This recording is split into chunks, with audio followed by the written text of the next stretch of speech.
I think it's time for us to begin. So, ladies and gentlemen, good morning, good afternoon, good evening. Welcome to the Ukrainathon, an exceptional 24-hour educational marathon devoted to Russia's invasion of Ukraine. My name is Marlene Lawel. I'm the director of the Institute for European, Russian, and Eurasian Studies at the George Washington University and co-director of PONARS Eurasia with my colleague Henry Hale. This event is organized by the PONARS Eurasia Network, the PETRAC Program for Ukraine, and the Institute for European, Russian, and Eurasian Studies, with the aim to demonstrate the breadth of expertise on Ukraine and to encourage people to donate or to get involved with organizations supporting displaced Ukrainian students and scholars. By participating in this event, organizers, speakers, and chair affirm that they condemn Russia's invasion of Ukraine and the unbearable loss of life it has caused, and that they call for Russia to end the war and restore Ukraine's sovereignty. Before giving the floor to my colleague Henry Hale, I now would like to welcome the Dean of the Elliott School of International Affairs at the George Washington University, Alyssa Harris, for some welcoming remarks. Dean Harris, the floor is yours. Thank you so much, Professor Lawel, and good afternoon, everyone. As you heard, my name is Alyssa Ayers, and I'm Dean of the Elliott School of International Affairs, and welcome to the Ukrainathon.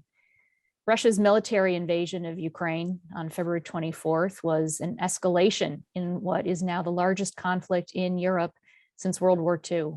And we are now seeing the possibility of serious nuclear threat risks. In the days since Russia's full-scale invasion of Ukraine, the world has watched as Russian forces continue to violate Ukrainian sovereignty and engage in attacks that have harmed innocent civilian populations. Things obviously change quickly, and much is still unknown, but it's already become clear that this is a critical moment, not just for Ukraine, but for Europe's future, for its unity, and for its ability to develop a united defense policy. We're seeing in response a strengthened transatlantic commitment, a NATO mission renewal, and we know that the events still unfolding will leave a lasting impact on European economies and societies for years to come. For example, the humanitarian costs. The United Nations currently estimates that there are now 1.85 million internally displaced persons, an additional 12.65 million people directly affected by the conflict. Both Ukraine's Minister of Defense and US officials have estimated that the war could produce between 3 to 5 million displaced persons as it goes on. This is also a critical moment for Russia itself. Repression in Russia has reached a new level, with tens of thousands of Russian citizens out currently arrested for voicing their opposition to the war, and many thousands more have left the country to create new communities in exile. The Elliott School of International Affairs is well positioned to help analyze and explain these events and their implications. Our faculty includes scholars and practitioners with expertise on strategic security, on humanitarian concerns, on displaced persons, on nuclear stability, and of course, our regional experts who have enormous depth on Russia, Ukraine, and the region. We are collaborating with the Program on New Approaches to Research and Security in Eurasia, PONARS Eurasia, a network of over 140 academics, mainly from North America and post-Soviet Eurasia. Its core mission is to connect scholarship to policy on and in Eurasia, and to foster a community, especially of mid-career and rising scholars, committed to developing policy-relevant collaborative research. With that brief introduction, I would like to again welcome you all as we begin 24 hours of expert presentations on Ukraine. And I now turn to Professor Henry Hale, who will introduce the event and its format. Thank you. Okay, thank you, Dean Ayers. So we meet during a very dark time in world history. And during such moments, it's more important than ever for scholars to speak out and use their skills to do what they can. So in that context, we hope that Ukrainathon will accomplish a number of things. One will be as a show of unity among scholars, demonstrating the depth of scholarly support for and interest in Ukraine.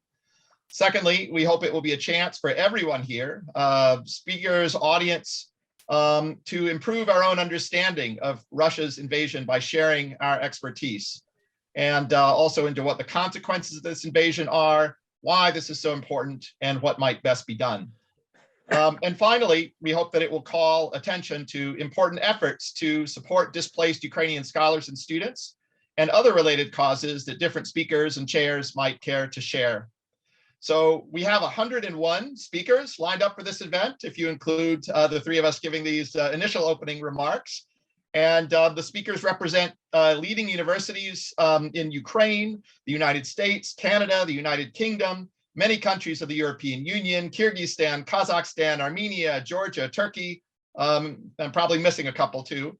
So the way we'll proceed is each speaker will be given about 15 minutes. So that means they have been asked to talk for 15 minutes to share their expertise and insights.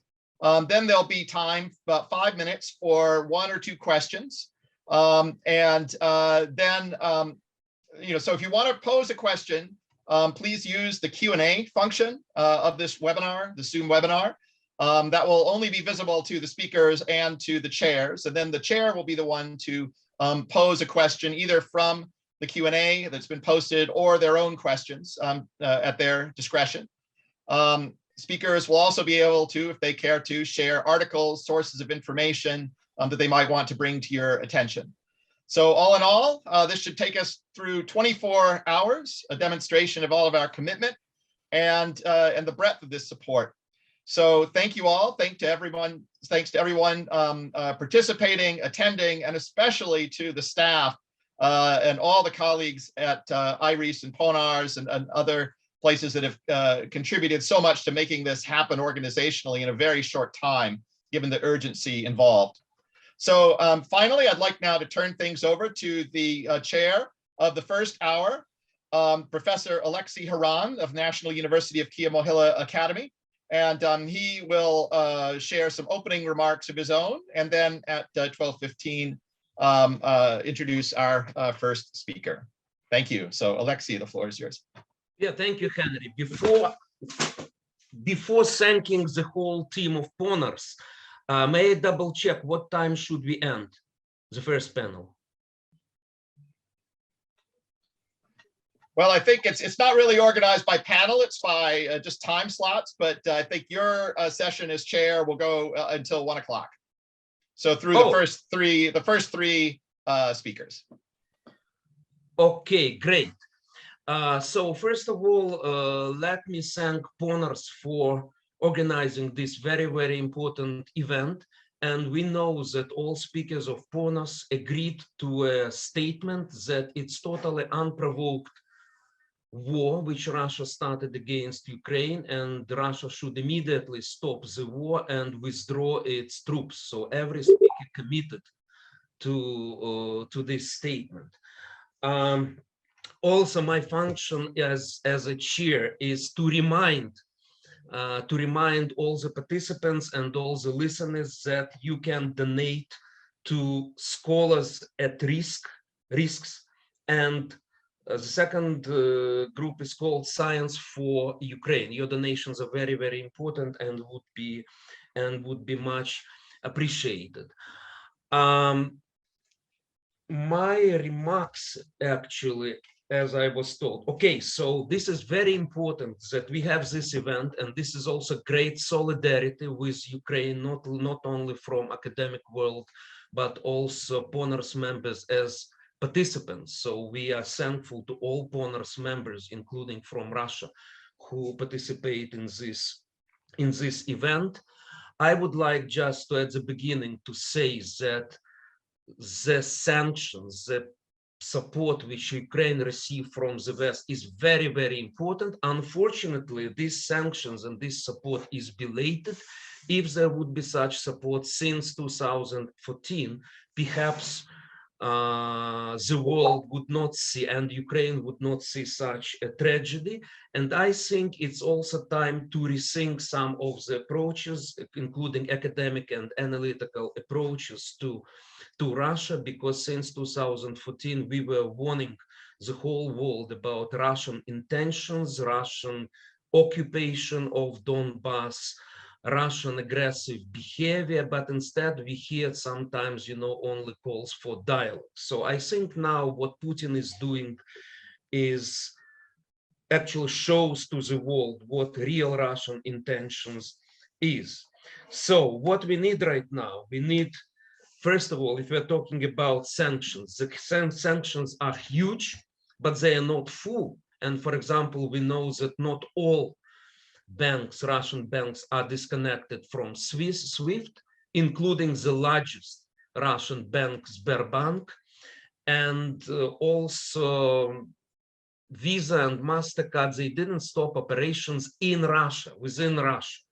So there is still a space for additional economic sanctions. Regarding military support, yes, we need military support if you are not able, if you are not, well, I will stop here. If you are not able to introduce no-fly zone, at least give us necessary weapons, which include also MiGs. And frankly speaking, I do not understand this Polish-American ping-pong diplomacy about MiGs. Having said that, I would like now to start our first panel. This panel, and let me introduce the speakers briefly. I'm talking from Kiev, from Obolon, not far from the front line. Volodymyr Kulik is the first speaking. He is also in Academy Mistechka, very close from the front line. And Volodymyr Kulik actually is, his position at the Institute for Ethnopolitical and Ethnopolitical Studies, Ukrainian Academy of Sciences, is more important than senior researcher. Володя, хто ти? Як це перекласти? Ти провідний чи головний? It's called head research fellow. Okay, okay. But I would like to add that actually Volodya was at the Department of Physics at Kyiv University in Soviet time, and he was expelled for the so-called anti-Soviet activity. And it gave him possibility to go into intellectual journey and study political science. And so now he is a leading Ukrainian specialist in ethnopolitics. Volodya, the floor is yours. Thank you, Alexei. I'm grateful to the organizers for this format and extraordinary show of solidarity and kind of pooled expertise. And I am a bit surprised that they allotted me the first speaking slot, since my topic is not directly related to the main focus of this event, namely the war itself, the dynamics of the war. But I hope that this allotment of this first speaking position reflects an understanding that my remarks might be, my topic might be relevant to the better understanding of the causes of the war and the ways to deal with its consequences.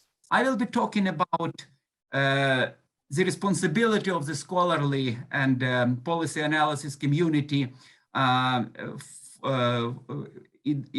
across the world and in the West specifically. Maybe this format of Ponar scholars is not the most kind of suitable format, not the most suitable venue for that, because many Ponar scholars are actually less guilty than many other scholars who are not in Ponars. But if we are to talk about responsibility, let's start talking about our own responsibility. So I will begin with the obvious part, the responsibility of Russian scholars. Some of them displayed this responsibility in a most disgusting way by supporting the war. But that is the tip of iceberg. That's the most obvious and the easiest to deal with. So renounce and sever all ties, forget their names, just forget them. They are no longer colleagues. But that's the easiest part. So many more keep silence. Some condemn the war, and we respect their condemnation, especially under the authoritarian regime. But that doesn't mean that with the condemnation ends the responsibility. For many years, these scholars actually contributed, were part of the great machine of enabling the regime and its criminal policies. Most of them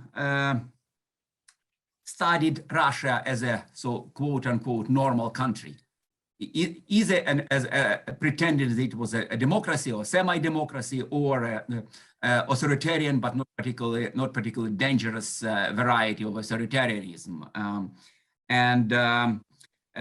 Almost none of them studied Ukraine. And those who did tended to focus on drawbacks of Ukrainian development, either corruption or supposedly ubiquitous nationalism, or failures of post-Maidan reforms. Very few emphasize the democratic achievements of Ukraine and the very difference between democratic, even if imperfect, Ukraine and the maybe more prosperous but authoritarian and in a way pernicious, toxic Russia. Very few, of course, protested against the political repressions and compliance or complicity of the university administrations. And very few condemned unequivocally the annexation of Crimea and the military interference and instigation of the conflict in the Donbass. None warned about the potential expansion of this Russia interference, what we see now, full-blown invasion of Ukraine and the devastation of Ukrainian economy and the terrible losses of life by both Ukrainians and Russians. So virtually all Russian scholars are complicit of their state's aggressive and irresponsible policies. I will leave that to the Russians. That's the community I do not belong to, and I have no intention to cooperate with.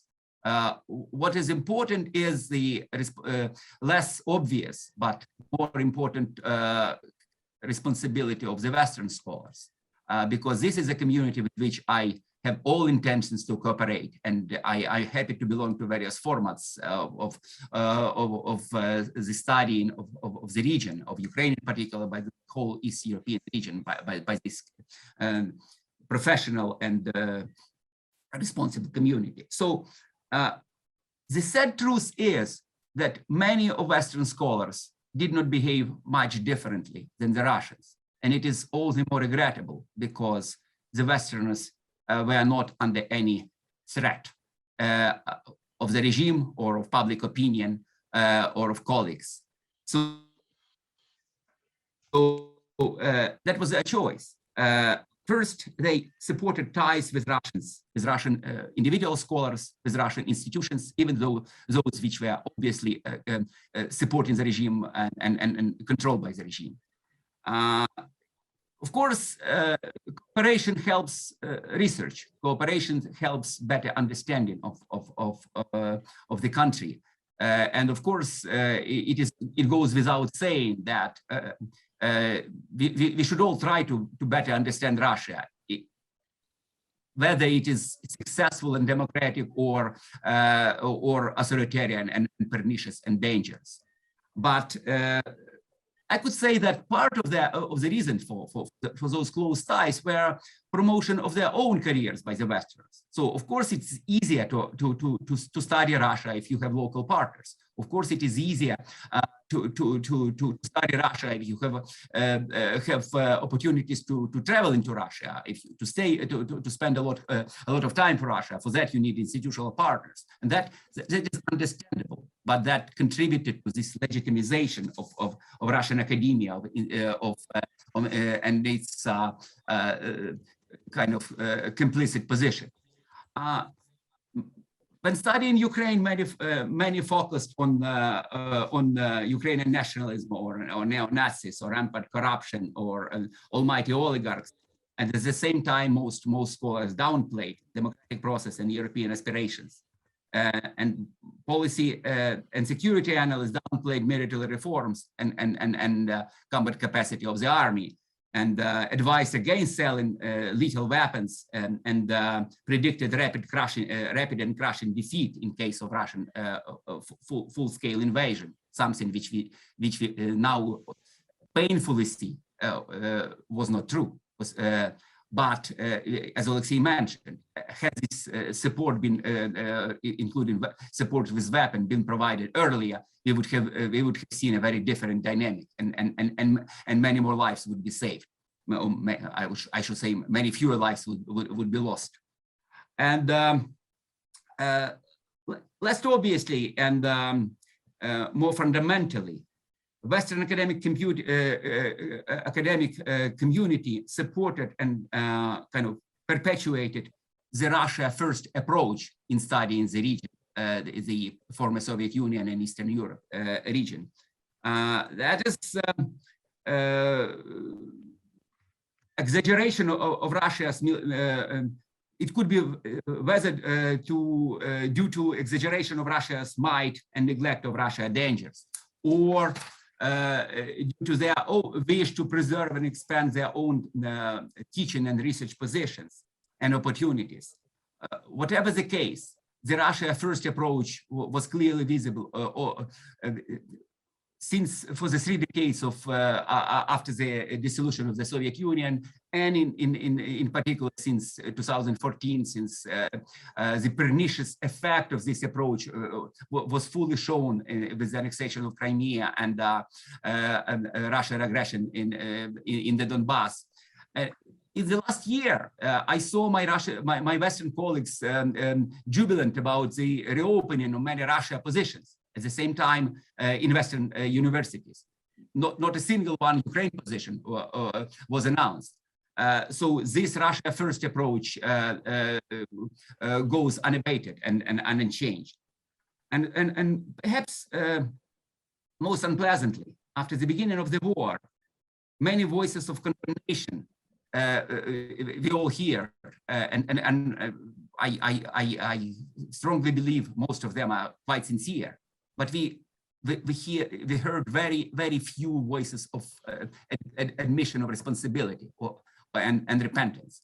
So admission of the fact that we were wrong to say that Ukrainian army was weak. We were wrong to say that Ukrainian nationalists dominate the country. We were wrong to say that that Russia will not invade Ukraine, and so on.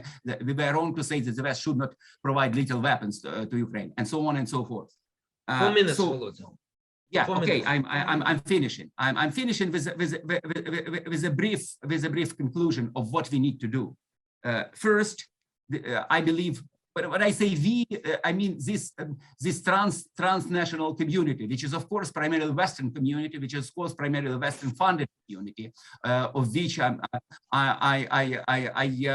have been a proud member of certain formats, but which of course I understand Ukrainian scholars are only a tiny part of and are not a financial contributor of. Too. So I suggest this the Western / global academic community studying the post-Soviet region and East European region should sever ties with Russian institutions and individuals who fail to condemn the war the way we condemned it here in this format. Second, I believe what is needed is a thorough and sincere discussion of mistakes and biases in studying Russia, Ukraine, and former Soviet Union. And I believe what is needed also is restructuring of the field away from this pernicious and counterproductive Russia first approach. And this should be accompanied by a focus on society and politics rather than literature, which is still dominating many Western universities with this kind of decades-long share studying long dead man who are still to believe to explain this mysterious Russian soul. I believe we should think better. Thank you. Thank you, Volodymyr. Dr. Kulik raised very important questions. I would like just to say that there are Russian scholars who definitely protested against Russia's politics for many years. And we have to say that among PONAS members, there are quite a lot of Russian scholars who denounced aggressive intentions of Russia and who denounces the war. That's very, very important, but definitely the majority of Russian scholars and especially institutions now supported this war. So my task is once again to remind you that there are links for scholars at risk and science for Ukraine, which you may find in chat box. So please donate. Also, I have forgotten to say that if you would like to pose any questions, please do it in Q&A section at the bottom of your Zoom. So please do it. And now it's a great pleasure for me to introduce Elena Nikolaenko, who is professor at Fordham University, professor of political science at Fordham University, New York.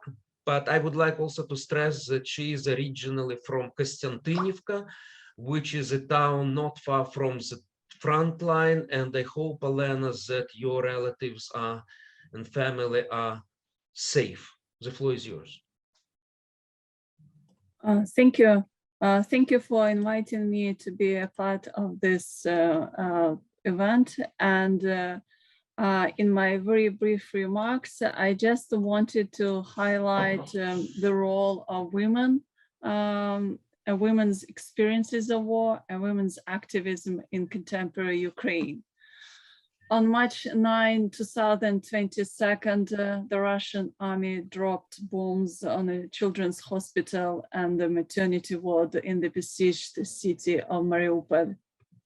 A pregnant woman captured in the photos by journalists that I think were seen around the globe was carried on a stretcher and rushed to a nearby hospital. Medics delivered the baby via C-section, but neither the mother nor the child survived. And another woman seen in the image on the screen was Mariana Vyshegorskaya, a beauty blogger. And the Russian government officials, including Russian diplomats in London, claimed in a series of tweets that she had been employed as an actor to stage the photos. And it's just one of the many examples of fake news manufactured by the Russian government to justify the war crimes and that it has committed on the territory of Ukraine. Despite the Russian government's claims that the military targets merely defense infrastructure, we have seen numerous cases of residential areas across Ukraine being bombed and civilians, thousands of civilians, including many women and children, have been killed as a result of the war crimes committed by Russia. As a result, many women fled, and with especially little children, fled the country, and the number of refugees is rising every day.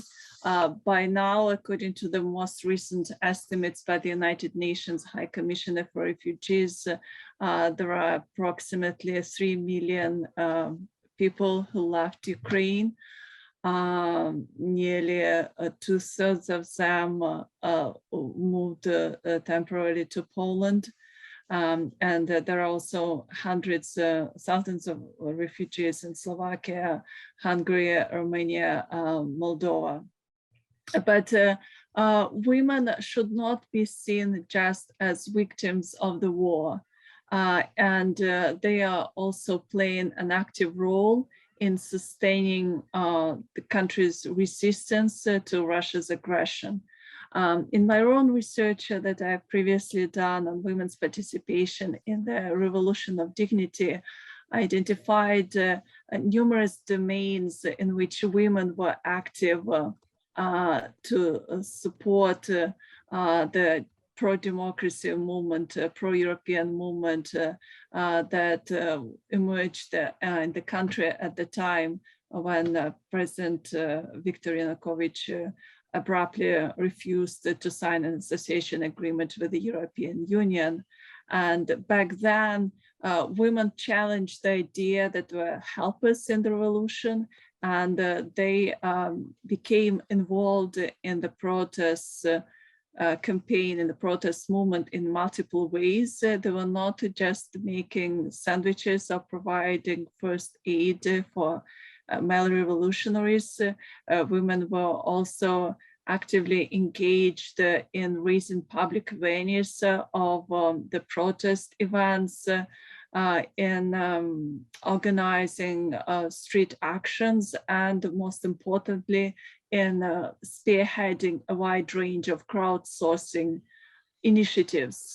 The protest campaign lasted 3 months, so women played a critical role in raising funds, finding important medical equipment to support national struggle for democracy and for European future. And similarly, in recent weeks, we can see how women assumed a wide range of roles in their efforts to support and participate in the war against Russia. Thousands of women volunteered to provide humanitarian assistance, housing and transportation for internally displaced people. And we also have seen many different initiatives by women to raise funds and collect donations, both inside Ukraine and outside Ukraine in the diaspora. One of the civic initiatives that was launched by women in 2014 and continues to this day was by a group of women in Mykolaiv, where and there is a whole network of women groups like this who come together to make camouflage nets, and in this way provides their support for the military in Ukraine.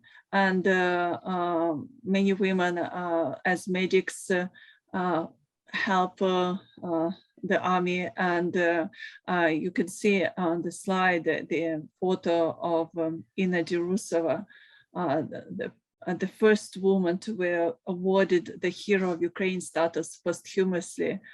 She was killed on February 26 near Akhtirka in Sumy Oblast while she provided urgent medical care for soldiers. And women also staying on the ground as journalists and reporting on the war crimes committed by the Russian military. In the Western media, just most recently, everyone I think heard about the killing of the Fox News cameraman Pierre Zakrzewski and the Ukrainian journalist Alexandra Kuvshinova. They were killed on March 14 on the outskirts of Kyiv while they're trying to report on the humanitarian crisis and the war crimes that were committed there. And another civic initiative that I wanted to mention by women was the Data Battalion. There is a group of women professionals who are trying to collect some data on events that unfold currently in Ukraine, and share, especially in the areas where there is heavy fighting, and share the data with the journalists around the globe. So they have some, they try to build this database to make sure that the world knows about the events that happen in Ukraine right now. And there is also another initiative by the civic network Opora, which initially grew out of the youth movement Pora that was formed in 2004, and later transformed into a civic network that monitored the quality of elections across the country. And now this group collects evidence of war crimes and tries to document it to make sure that they can submit the evidence, the reports to the International Tribunal in The Hague to bring all those responsible for the war crimes to justice. And of course, women also serve in the army. Since 2014, I think that women have been joining the armed forces at a growing rate. There is some comprehensive sociological research done on women in the military by Maria Berlinska, who was a graduate of the National University of Kiev Academy with a degree in history. Tamara Marcinyuk, associate professor of sociology at the National University of Kiev Academy, and others. And they have been doing interviews with the women participants in the war, and they're trying to highlight women's role, not just in the mainland Ukraine, but also on the front lines. The number of women serving in the armed forces of Ukraine have dramatically increased from nearly 1,800 in 2008 to approximately 29,000 in 2019-18, and approximately 9,000 women participated in the military operations in eastern Ukraine. Women comprise nearly 11% in the armed forces of Ukraine. As a result of their greater presence in the armed forces, they were able to press for revision of the list of positions, of occupations that they can officially hold within the armed forces. And nonetheless, of course, there is still Olena, 4 minutes. 4 minutes. Okay, Olena. I'll wrap up. I'll just wanted to mention that, of course, at any moment like this, whether there is a revolution or war, women use it as an opportunity, in a way, to try and contest the dominant gender norms. And it still continues within the armed forces. So this is just a quote from comments posted on Ukrainska Pravda, the Ukrainian Truth, and it illustrates how there is still some push back against women joining the territorial self-defense of the armed forces, but some women are willing to reassert their right to fight with the army and to defend their homeland. So to conclude, I just wanted to mention that it's important for the Western community, for scholars to continue to raise awareness of all the war crimes committed by the Russian military, to raise funds to provide humanitarian assistance of refugees and push for military aid for the Ukrainian army. I think that right now there are a lot of initiatives spearheaded by scholars, legal experts in Ukraine, in collaboration with, for example, their counterparts in the United States and Poland, to try and document Russia's war crimes. Since I'm speaking about women's participation in the war, I just wanted to mention one organization that is active in the United States, Ukrainian National Women's League of America, that tries to channel some support for Ukrainian women based in Ukraine. If you know anyone who can report, contribute to the documentation of war crimes, you can visit the website russiancrime.org that was launched by the civic initiative Opora to make sure that these crimes will not remain unpunished. Thank you very much.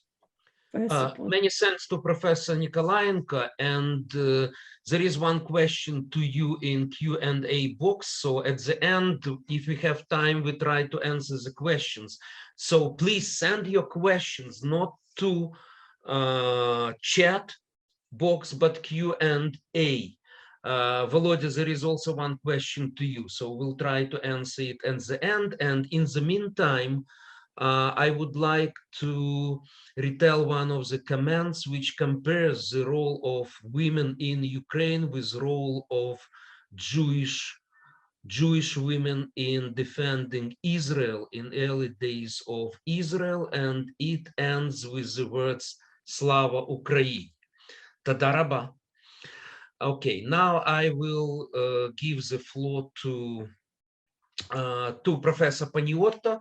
And Professor Paniotto is Professor of Sociology at Kyiv-Mohyla Academy. He is also Director General of the famous institution which is called Kyiv International Institute of Sociology. So basically, Professor Paniotto is one of the founding fathers of Ukrainian sociology. And KMIS is also known that it was one of the organizations which conducted legendary exit poll in 2004, which revealed falsifications and which withstand any attempts to pressure or to bribe sociologists. So, and now I would like to add one thing is that actually I got to know right now that the father of Professor Paniotto is a Greek, Ukrainian Greek.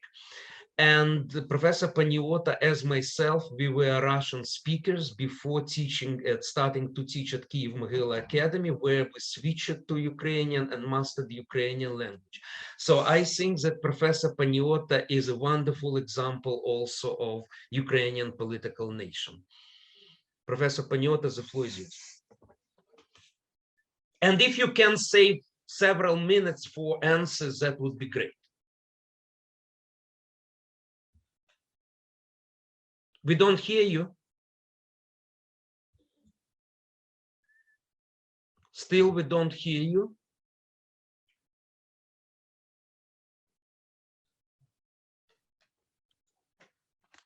Maybe check under the microphone to select a different microphone in case that's incorrect.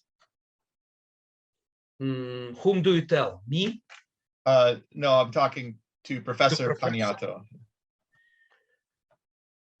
Okay, let's do the following. No, we don't hear. Okay, so we'll try to check it. And in the meantime, maybe Volodya Kulik and Olena will try to answer briefly the questions which they have. So the question to Olena is, do you see an expansion of women in combat roles soon in this war? Would you like to answer this question? I'm not sure what kind of. I think that there has been an expansion in the combat roles of women. I mean, women, despite some pushback. I mean, there are some women who have joined the territorial self-defense units. There are women in the armed forces.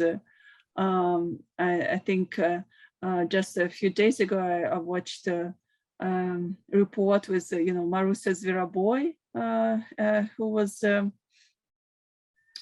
very active, who is very active in a spokesperson for women in the armed forces. So it's happening, it's unfolding.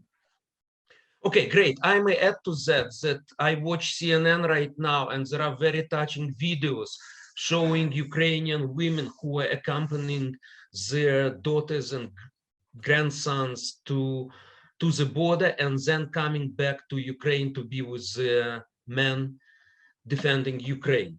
Now, the question to Volodymyr Kulik. So the question is that maybe you said that we started Russia too much, but maybe it's actually we started it not enough, especially in Ukraine, where there were no analytical centers studying Russian. What can you tell us about that briefly, Volodya? That depends on your definition of we.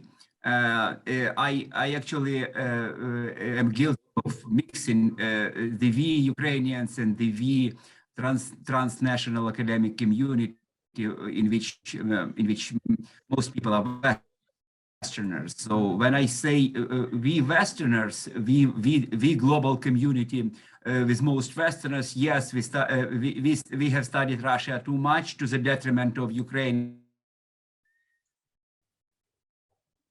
and other post-Soviet and Eastern European countries. Literature to the detriment of protest movements or the vulnerabilities of the Russian army.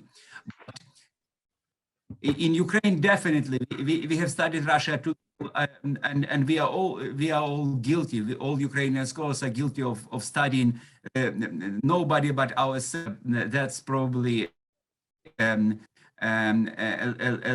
new and our curse. You know, we believe that nobody understands us, and we don't know ourselves, so we should study Ukraine, and that's a legacy of the Soviet time where there was little in the way of Ukrainian studies, and so this focus on Ukrainian studies in Ukraine is an attempt to overcome that. But definitely we should know others better, and if anybody than Russians, precisely as Volodymyr Kulikov wrote, we should know our enemy. We should know how to fight them. We should know how to kill them if needed, or at least to be able to protect ourselves from their kind of an endless attempt to kill us. Well, I would say that analysts in Ukraine actually were talking about aggressive behavior of Russia, but maybe we considered the large-scale, full-scale war with Russia not very probable. So we underestimated it, that Putin is so crazy. Okay, now I'm giving floor to Professor Paniotto.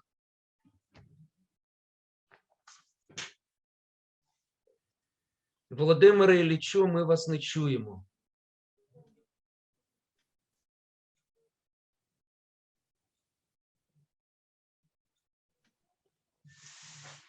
Ми вас не чуємо. On the Professor Paniotto, on the Zoom link that you were sent, maybe there's a local phone number that's possible to call to get the audio, if this doesn't work. Henry, maybe we should proceed with other panel and then Professor Paniotto will participate in order to save time. Yeah, if we have the regular, if we have the next speaker, we could do that if they are prepared. It's Paulina Sinoviets. Is she here?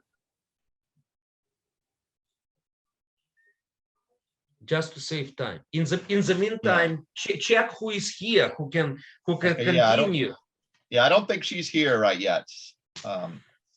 Okay, in the meantime, I'm doing the most important job for the chair. I'm asking all the participants for donations and remind them about Scholars at Risk and Science for Ukraine. I think I would be a great money collector, you know. I'm training myself in the capacity of Ponor's chair.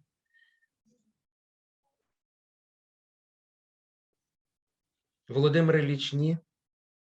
Henry, what I suggest, if Oksana is here and if there are panelists from other channels, so to start it.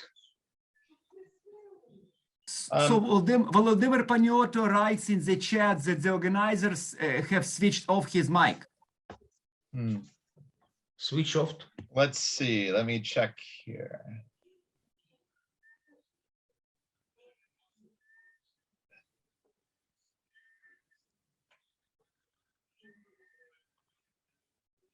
Maybe he registered as a guest, not as a panelist. Let me just check here. No, I have him as a panelist, and it says he is unmuted. In the meantime, I was told there is, another, I have We can take another question or two, maybe. Yeah. If need be, we can just contract a couple minutes of the other presentations to make room for Professor Paniato while we get that worked out.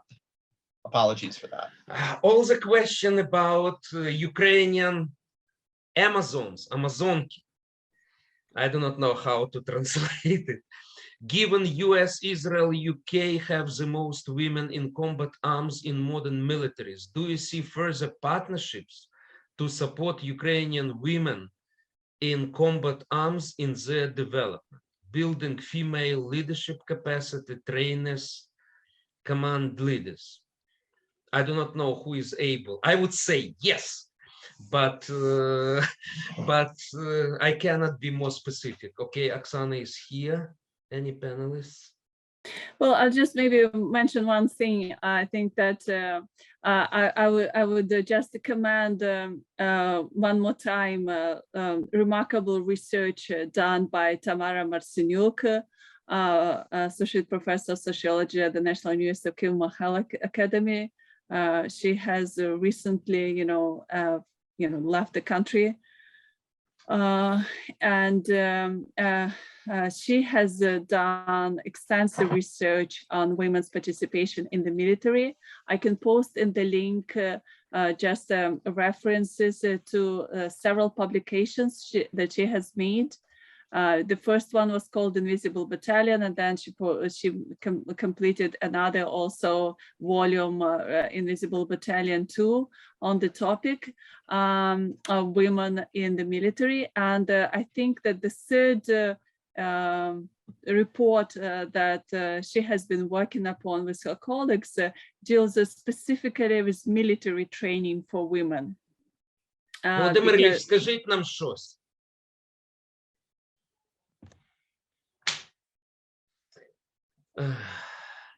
Oksana, are you ready to proceed with the second panel? Any of panelists? Not to lose time. You're muted, Oksana. Yeah, sorry guys. We still have 5 minutes, right, till our start. I'm just looking like. Yeah, so if you can start, and then maybe Professor Paniato will be able to join at later point. Yeah. Oh, so you don't have. I see. Okay. Just remind me, like, so we're going in the order, right? Listed on the program, and each participant will make some. I don't think Pauline. Oh no, Paulina just joined. Paulina just joined. She's the next. So maybe we can, if she's ready, just to jump in, we can just go with her, and then we'll try to get Professor Paniato's mic working. Maybe he can go offline to a separate Zoom with one of our technical people to make sure it works, and then come back. Yeah, as we say, this is maybe provocation of Russian security service, which would like to undermine Ukrainians, the visible example of Ukrainian political nation. Okay, thank you very much. Many thanks to Poners, and I'm giving the floor to Professor Shevel as a chair of the next panel. Thanks a lot. Дуже дякую. Добре. Good morning, good afternoon, everybody. So we will start our second panel. So we have 4 participants in this panel: Polina Sinovets from Odessa National University, Alexander Iskandaryan from Caucasus Institute in Armenia, Timofey Brik from Kyiv School of Economics, and Serhiy Plokhey from Harvard University, Harvard Ukrainian Research Institute. And I'm Oksana Shevel from Tufts, and I'll moderate the panel. So maybe without further ado, what we will do, so each panelist has 15 minutes, and we will hope to have also time for questions for each panelist. If you do have questions, please post them in the Q&A, and I will pose them to the panelists after their remarks. So maybe we'll start with Polina. So she will share with us her perspectives, important points that she wants to convey to us all, and then hopefully there'll be time for one or two questions for Polina, and then we'll move to Alexander, and then Timofey, and then Serhiy. So go ahead, Polina. Hi, dear friends. I'm very happy to see you here. Unfortunately, in connection with a very unhappy moment for Ukraine. So I'll try to be brief and not to, overburden your time and attention. We all know that on February 24th, the world was shaken, but also everyone of us, we woke up in a very different world. We woke up from the blast, for example, me in Odessa, which took part along the perimeter of our city, because different objects were destroyed by Russian missiles. And then I turned on my Facebook and I had the short message from my Kazakh friend, Dauren, who said, Polina, Putin declared war and he threatened the world to use nuclear weapons if anybody interferes. So that was the first moment when Russia, Putin in this regard, used very indirect nuclear threat, but several experts already noticed that. Again, if somebody hasn't noticed, 3 days later, when the world was widely discussing the so-called no-fly zone, providing of the no-fly zone to Ukraine, or any kind of other military assistance to Ukraine, Putin declared that he put his nuclear deterrence forces on high alert. And that made a very large amount of debates and arguments whether Putin is going to use nuclear weapons against Ukraine, whether he is going to use nuclear weapons against NATO or the United States, and whether he's rational in general. Of course, I would like to stop first at the reaction of the United States, because it was very, I think, responsive to what Putin wanted to hear. Because at the day when Putin declared his nuclear forces on high alert, the United States declared that they are not going to interfere in the war, and also are not going to provide Ukraine with no-fly zone, because otherwise, the US aircraft would have a chance to shut down Russian ones, and it would cause probable direct conflict between Russia and the United States, and the result, the high probability of the global nuclear war. Also, in spite of the pressure from different governments and non-governmental organizations, from the general public, the United States strongly denied to provide Ukraine with a no-fly zone. And also, there was a deal about supplying Ukraine with the Polish aircrafts and then substituting it with the US ones. However, the United States also refused and denied Poland the possibility to supply aircraft to Ukraine. Does it mean that the United States are not going to support Ukraine? No, of course not. But it clearly means that probably Putin was very successful in one thing, in the way he could foresee the reaction at that nuclear threat. So now I would like to discuss a couple of things. First, some questions which I was very often asked about. First, can Putin use nuclear weapons against Ukraine? From the first moment, I was never thinking, and I'm still not thinking that he's going to use that, because he has enough military equipment to destroy Ukraine without nuclear forces, in the way he did it with Chechnya and with Syria. And using nuclear forces would be too much even for him, because he's a child of the Cold War, when everyone in Soviet schools were taught that nuclear weapons can't be used to wage war just for political blackmail. So from my point of view, Putin is not going and won't use nuclear weapons against Ukraine. However, there are a lot of experts who believe that, as far as Putin has taken the US example, the US bad example in the way of international behavior, and he always perverting this example. For example, he's taken the way he's always referring to Serbia bombardments and the Kosovo situation. Again, he reminds us Iraq, and he reminds other international cases. So what if he reminds Japan and saying that the United States bombarded Japan in 1945? So why can't we do that with Ukraine? Because Japan surrendered. So what if he would have the idea that Ukraine can also surrender in case if he would use nuclear weapons in a limited scale in Ukraine against one city, for example. On the other hand, this probability is really low because I'm absolutely sure that Putin is not insane. He's very rational, and he won't do something which is not actually coming into the rational way of thinking, and that one is probably too much. But of course, we can never know what is too much for him. However, if he is not going to use nuclear weapons against Ukraine, but he has put his nuclear forces under high alert, does it mean that he is going to use nuclear forces against NATO in case if the United States would interfere, at least locally? I am again sure that it would never happen because you having used nuclear weapons, Putin would be severely retaliated. But the more the West shows that they are afraid and they are very much reactive on Putin nuclear threats, the more Putin feels arrogance and self-confidence and the feeling that he has much stronger resolve than the United States, and therefore he can go as far as he wants. So let us imagine that Ukraine is defeated, God forbid, and does it mean that the war will not escalate out of Ukrainian border, something which all world leaders and the NATO authority has already reiterated a couple of times, that they don't want the war to escalate out of Ukrainian borders? Does it mean that NATO is immune from having the war with Russia?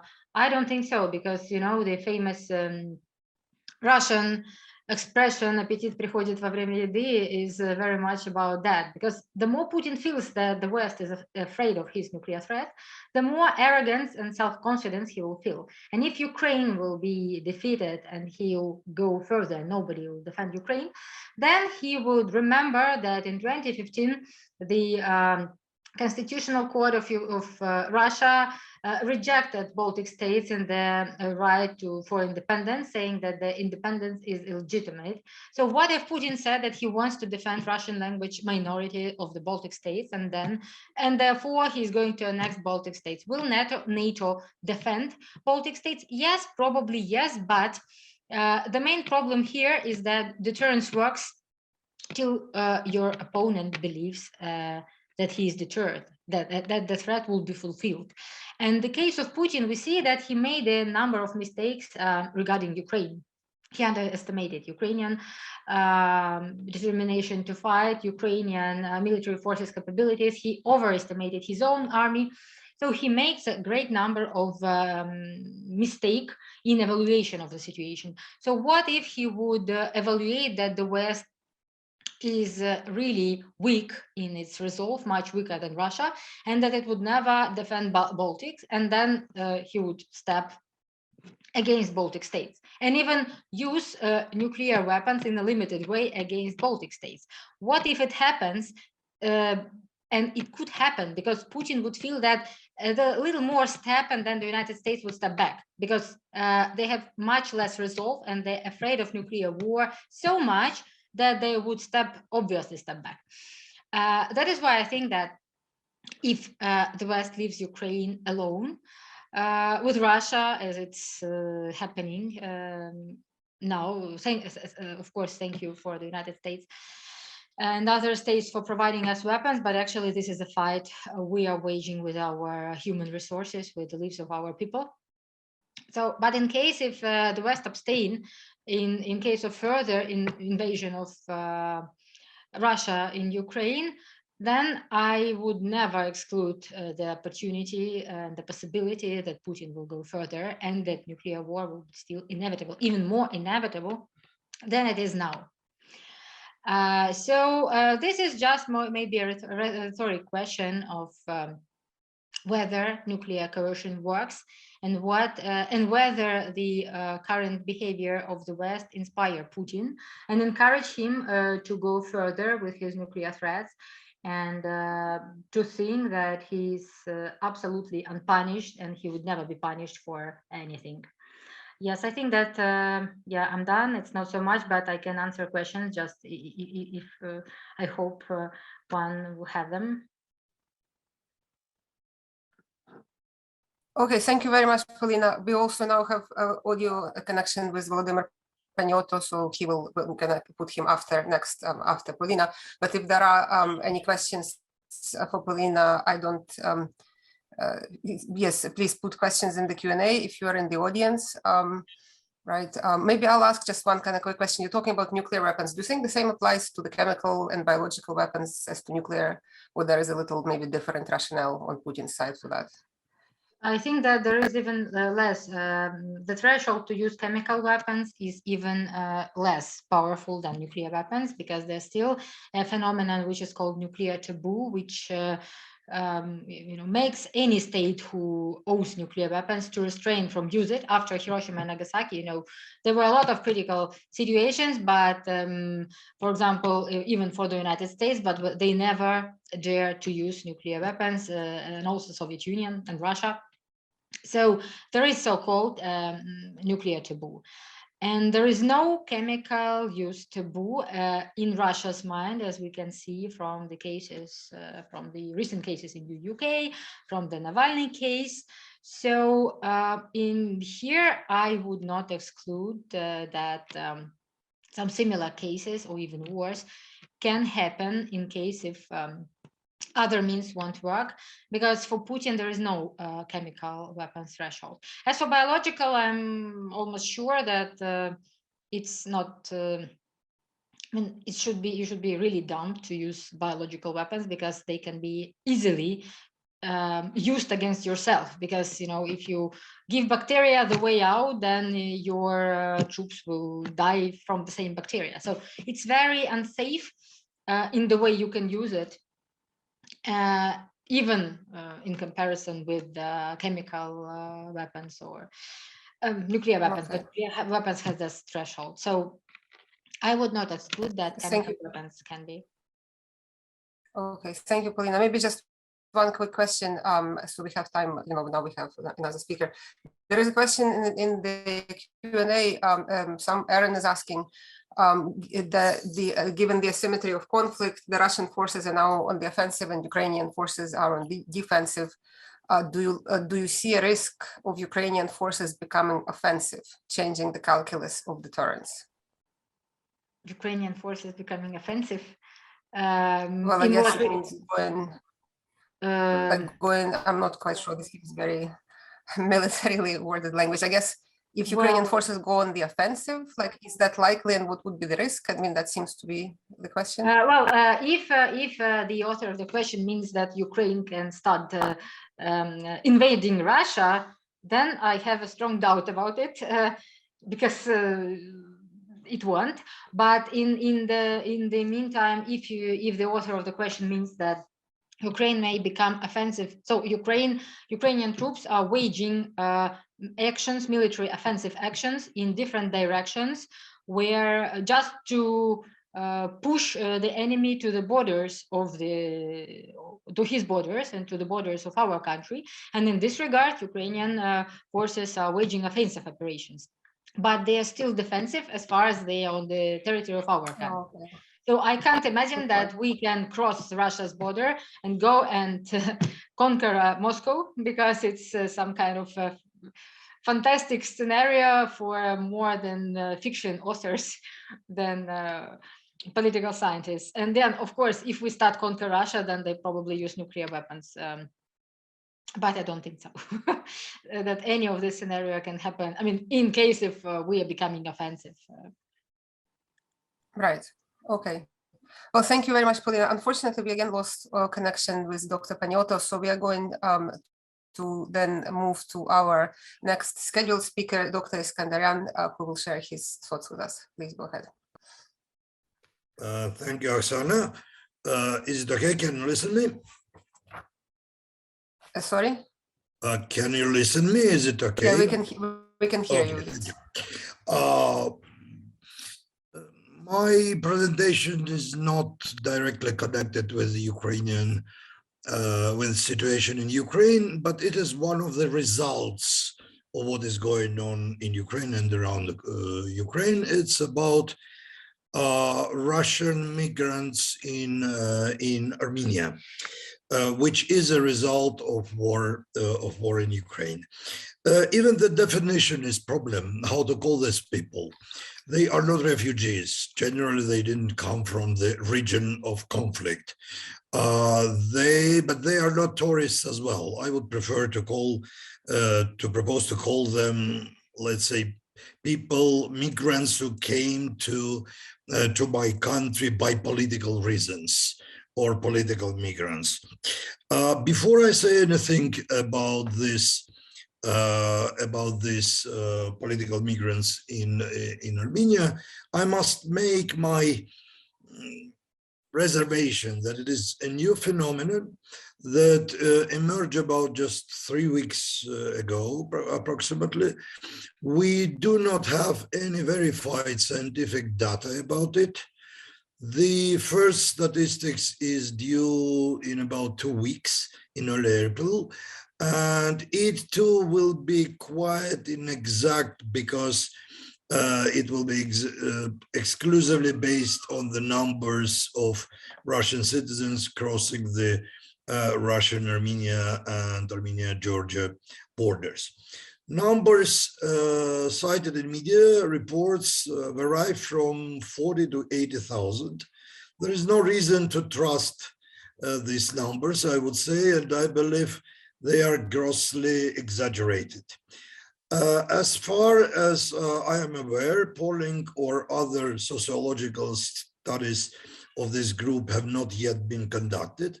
Accordingly, my presentation is solely based on anecdotal evidence and a few interviews and focus group that we conducted in our institute using snowballing to reach respondents. There is no quantitative aspect to my research at all. The migration flow from Russia to Armenia began on February 24th. Migrants number certainly in the thousands, probably in dozens of thousands. There is also a number of Ukrainians seeking refuge in Armenia. It is quite small, definitely many times smaller than that of Russians. The reason is that it is very difficult to reach Armenia from Ukraine directly. There are no longer any flights. We had from Dnipro, Kiev, etc. But now there are no longer flights, and the only way to travel to Armenia from Ukraine is now via Russian territory. As to reaching Armenia from Russia, it's extremely easy. Russians don't need a visa and can even travel to Armenia using their internal passports, внутренние паспорта, the Russian equivalent to an ID. They can stay in Armenia for up to 180 days without registration. So it's easy. I believe that the main reason why Russians fleeing Russia to go to Armenia, they do not have much choice. Excluding Central Asia, Azerbaijan, and Belarus, Russians can only go visa-free to 3 destinations in post-Soviet space, which is Armenia, Georgia, and Moldova. Moreover, there are no direct flights from Russia to Georgia, so people traveling to Tbilisi either go by car or bus or fly via Yerevan as well. Apparently, many of these Russians who have arrived to Armenia in the last few weeks are fleeing the regime. Some are opposed to the war or to the regime in general. Some of them do not have clear political motives, but are afraid of a new repressive crackdown or a new Iron Curtain. Some of the people I talked Two are facing trial for participation in anti-war protests in Moscow or in Russia. Some are afraid of persecution for having signed petitions or expressed anti-war views. There are also quite a few young men fleeing a potential draft to the Russian army. Most people in this migration have appeared to come from large cities, chiefly Moscow and St. Petersburg. Most of them knew little about Armenia before coming here. The push factor is clearly stronger than the pull factor. The percentage of people working in the IT sector appears to be quite high among the migrants. Many of the respondents work online and can make a living regardless of where they are resident. It's easier for them. Overall, most of these migrants are probably people with university degrees. Most of them do not know how long they are going to stay. A lot would depend on further developments in Ukraine and in Russia. The Armenian society is generally welcoming. There are a number of civic initiatives set up by local residents that help the new migrants rent lodging and deal with everyday issues. The website of Armenia's Ministry of Economy has published a document in Russian that answers the most frequently asked questions about opening a business in Armenia or moving one's business to Armenia. Armenia's Minister of Economy has announced that about a dozen companies have already moved to Armenia and a few are on the way. Armenia's legislation with regard to registration of businesses is rather liberal, and to proceed is not complicated. Judging from TV interviews made in the streets and my own observations, many of the migrants avoid advertising their political motives, refuse to talk to journalists about them, and often avoid publicly altogether. This implies that some of them consider the possibility of going back to Russia. A lot will depend on how the situation evolves. Armenia is not a rich country and not one with many well-paid jobs. It is hard to imagine that many Russians, especially families with children, will stay long-term. Once the war ends or the sanctions are relaxed or migration to European destination becomes possible, many Russian migrants are likely to leave Armenia. I do not believe that a significant Russian immigrant community will form in Armenia. However, some infrastructures are already being set up. For example, childcare, educational, artistic projects, and even cafes, chiefly frequented by Russians in the center of Yerevan. Maybe I stop here. Thank you. Thank you very much, Alexander. We have a question in the chat, and then also in the Q&A, and I also have a question to ask you. So in the Q&A, participant is asking how many of the Russians who are moving to Armenia likely do it for purely economic reasons, as opposed to because of the current political situation. I haven't seen such kind of people. I don't think that they are a lot. These people are moving not on economic reasons, but political, or just they afraid from the situation in Russia. Thank you. I wanted to ask you, like, if say we kind of think down the road, right? Like, and one possibility is that say this war ends with the defeat of Putin. He may stay in power, but clearly doesn't accomplish his objectives in Ukraine. Say he needs to withdraw, so forth. Or potentially even, Putin's regime maybe falls in Russia. Like, what ramifications it might have, for Armenia specifically, but for maybe the region more generally, right? For the Caucasus, for Central Asia. There is, some maybe one could say, I think that's quite likely if say Putin were to fall. I don't think Lukashenko will be able to hang on, but it's maybe a little more complicated in say the Caucasus, Central Asia region. What are your thoughts on the effects on the regions outside Russia?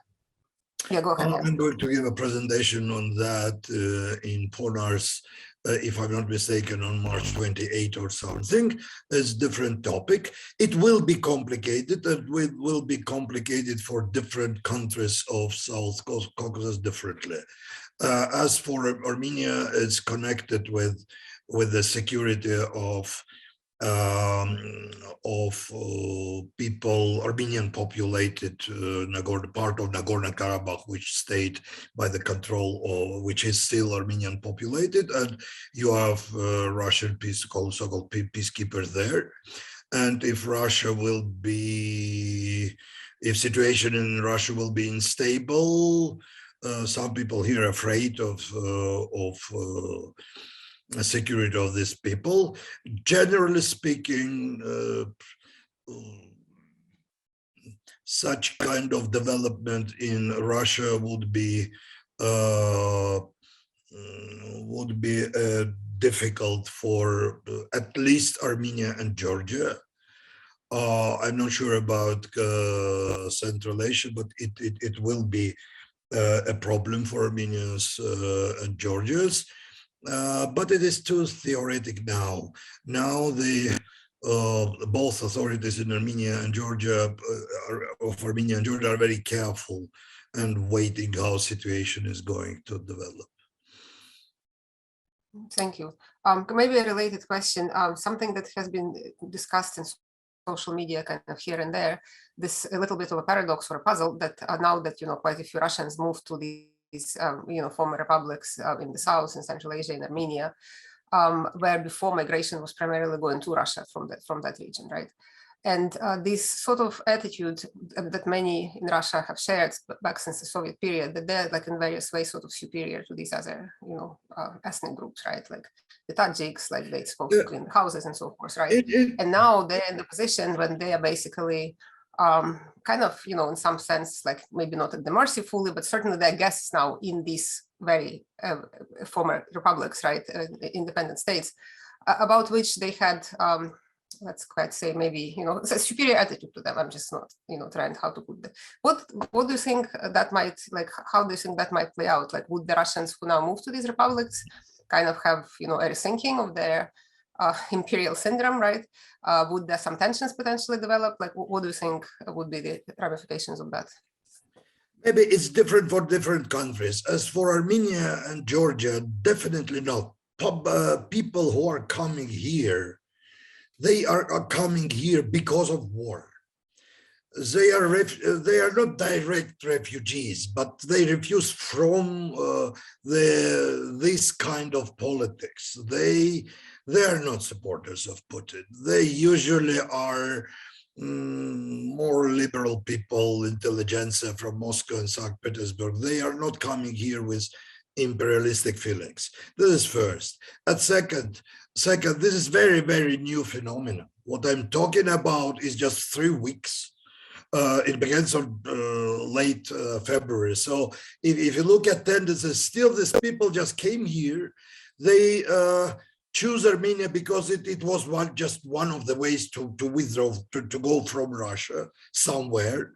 They still, some of them, or maybe most of them, never been here. Even when possibilities for them to go to countries of, let's say, I don't know, European Union, United States, of other countries will be possible. Maybe they will be try to go outside Armenia. Maybe some of them will stay here, but if situation will prolong, if this unfortunate situation will prolong, some of them will not have choice, and they will try to find possibilities to work here. Especially it is about, I said it about IT people, because for them it's easy to live here and work in, let's say, in the United States. And some of them already do like that. Okay, thank you very much. I think we will move on to our next speaker. Thank you very much, Alexander. So Dr. Timothy Brick from Kyiv School of Economics is next. And I guess we still don't have Volodymyr Peniotu, right? Okay, go ahead, Timothy. Yeah, hi. So I just realized that the host disabled to share screen. I wanted to share some slides.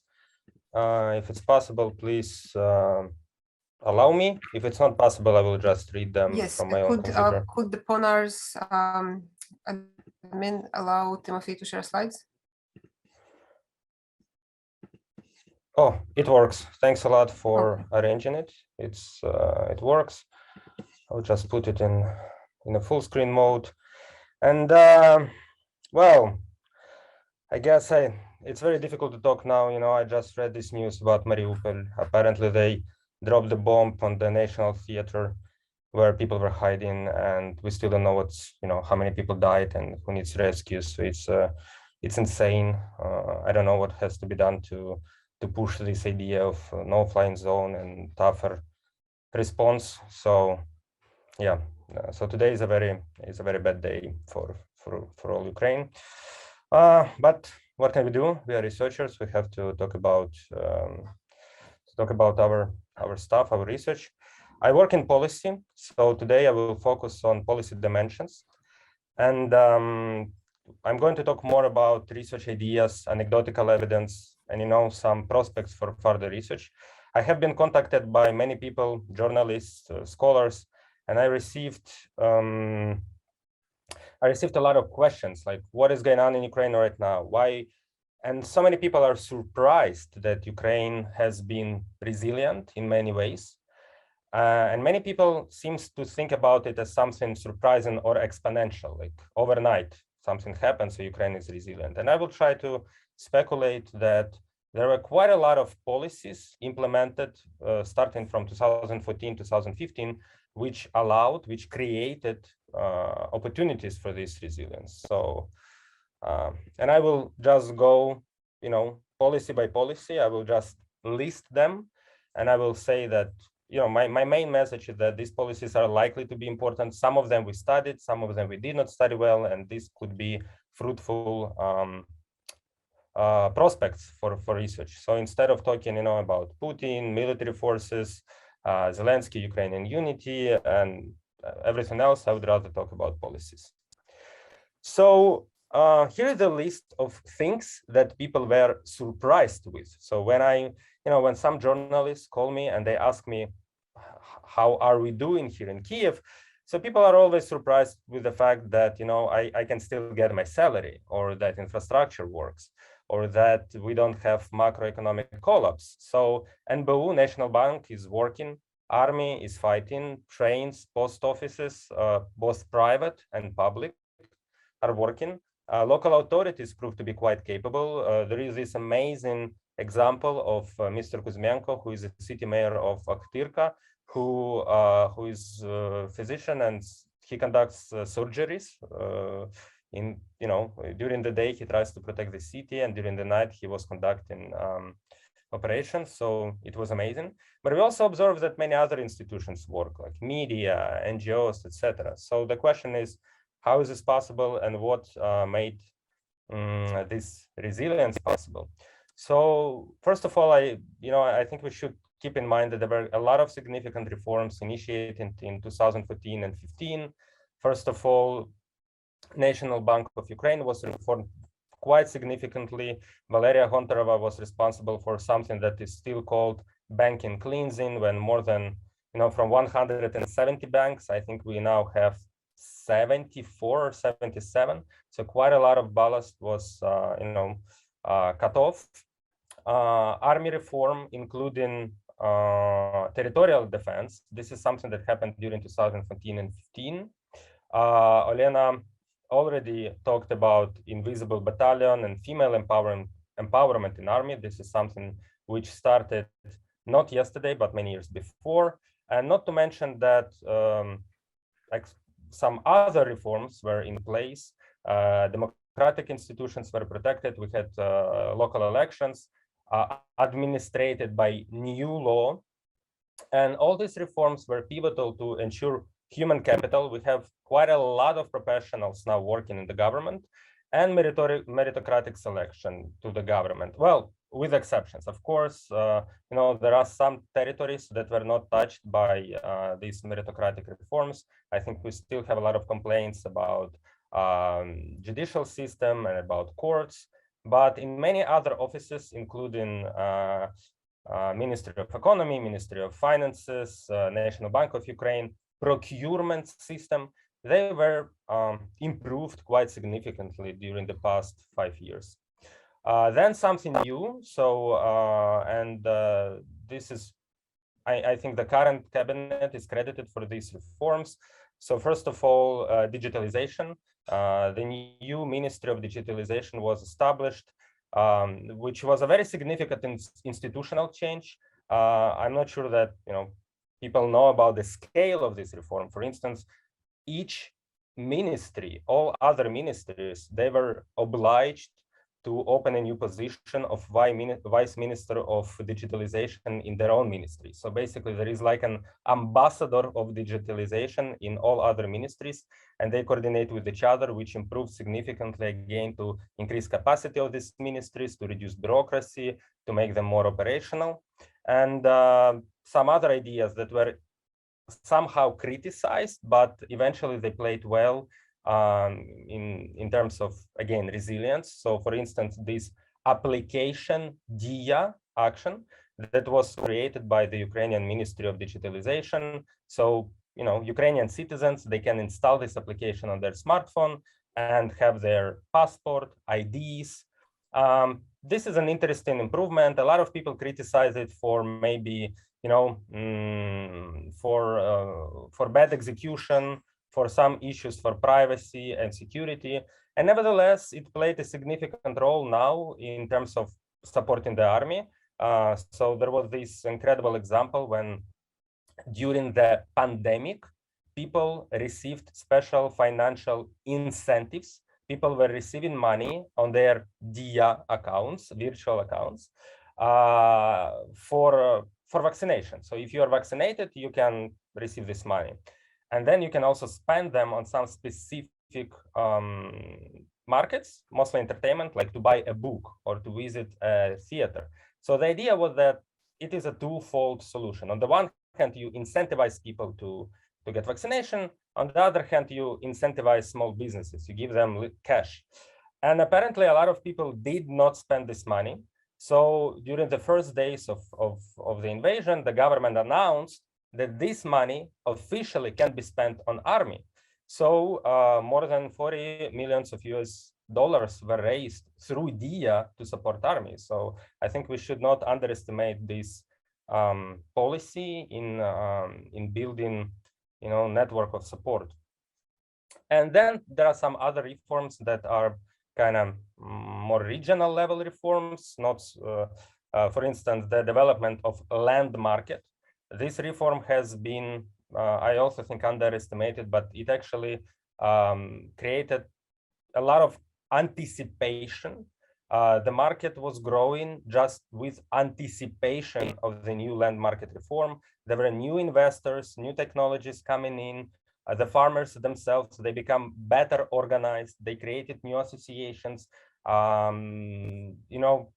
invested in new technologies.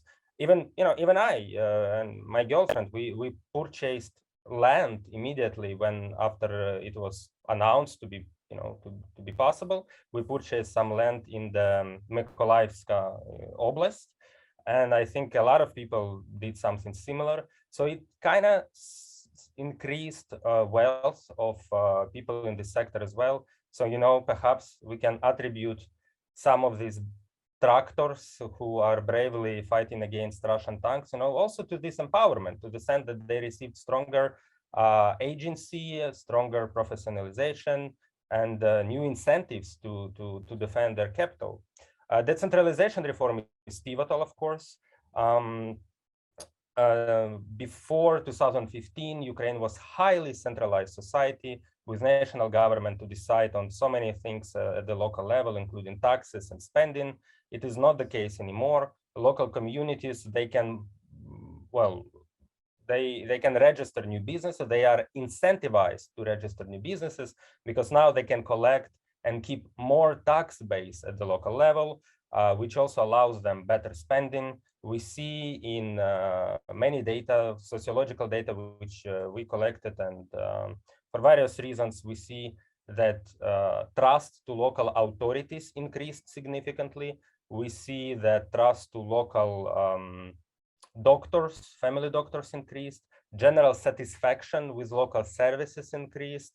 Also, the sense of new political agency emerged. For instance, during the pandemic, there was this famous case when 6 major mayors of large 6 cities, they united in new political party just to resist to the national government, saying that we don't need, to be controlled and governed. We know how to deal with the pandemic ourselves. So, and also we see some data that shows that way more resources were spent on local infrastructure and development, from 46 to more than 500% improvement. So more money are spent on infrastructure when compared to the period before decentralization. And another small reform, well, not small, I think it was a significant reform, gender quotas for the local elections. According to this law, each list should include 40% of female candidates, which allowed quite a lot of females to be elected to the local parliaments, and not only empowered women, but also, it helped to improve the collective decision-making in terms of how to spend budgets. So I think these reforms, they signal that quite a lot of Ukrainians became way more professional, more resourceful, and more committed to the development of their local communities, which is important, to contextualize what is happening right now. But also, beyond policies, we also have some reoccurring practices, let's say practices or informal institutions that also govern how things are organized in Ukraine. And I think it is, also important to keep them in mind for future research. Pandemic shocks, of course, I cannot call it a policy, but many organizations, firms, businesses, they develop certain habits and resources and ways of dealing with crisis during the pandemic. Quite a lot of businesses immediately restructured their daily life. A lot of people know how to work from home, how to commute. They develop communication protocols. So a lot of people can work. I mean, people who are able to work remotely, they are working now. It was not difficult to rearrange this again during the invasion. Rotation of political elites and advisors around Zelensky, very quick revolving doors. I think this is something interesting. I work at Kyiv School of Economics, so my own head of my university, my boss, Timofey Milovanov, he actually started as a minister of economy in the cabinet of Zelensky. And the whole cabinet was then, almost all cabinet was fired in what, like 2 months, 3 months, I even don't remember. But then after some pause, he returned to be an advisor of the administration of president. So the rotation of elites and rotation of advisors was so quick and fast, and I think it really created a marketplace of ideas and this big melting pot of ideas, which allowed our politicians, to be more flexible and to, and just to develop different strategies of survival. 1 month ago, everyone thought that Arestovich is not professional and is not capable, but today Arestovich is one of the most trusted, individuals on Ukrainian TV, because we have this rotation of elites. People come and go, they're punished if they don't do something, but they're rewarded if they're doing the work okay. I think we underestimated this strategy of Zelensky and his cabinet. Communication, apparently this new government is very savvy with communication. It's very important to support morale of people. Every mayor, heads of local administration, the president himself, they're doing selfie, they're broadcasting on Telegram. So they're doing quite a lot of nice communication. The Minister of Digitalization just used Twitter to hit Elon Musk and ask for Starlink support. So this is something new, and we should not underestimate this creativity of our politicians. Media and communication works quite well. In terms of resistance to fake news and disinformation, starting from 2014 and 2015, Ukraine has invested in a lot of new fact-checking groups and organizations, Stop Fake, Media Sapiens, Ukrainian Catholic University, Vox Ukraine, they all created something in this respect. And there is something controversial. You know, there was a huge debate about pro-Russian media channels, pro-Russian media outlets, which were shut down by Zelensky. So quite a lot of people criticized it because it was perceived as attack on freedom of speech. But now, apparently, it became a very surprisingly good move. Right now, during the invasion, all major medias united in one consortium. So they broadcast together 24 hours every day. They substitute each other. They share information. And this would not have been possible if there were some free riders or defectors. You know, those people who are not committed to this unity, they would just destroy this strong infrastructure what we are having now. So apparently cleaning the media landscape was also important. Well, and of course, quite a lot of pre-existing social ties, civil societies, volunteers, and NGOs. So these practices, together with many policies at national and local level, I believe created a strong base for resistance, which we observe now. And I think this would be a very fruitful lines of research in the future, you know, just to test how these policies worked, their combination, which policy was more efficient or less efficient, etc. So with that, I will stop sharing my screen. Thank you very much for your time. Thank you, Timothy. I lost connection, unfortunately, so I now had to reconnect from my phone. We don't have much time. We have to move to next speaker soon, but let me ask you just one question. I don't think there were any questions in the Q&A. How do you think these reforms that you talked about help current defense effort and mobilization that we see, you know, in different cities? And what about cities that are basically cut off without the connection, right? So like a lot of this digitalization thing is very helpful if you actually have connection, right? But if you don't have connection, what then? And if you could answer maybe very briefly so we can move on to the last speaker, it would be great. Sure. So there are direct and indirect reforms. So the army military reform and the reform of territorial defense, I think they have a direct impact on, you know, capacity of Ukrainian government to resist. Decentralization also has direct effect on resources and capacities of people to organize and resist as well. In terms of digitalization, you're absolutely right. You know, if someone destroys your infrastructure, then what can you do? I think that there was this indirect influence of rather practices and management styles of politicians. You know, the fact that we received these Starlink supports, or the fact that quite a lot of volunteers now help to organize evacuation. I think these things are helping indirectly when infrastructure fails. So that's it. Okay, thank you. Thank you very much, Timothy. For the sake of time, we'll move to our last speaker, Sergei Plokhy. Yes, please, Sergei, go ahead. Thank you very much, Oksana.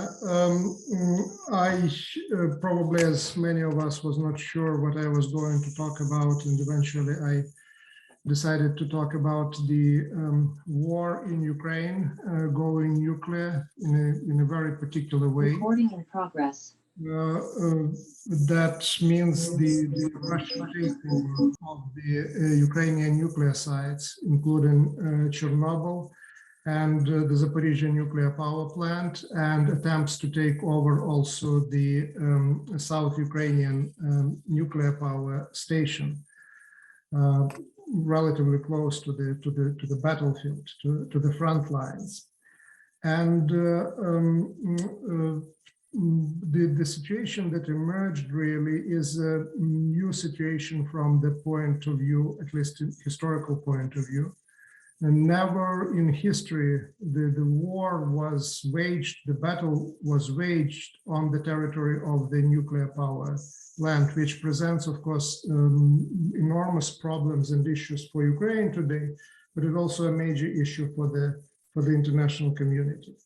So, and I will try to, in my, I understand, 10 minutes, I will try to talk about what exactly happened, and then also what was the Ukrainian and international reaction to that, and how unprepared the world in general is to deal with this situation. I'll start certainly with Chernobyl. And Chernobyl exclusion zone became really, in many ways, the calling card of the Ukrainian tourism, in the international tourism in particular, in the years leading to the current invasion and this all-out war that was launched by Russia.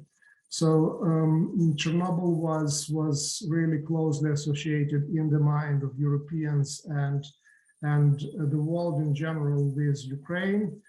The interest in the Chernobyl disaster grew enormously after the HBO Sky miniseries, and a lot was done on the part of the private tour operators, including Chernobyl Tour, or in particular Chernobyl Tour, to associate Chernobyl not just with the old Soviet past, but with Ukraine, and associate not with the decline or trauma, but also talk about some form of revival. And the Ukrainian government joined it with its resources.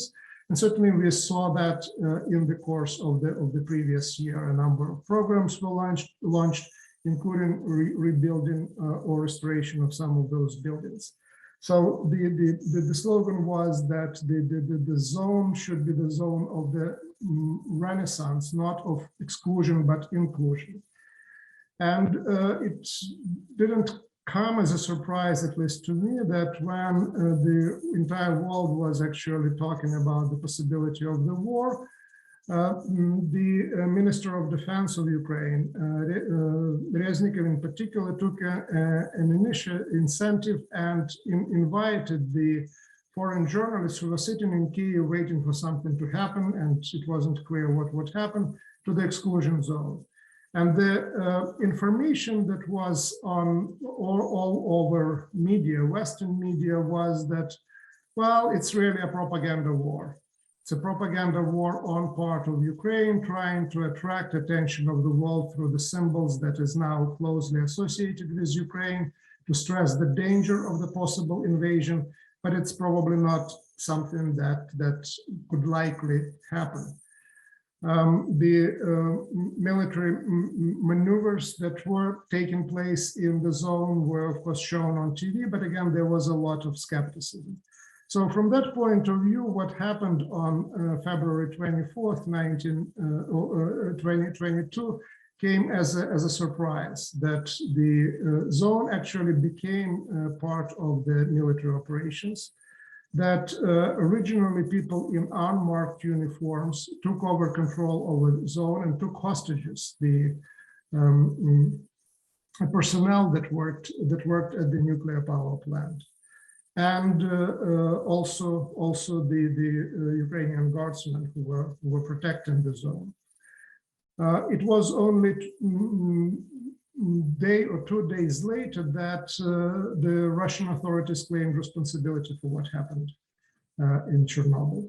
The Ukrainian regulating authorities demanded from the International Atomic Energy Agency that there would be some very strong language and protests with regard to what happened, especially given that the Chernobyl site was taken over by unknowns.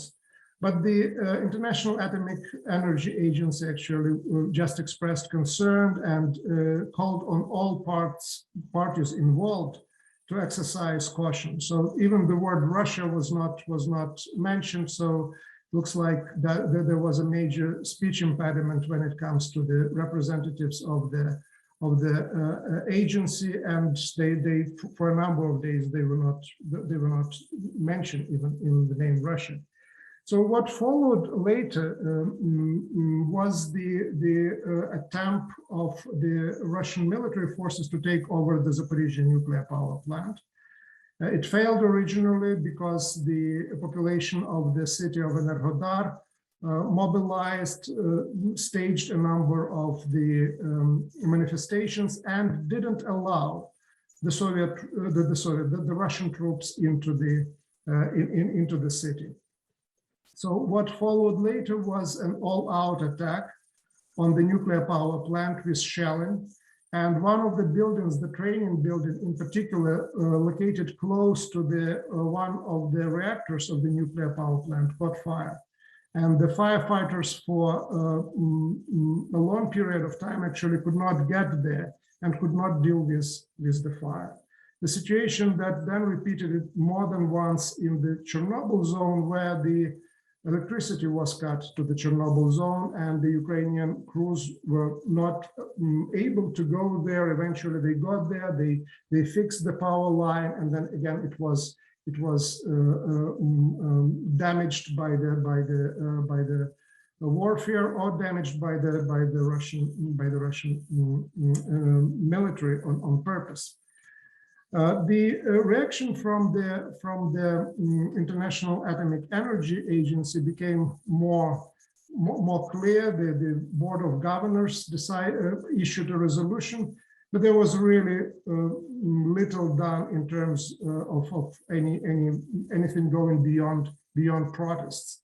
Again, a special session of the Security Council was called, but again, it didn't result in anything to speak of. Meanwhile, the danger actually continues to be extremely serious.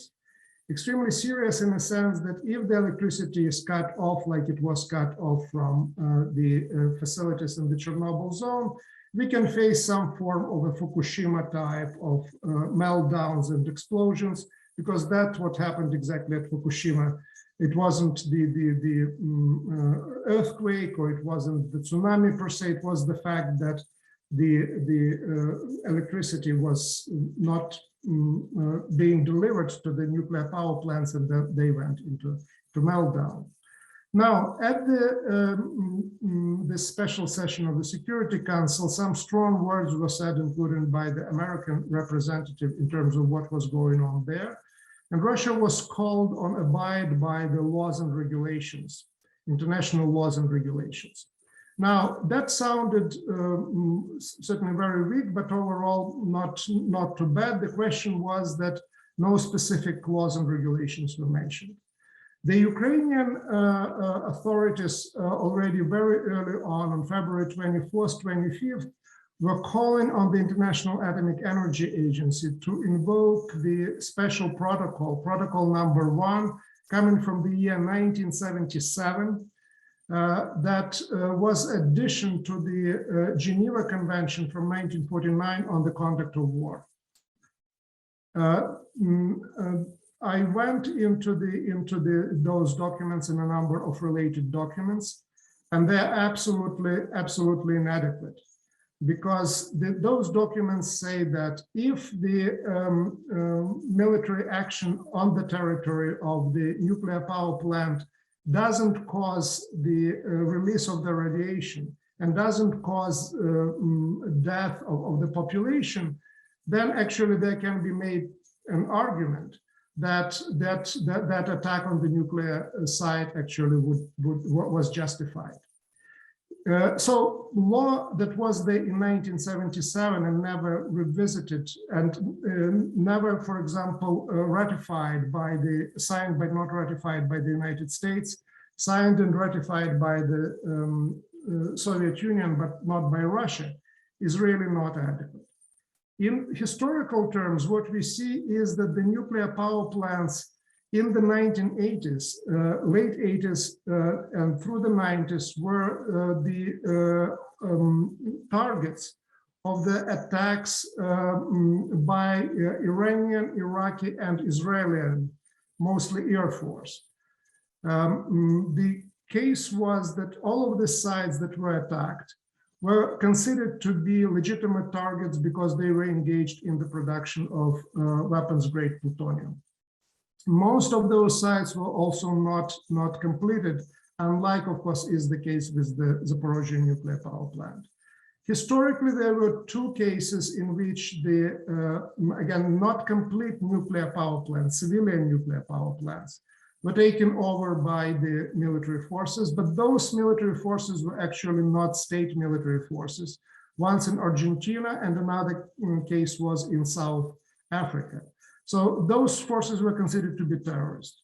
forces. So what we see today really happening in Ukraine is unprecedented military action against the civilian nuclear power plants that before that, if were not performed by the military forces of the state actors, of the states per se. So the Russian Federation is really here, like in many other cases, functions and performs as the nuclear terrorist or nuclear terrorist force. And this is something that, first of all, has to be recognized by international agency. But more importantly than that, the pressure should be applied, of course, to end the war, and in particular, the war on the territory or in vicinity of the nuclear power plants, because again, that is really one of the ways in which the war in Ukraine had already went nuclear. From the Ukrainian side, there were a number of proposals and suggestions that were made, including declaring the 30-kilometer zones around the nuclear power plants to be no-fly zone and no-fight zone. But again, the International Atomic Energy didn't respond in the way how the Ukrainian side wanted them to respond. And the reason for that is simple. They represent the organization in which Russia is a member and in which the functioning of that organization depends on the payments that made by Russia. The election of the top officials depends on the way how Russia votes. And this is another big issue that deals not only with the International Atomic Energy Agency, but also with the United Nations and its structure as a whole. So really, this war on nuclear sites in Ukraine opens a number of issues that again that have to be first of all addressed immediately, but also pose very important questions for the future. Because any thoughts about nuclear power functioning as a way to solve the climate crisis in the world after what happened in Chernobyl, after what happened in Zaporizhia is dead in the water.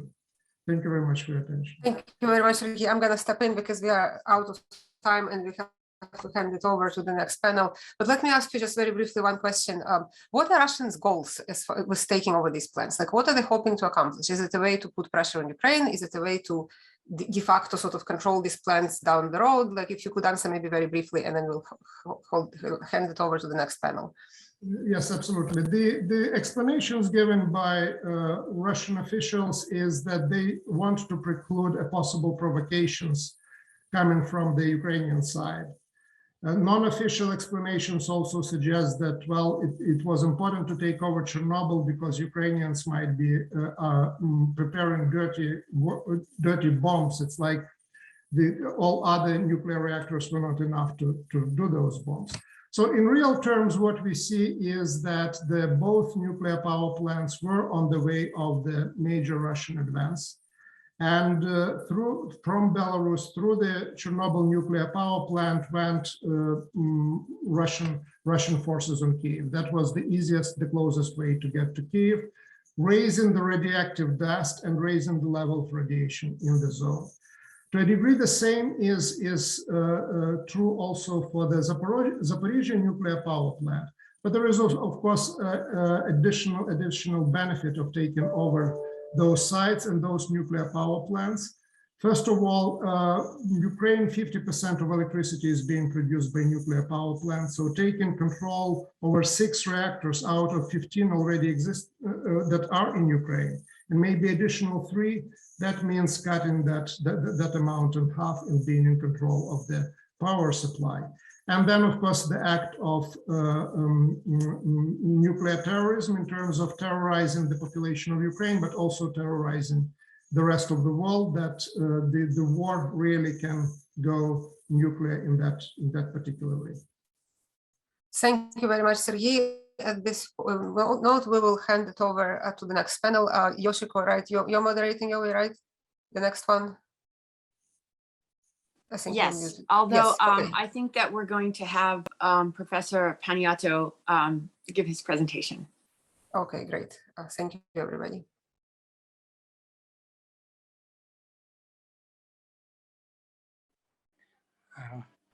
Okay. Do you listen me? Yes. This time is okay. Because I was out of schedule, but it's the very strange things never was before. So I will not able to show the graphics, but I try to do very short presentation without graphics. We had some unique data. It was a project with the Levada Center. We worked, started with 2008. Levada Center, maybe it's the only reliable source of data in Russia, and he became the foreign agency, received status of foreign agency for its independent position. We have done 70 surveys, 35 surveys in every country about attitudes of Ukrainians to Russia and attitudes of Russians to Ukraine. And it's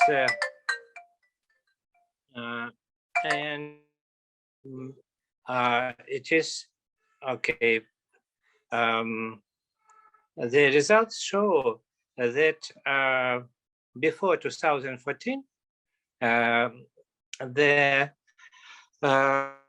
attitude of Russia was attitude of Ukrainians to Russia was from 80% to 90%. From 80% to 90% Ukrainians treated Russia positively, and proportion of Russians who favored Ukraine reached from 30 to 70%. Saying during Georgia conflict, it was only 30%. And dramatic changes, the collapse of the positive attitudes of Ukrainians to Russia began after annexation of the Crimea and continued after beginning of the war in the Donbass. By March 2015, only 30% of Ukrainians had a positive attitude to Russia. So the drop was 50 percent points. It was dramatic drops. We had also to say that before 2014,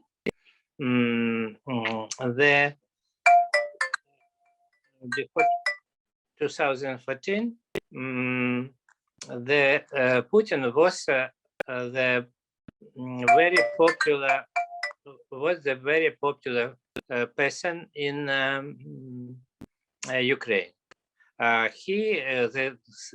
60% of population have positive attitude to Putin, and only 15% have negative attitude. It's much more than all other Ukrainian politicians. Saying Yushchenko in 2009, when Putin had 60, Yushchenko had 6 or 7. The Yanukovych have in before 2010, in 2009, had about 30%, twice less than Putin. And only after annexation of Crimea, the situation changed dramatically, and 70% started, attitude of 70% was negative, and only 13% had positive attitude. And the same is the attitude to NATO. Before 2014, NATO was not popular in Ukraine. Only 16% of population wanted Ukraine join NATO, and about 60% was against NATO, and it was not popular. So politicians usually don't include, only several politicians included NATO as the aim of their program. But in 2015, there also was dramatic changes. The number of persons who wanted joining NATO became 3 times more, from 16 to 48%. and the number of who was against decreased twice, from about 60 to about 30%. And the survey, which were conducted several days ago, showed that now even 70% for joining NATO, and only 12% against NATO. So we may fix that until 2014, Ukrainians experienced unlimited love for Russia. Till 2014, Putin was treated better in Ukraine than any Ukrainian president or politician in general. Until 2014, the majority of the population was against NATO, and few politicians included this unpopular thesis in their program. So my main summary is that it's not true that Putin attacked Ukraine because Ukraine wants to join NATO. Vice versa, Ukraine wants to join NATO because Putin attacked in 2014. That's all I want to say.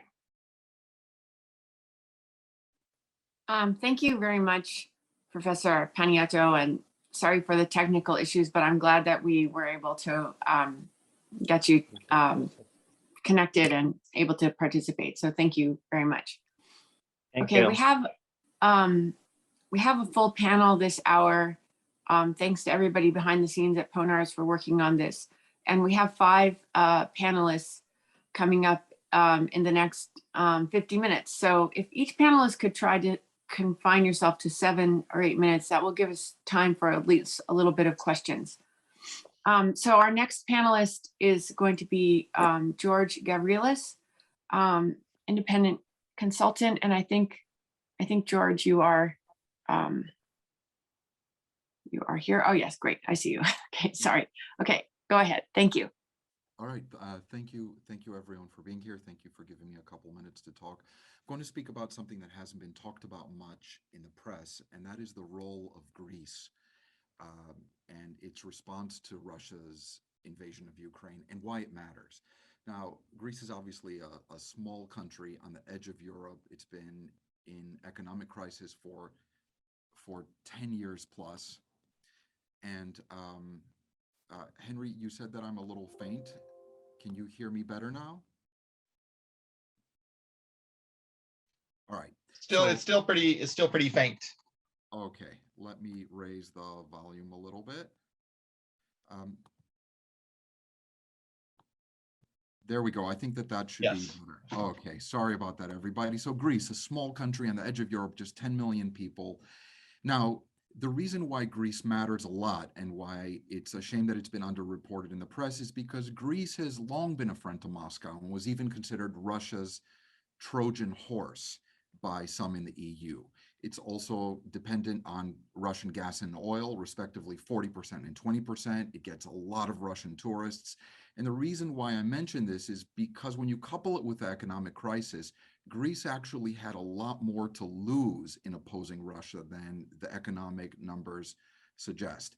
And yet, it's very interesting to note how quickly Russia's invasion shattered relations between Athens and Moscow. There are several reasons for this, including some underlying tensions over each country's political role in Orthodox Church politics.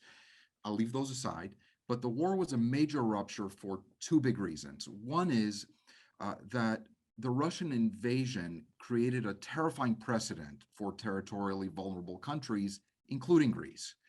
And the second reason is because of a bombing that killed Greek expats very early on in a smaller town outside of Mariupol.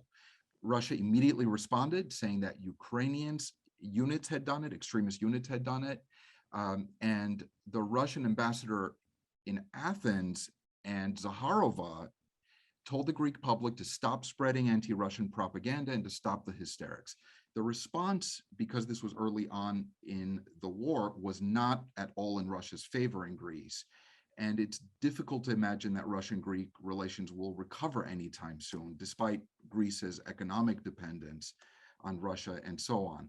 I think the best way I can, oh, and by the way, I just learned that the Russian consul general in Mariupol was able to leave the city only yesterday and is now in a somewhat safer city 300 kilometers to the west. He was one of the last diplomats to leave Mariupol. Now, let me give you some visuals from the Greek media that I think really show you what the mood in the Greek press is like. First, on a center, there's a center right paper called Tovima that had a very strong and sharp headline early on in March that basically said, night of shame for the Russians in Sumy. They bombed women and children. And they showed very graphic pictures. And then in a center right paper, which is a little bit like the Wall Street Journal of Greece, you had a series of sketch artists that are very respected, very widely read, and who presented a number of sketches that I want to share with you, and I will conclude with those, okay?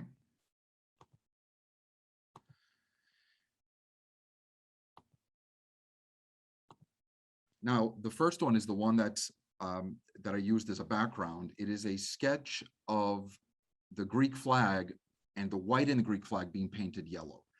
Extremely significant to show solidarity with Ukraine, because in Greece, it is extremely rare and almost unheard of for anyone to manipulate or to play with the colors or the design of the Greek flag.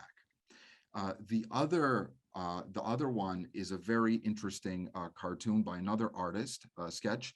It shows a Russian soldier in the middle of a Ukrainian city that is being bombed, who tells a mother and her children, a Ukrainian mother and her children, President Putin, as he points to a treadmill, is offering you safe humanitarian corridors to leave. There is another sketch that is also incredibly strong in its imagery and resonated with a lot of people. The first missile that is headed towards a Russian city says to the second missile, hey, did you hear Zakharova really gave it to the Greeks? She really criticized the Greeks. The second missile responds, yeah, for anti-Russian propaganda. And the third missile, which is lagging, says, hey guys, are you headed for the daycare as well? So Greece has pulled no punches in its response to Ukraine. And this too is an interesting one by another popular political cartoonist, which shows a reversal of a traditional icon that is very famous in Orthodoxy, which is St. George slaying the dragon. Here, the dragon is slaying St. George, and the caption underneath says, Russian icon, 21st century Putin collection. So that is what I wanted to share with you today, and to mention one other thing. And that is something interesting that is being discussed in a very hush-hush way in Greece right now. And I don't know whether it's viable or not. Zelensky also mentioned in his address to the US Congress today that he would like to have, I believe, S-300 missile systems. Well, Greece has those that it got in a very unlikely way after a diplomatic conflict in the late 90s between Turkey, Cyprus, and Greece. The missiles were given to Cyprus. Greece agreed to take them away from Cyprus and to buy them, and now they're sitting on Crete. I would certainly advocate to give those S-300s as quickly as possible to Ukraine, and I'm sure we're going to see arguments against that, especially by some larger NATO members, in the same way that they argued against the Polish MiGs going to Ukraine. But at this point, I think we are running out of options if a no-fly zone is not going to be imposed. Thank you for listening, and to listening to the story of a very small country that has caused a lot of grief in the Kremlin for its anti-Russian stance, because this is a country that they probably last expected this response from. Thank you. Great, thank you so much, George. I want to just remind everybody that if you have questions, to use the Q&A to add those to the questions. And as we go through the panelists, we can also come back to some questions for panelists if we have time. So please add your questions to the Q&A. Okay, our next speaker is Professor Dominique Arel from the University of Ottawa in Canada. Thanks. Thank you. Thank you, Yoshiko. Very, very glad to be here.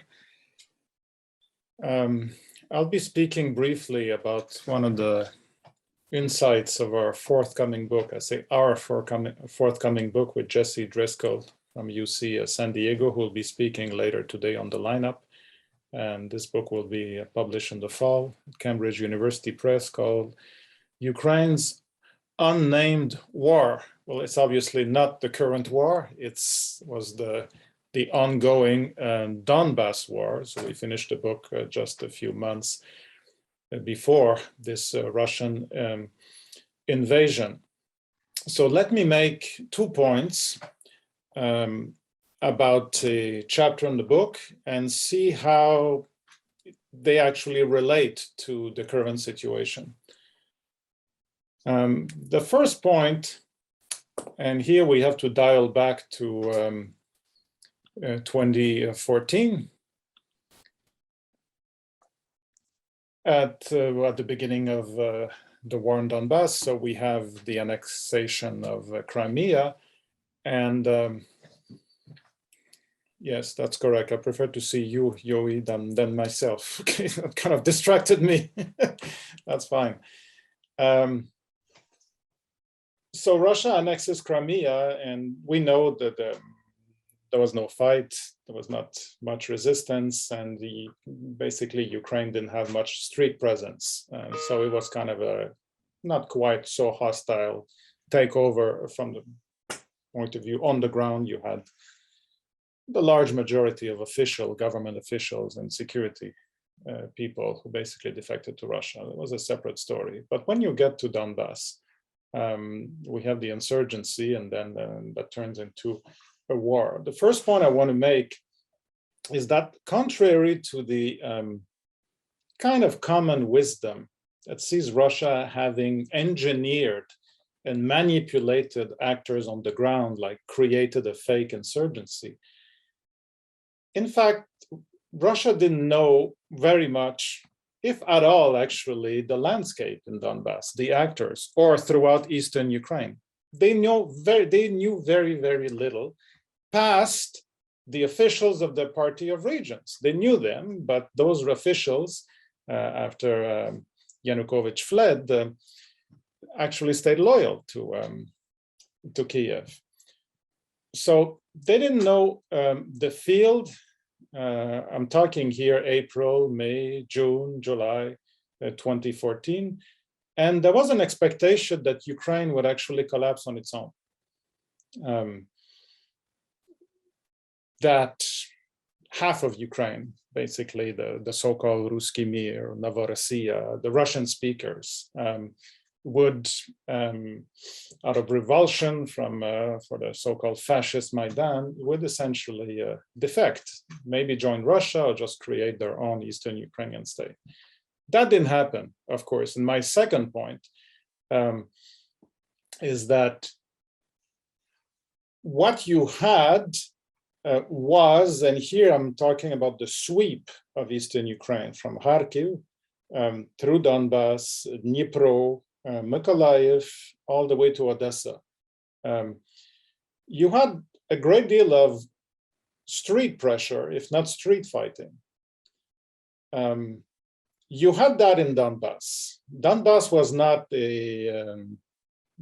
by any stretch, a takeover of the type that happened in Crimea. You had pro-Ukraine demonstrations, you had then actually street violence, and eventually the pro-Russian forces on the street prevailed, but the kernel of many of the volunteer battalions came out of these pro-Ukraine, Russian-speaking militants, both in Donbass and Kharkiv. The Azov battalion actually originates from Kharkiv. But that's not what happened elsewhere. So in Kharkiv, you had, again, over almost 2 months from early March through late April, demonstrations attempt to take over the government building, the Oda, which was repeated in April. You had that in Odessa. Of course, we know how it ended with the tragic fire in Odessa. What was remarkable is that the street presence actually tilted towards Ukraine more than towards Russia. So the pro-Ukraine street fighters or street activists had the upper end. That took place in the context where government officials did not defect. So Russia expected these regional parliaments to basically follow the Crimean recipe that we don't recognize Maidan, it's an illegitimate coup d'etat, and then we want a referendum, etc. And there was a refusal everywhere. So that kind of institutional resistance in the context where the central state for a pretty long period, in the critical 2, 3, maybe 4-month period, did not really fully control their police forces. So that was kind of the uncertain environment. So in the end, you had an insurgency in Donbass, but not elsewhere. And again, elsewhere is often presented that these are all fake demonstrations, all manipulated by Moscow. The evidence actually showed that those guys were mostly, if not overwhelmingly, locals, actually, and didn't have much support from Russia, practically speaking. So that was 2014. An insurgency, yes, and then eventually military intervention by Russia in Donbass that led to this protracted war. But elsewhere, institutional resilience, street power, and then consolidation of Ukrainian statehood for the last 8 years. So how to connect with the current situation in my about 3 minutes, Yuri?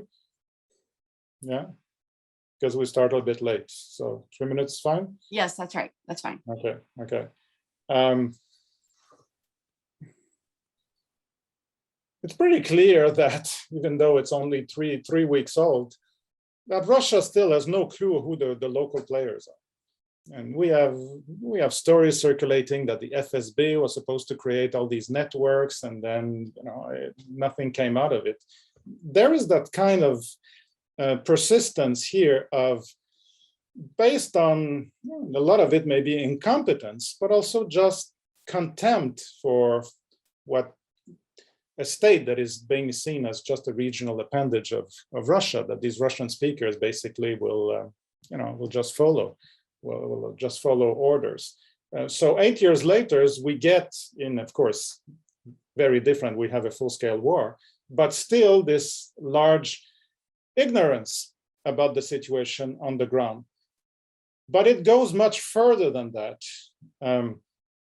What we've been observing with great anxiety and dismay in the last 3 weeks in the systematic bombing of cities and the indiscriminate attack on civilians. But which cities? Who knows? God knows that we all hope it won't get to Lviv and in the Western Ukrainian cities. But the cities that have been bombed so far are Eastern Ukrainian cities. And the worst case in all the gradation of horror is Mariupol, which is not only an Eastern Ukrainian city, it's a Donbass city. And it's a city as ethnically Russian and Russian speaking as Donetsk could ever be. And yet, that's the city, along with Kharkiv, along with Sumy and all the others, that are attacked by Russia. So what does it, what can we make of this? Is we already have evidence that pro-Russian support, whether expressed politically or on the street, has completely vaporized in Ukraine. How could it be different when basically Russia is attacking Eastern Ukraine, is attacking all of Ukraine, but is attacking specifically Eastern Ukraine with an Eastern Ukrainian president.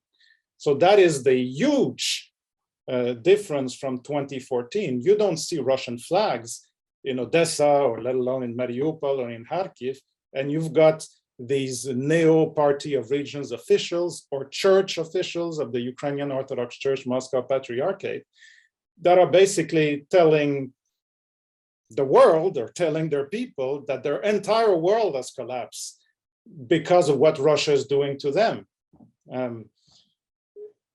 That is historic. You could say almost the tectonic plates of identity politics are shifting in Ukraine, which is, in a post-Russian invasion, there will be a post-Russian invasion. Obviously, any state has regional variations, etc. But in terms of consolidation of Ukrainian identity and a pretty solid anti-Russian now political identity, that's what the war will produce. And the second point, briefly, since I'm out of time, it is still astounding to see that 8 years later, Putin still expected no resistance and thought that Ukraine would collapse on its own, or would basically engage in unconditional surrender because it doesn't have much of an army, it's a fake state, and etc. 8 years later, and here we are. Thank you so much, Dominique. Yeah, I share that just puzzlement of like how anybody could have, with the just even remote understanding of Ukraine, could have come to that conclusion. Okay, so I'm sure we'll have more time for some Q&A. I don't see a question right now. I just want to encourage people to put questions for the panelists in this hour into the Q&A, and so we'll come back to Professor Arel a little bit later. Okay, right now I want to invite Professor Nona Shakhnazarian to join us. I think she started sharing her screen. Okay, perfect. Thank you so much. And I'm sorry, I meant to say she's from the National Academy of Sciences in Armenia. Thanks.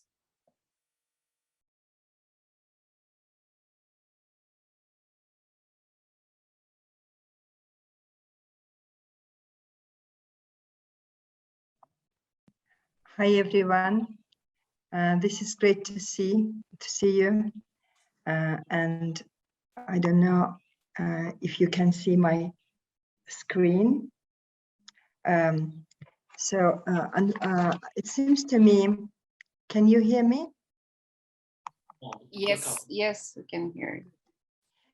It seems to me that my presentation and the topic of my presentation is a little bit overlapping with the topic of Alexander Iskandarian, but hopefully it's going to be a little bit different. But the thing is, I just managed to make a pilot research and to speak about this absolutely new phenomena in Armenia, these migrants from Russia in Armenia. So the war in Ukraine, launched by Russia on February 24, 2022, shook the entire world order and became a challenge for the world. The war sharply raised the question of the role and place of Russia in the vast Eurasian space. In Armenia, these events inevitably resonate with the difficult experience and understanding of the Karabakh War in the fall of 2020 and the role of Russia in this region. Russia's pressure to anyone to take side is well known. The Russian authorities use the symbol Z to mark those who support the military operation and to show that there are many such people. While many Russians sincerely approve the actions of the Russian troops, a significant part of the popular support is actually imitation. How this campaign works and why foreign and some state employees refuse to participate in it. Immediately after 24th of February, there was a great influx of Russian citizens to Armenia. The new arrival from different categories in terms of education and social standing.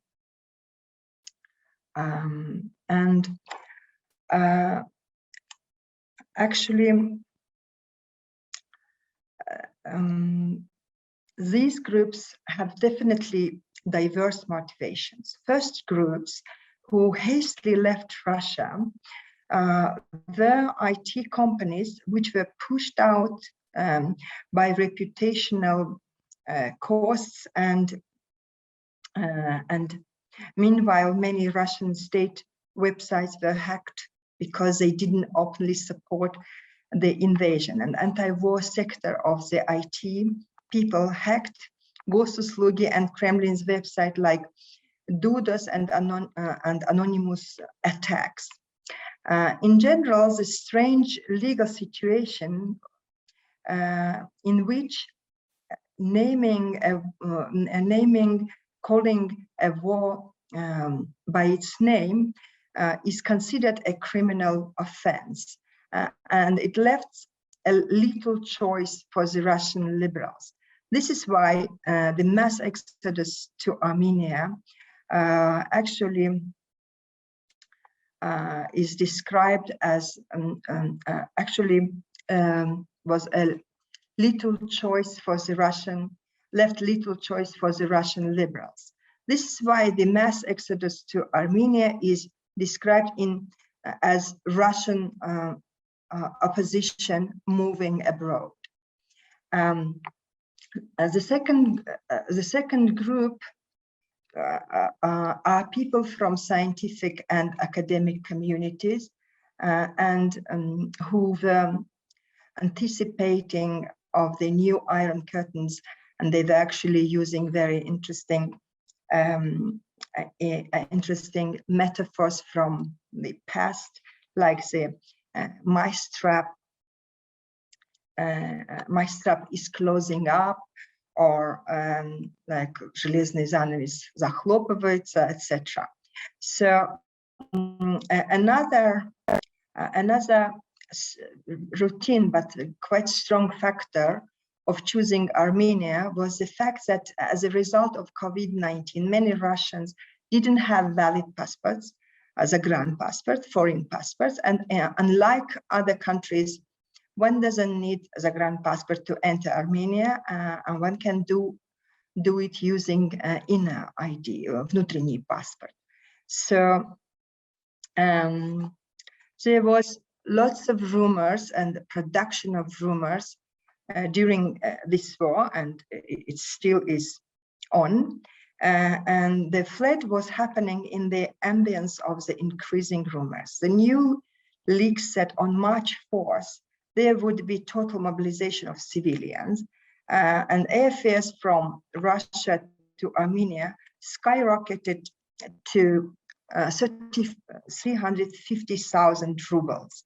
Many male students made last-minute adjustments to their appearance, like shaving their beards and choosing relevant clothes so that they do not stand out militants. Because Russian Siloviki, they were kind of afraid that these people are going to join Ukrainian oполченцы or army against Russia. The panic grew because they were quizzed and interrogated by Siloviki in the international airports until the last minute before boarding. They were asking why they leave country, and they closely inspected, Siloviki closely inspected all the mobile data. Many flights were cancelled as sanctions were imposed on those airlines that were leased from European companies. This contributed to more panic because it was seen as a state sabotage or like exactly that the borders are closed and all these rumors are actually true. People felt that they were trapped and unable to leave. Since February 26, Facebook was blocked and people resorted to other social media platforms like Telegram canal called Telegram in Russia. And due to the cancellation of flights, many lost their tickets on more than one occasion, but some were lucky to get a ride on their chartered flights by IT companies to transfer their staff. There were many bitter reminiscences of white immigrants, quote-unquote philosophical steamships from 1922 Civil War between Krasny and Belly, whites and reds. No, you have 2 minutes. How much? 2 minutes. How many? 2 minutes. 2. Good. Yes, sure.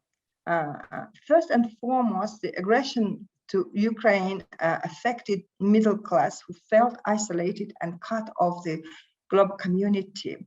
And the uncertainty and fear were aggravated by the meltdown of the banking system, just withdrawn of the SWIFT and rapidly plummeting ruble.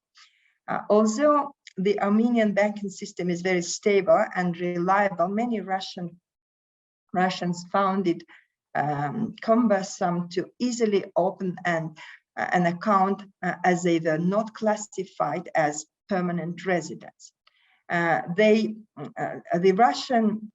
Russia's Mir credit card was partly working, but the major downfall was that people who had US dollars were unable to get them. These restrictions have been alleviated recently. On Monday, March 14, the Russian government announced the relaxation of some requirements for transferring foreign currency to foreign accounts. It seems that this is a good signal, and the Russian authorities will ease the restrictions imposed by presidential decrees after freezing part of the gold and foreign exchange reserves. However, upon close examination, things are not at all so optimistic. And just to come to conclusion, I would like to say that there is this human capital influx into Armenia, and even though Armenia is one of the friendliest countries to Russia, first, Armenian business is strongly connected with Russian one, and besides, the Armenian banking system accepts rubles. Still, Armenia is a small country that faces unprecedented challenges to host this sudden surge. And the price of housing in Yerevan today is higher than in Moscow, and some call Yerevan a new Amsterdam. And one way or another, now Armenian officials and businessmen are working out strategies to preserve human capital and other potential from a big exodus from Russia. Armenia should not only be seen as a temporary refuge like Zapasnoy Aerodrome or transit country for Russian middle-class capitals. And some of these strategies and directions are, on the one hand, tax incentives and privileges, and second, on the other hand, mandatory involvement of local economic actors in the newly come enterprises through a quota system, let's say 20%. And thank you very much. I think I exhausted my time. And again, it was a pleasure to be with you. Thank you so much, Nona. And there is a couple of questions for you in the Q&A, but I'm going to invite you to answer those in the Q&A chat box because of the shortness of time. But thank you so much. So if I could ask you to stop sharing your screen. Sure. That would take the slides off. Yeah, perfect. Okay, thank you so much. And then next we have Professor Paul Denary from University of California, Riverside. Okay, perfect. Good to see you. Hi there. Thanks, Yoshi. Great. Thanks, sure. Great to be with everybody. And the first thing I'm going to do is try to flog my book and get it in the screen here. I'll talk about that in a second. preparing for this, and I did do a little bit of preparation, I thought, what am I going to say about Ukraine and Russia, that looking at the names on the screen in front of me that you don't already know? So I'm going to try to do that, but we'll see. I'll talk a little bit about my own research and then where I think this heads in the future, and then I'll be done. So first of all, I wrote this book called Ukraine and Russia, From Civilized Divorce to Uncivil War, and it really traces the relationship from the time the Soviet Union collapses really up through the Minsk agreements in 2015. And the argument, I obviously can't recapitulate the whole thing, but I want to stress a couple of points because I still think they're true and I still think they're important.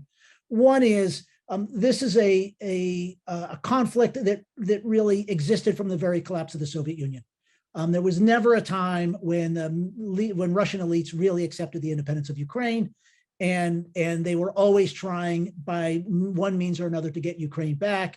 And really what we see in 2022 is, having realized that peaceful means were never going to work, it was time to try some not so peaceful means. Even the small war strategy, as I call it, of 2014 didn't work. And so we get to 2022. Part of that argument then is that things like NATO expansion were not a source of the conflict. They were a symptom of what was already at best a security dilemma, and at worst a problem of Russian revanchism in Central Europe. And again, don't have time to go into that, but I want to stress that. Which, when you talk about NATO expansion, you get to this argument, which The Economist, which I typically love, has just reprinted again and given more air to than I think it deserves. The famous Mearsheimer argument that this whole conflict is the West's fault for talking about NATO expansion and for expanding NATO as it did.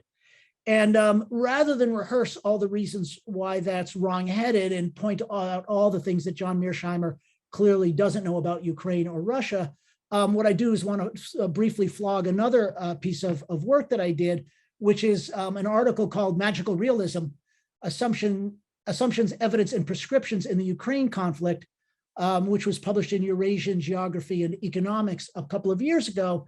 And what I show there is two things. One is that, first of all, Mearsheimer's argument about Ukraine contradicts everything Mearsheimer ever wrote about realist international relations theory. He actually, in a strange way, turns out to be either a defensive realist when he claims to be an offensive realist, or he actually turns out to be a bit of an idealist, because he has this idea that somehow Russia, unlike every other power he's ever written about, is going to be satisfied not to try to expand its power if we just let it have Ukraine. So why does any of this matter now, other than the backbiting about how the war started? I think it matters now because we are already thinking about what a peace might look like. And it's not too soon to be thinking about peace, because every war, or almost every war, ends with a peace. And in some way, the purpose of fighting a war is to get to a peace that you can live with. And clearly the end of the Cold War, for Russia at least, did not happen that way, did not end that way. And so I think that the key question, or one of the key questions is Ukraine going to be left in some neutral buffer no man's land status? Or is it, after Russia has taken its several pounds of territory and flesh, is it going to be allowed to really try to integrate with the West? And you might be able to discern that I have an opinion on the matter, which is to say, if Ukraine is not allowed and encouraged and supported by the West to integrate into the West after this conflict is over, we'll be right back where we started. If that sort of strategy that says it's too important to Russia, Ukraine has to be left dangling, I just don't think it will work, for all the reasons that most normal realists would point to. If we've learned anything from the last 30 years, it's that Ukraine as a no man's land will always tempt Russian intervention, and it will always be contested for between Russia and the West. And I would argue, in fact, that if Ukraine had previously a credible path to EU membership, probably all of this could have been avoided, including the whole question of NATO membership. I don't want to put the fault, I think that the fault of Ukraine not being offered a path to EU membership lies both with Ukraine and with the EU, but I think it's crucial not to repeat that mistake. So to just wind up, I think Europe is, for the foreseeable future, until Russia becomes a very different kind of Russia, Europe is going to be divided between a democratic part structured primarily by the European Union and by an authoritarian part dominated and controlled by Russia. And leaving Ukraine up for grabs will only guarantee that we're going to be doing this again sometime down the road. And that would seem to be a pretty tragic mistake to me. That's it. Thank you so much, Paul. You're quite welcome. Oh my God, I underfulfilled the plan. I apologize. No, it's okay. But I'll stop there. All right, there was a question for Dominique where it's like, okay, we'll try to come back to this. Let's leave a little bit of time for questions at the end, and I think that'll be fine. So thank you so much. We'll move on to Dr. Catherine Stoner from Stanford, and then I think that'll give us a little bit of time for questions at the end. So thanks very much. And also reminder to put questions in the Q&A if you have them. Thanks. Great, thanks, Yoey, and thank you, Ponars. And since Paul did a shameless promotion of his book, I'm doing a shameless promotion of mine here. And good morning from California. It's still morning here. For a little bit of comic effect, you may see my Labrador Phoebe come into the photo every once in a while to humanize everything that we're saying a little bit, or Canaanize, I suppose.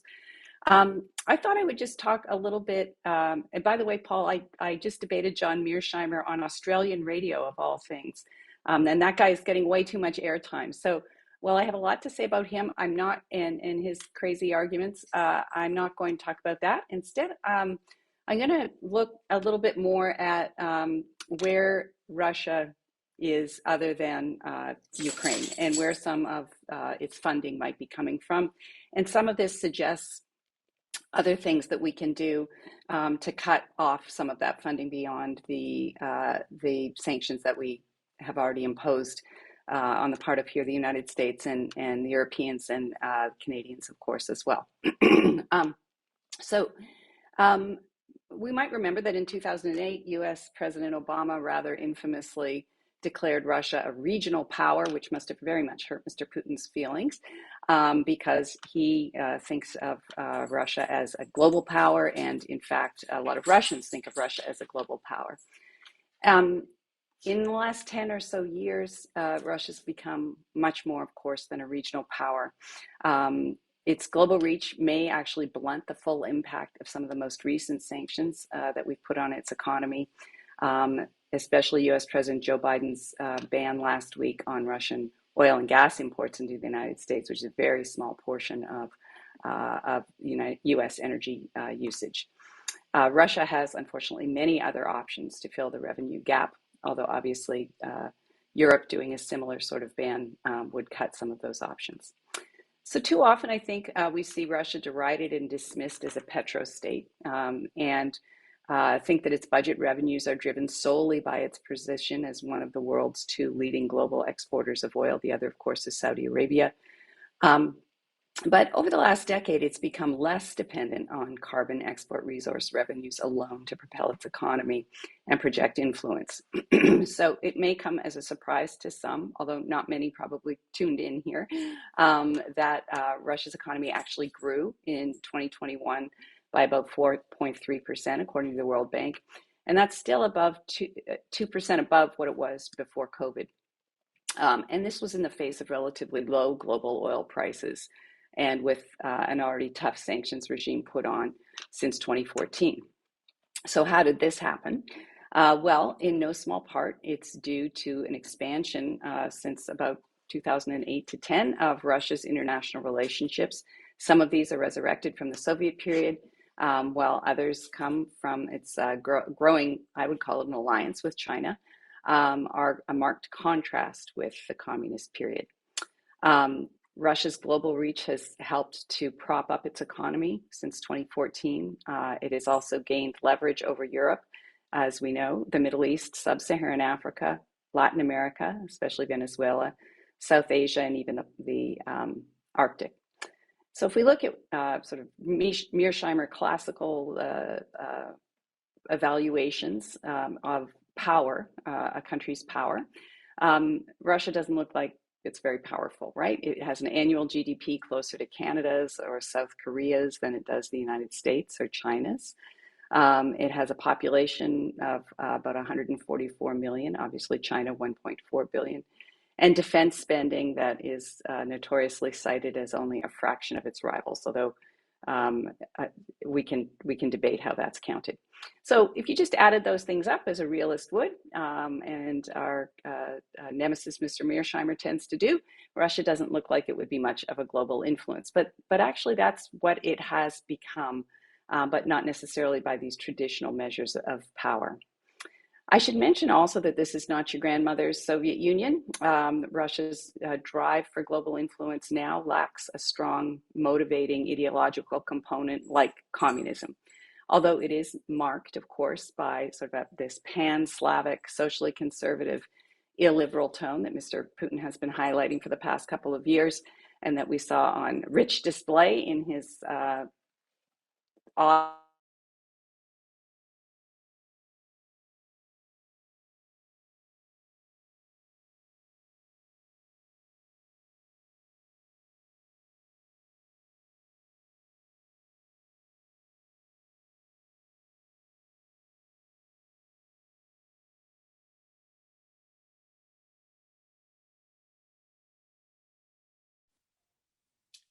I think we lost Catherine. Is that right? Or is it me?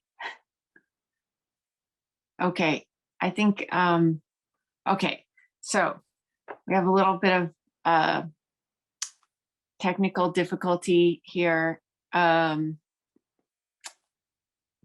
wait, I think we're back. Catherine, you're just muted, but otherwise I think you're back. A lot of people like to mute me. So, okay, you're good. Go ahead. Sorry, maybe that was Mr. Putin coming in saying nasty things. Okay, I'll just try and finish up quickly then. How about that? Is that okay, Yoey? So there is this illiberal component, but it isn't the same kind of, dare I call it, cohesive ideology that the communists had, right? That drives this. So where else is Russia? And is this a new Cold War? And I think there are lots of different people who would argue that it wasn't until late February, but perhaps now this is, we can call it that, and it might be an interesting thing to chat about. The Cold War, as Arnie Westad said, was an unprecedented struggle for the soul of mankind, right? One developmental model versus another. And that doesn't seem to be what motivates the Kremlin at this point. It's perhaps interested in finding like-minded states and populations that have this sort of illiberal conservative view, but that's really preaching to the converted already. Also, in the Cold War, by the end, at least, at least by 1985, when Gorbachev came in, the Kremlin was a predictable adversary. We kind of knew what to expect and how to treat one another. There were rules of the game. But after 22 years of Vladimir Putin's leadership, it's anything but a conventional adversary in its approach to foreign policy, as we're seeing now in Ukraine. So some places that I think have been overlooked as we focus a lot on China in terms of where Russia has forged new or stronger relationships in the past 10 or so years are the Middle East and North Africa. The kinds of things they deal with, obviously oil and natural gas, but also weapon sales. And that is another big generator of income, selling S-400 weapon systems, for example, not just to Turkey, but throughout the Middle East. And also building linkages in places like Israel. Notice Israel playing a very sort of difficult dual game here with Ukraine and Russia, partly because there are large diasporas from both places, but there are huge Israeli investments in Russia as well, relatively speaking. Saudi Arabia, really fascinating relationship where Saudi has been foe and then friend again, welcoming Russia in functionally as a member of OPEC, OPEC Plus, helping to determine oil output globally. And then finally, Syria has also helped promote Russia's interest through the Middle East. And the Gulf states, too, have also been big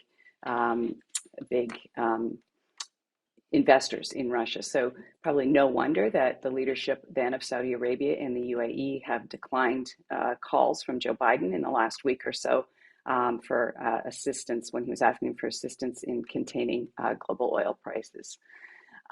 We could go through sub-Saharan Africa as well, where over the last 10 or so years, Russia has canceled billions in former Soviet debt to African countries and gained in return contracts for infrastructural development across the continent. This is a strategy also used in Latin America, forgiving Cuba's Soviet-era debt, and also in Venezuela, rather significantly.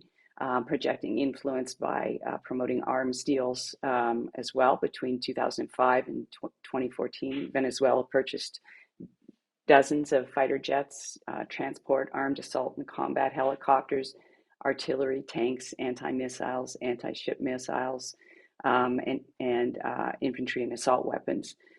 So flooding Latin America with weapons as well. Saving Nicolas Maduro in 2014 by sending in some Russian advisors when our own Secretary of State, Mr. Pompeo, was assuring us that that Maduro was on his way out. The last place, other than China, to note a difficult relationship, some of which is legacy, is of course India. And that's an area where I think we could put some pressure on our ally in India. But you may have seen Mr. Modi's numerous trips to Russia. And Russia has also supplied India with weapons, also with other forms of energy, including, as with China, building nuclear power plants for energy usage. So I'll stop there.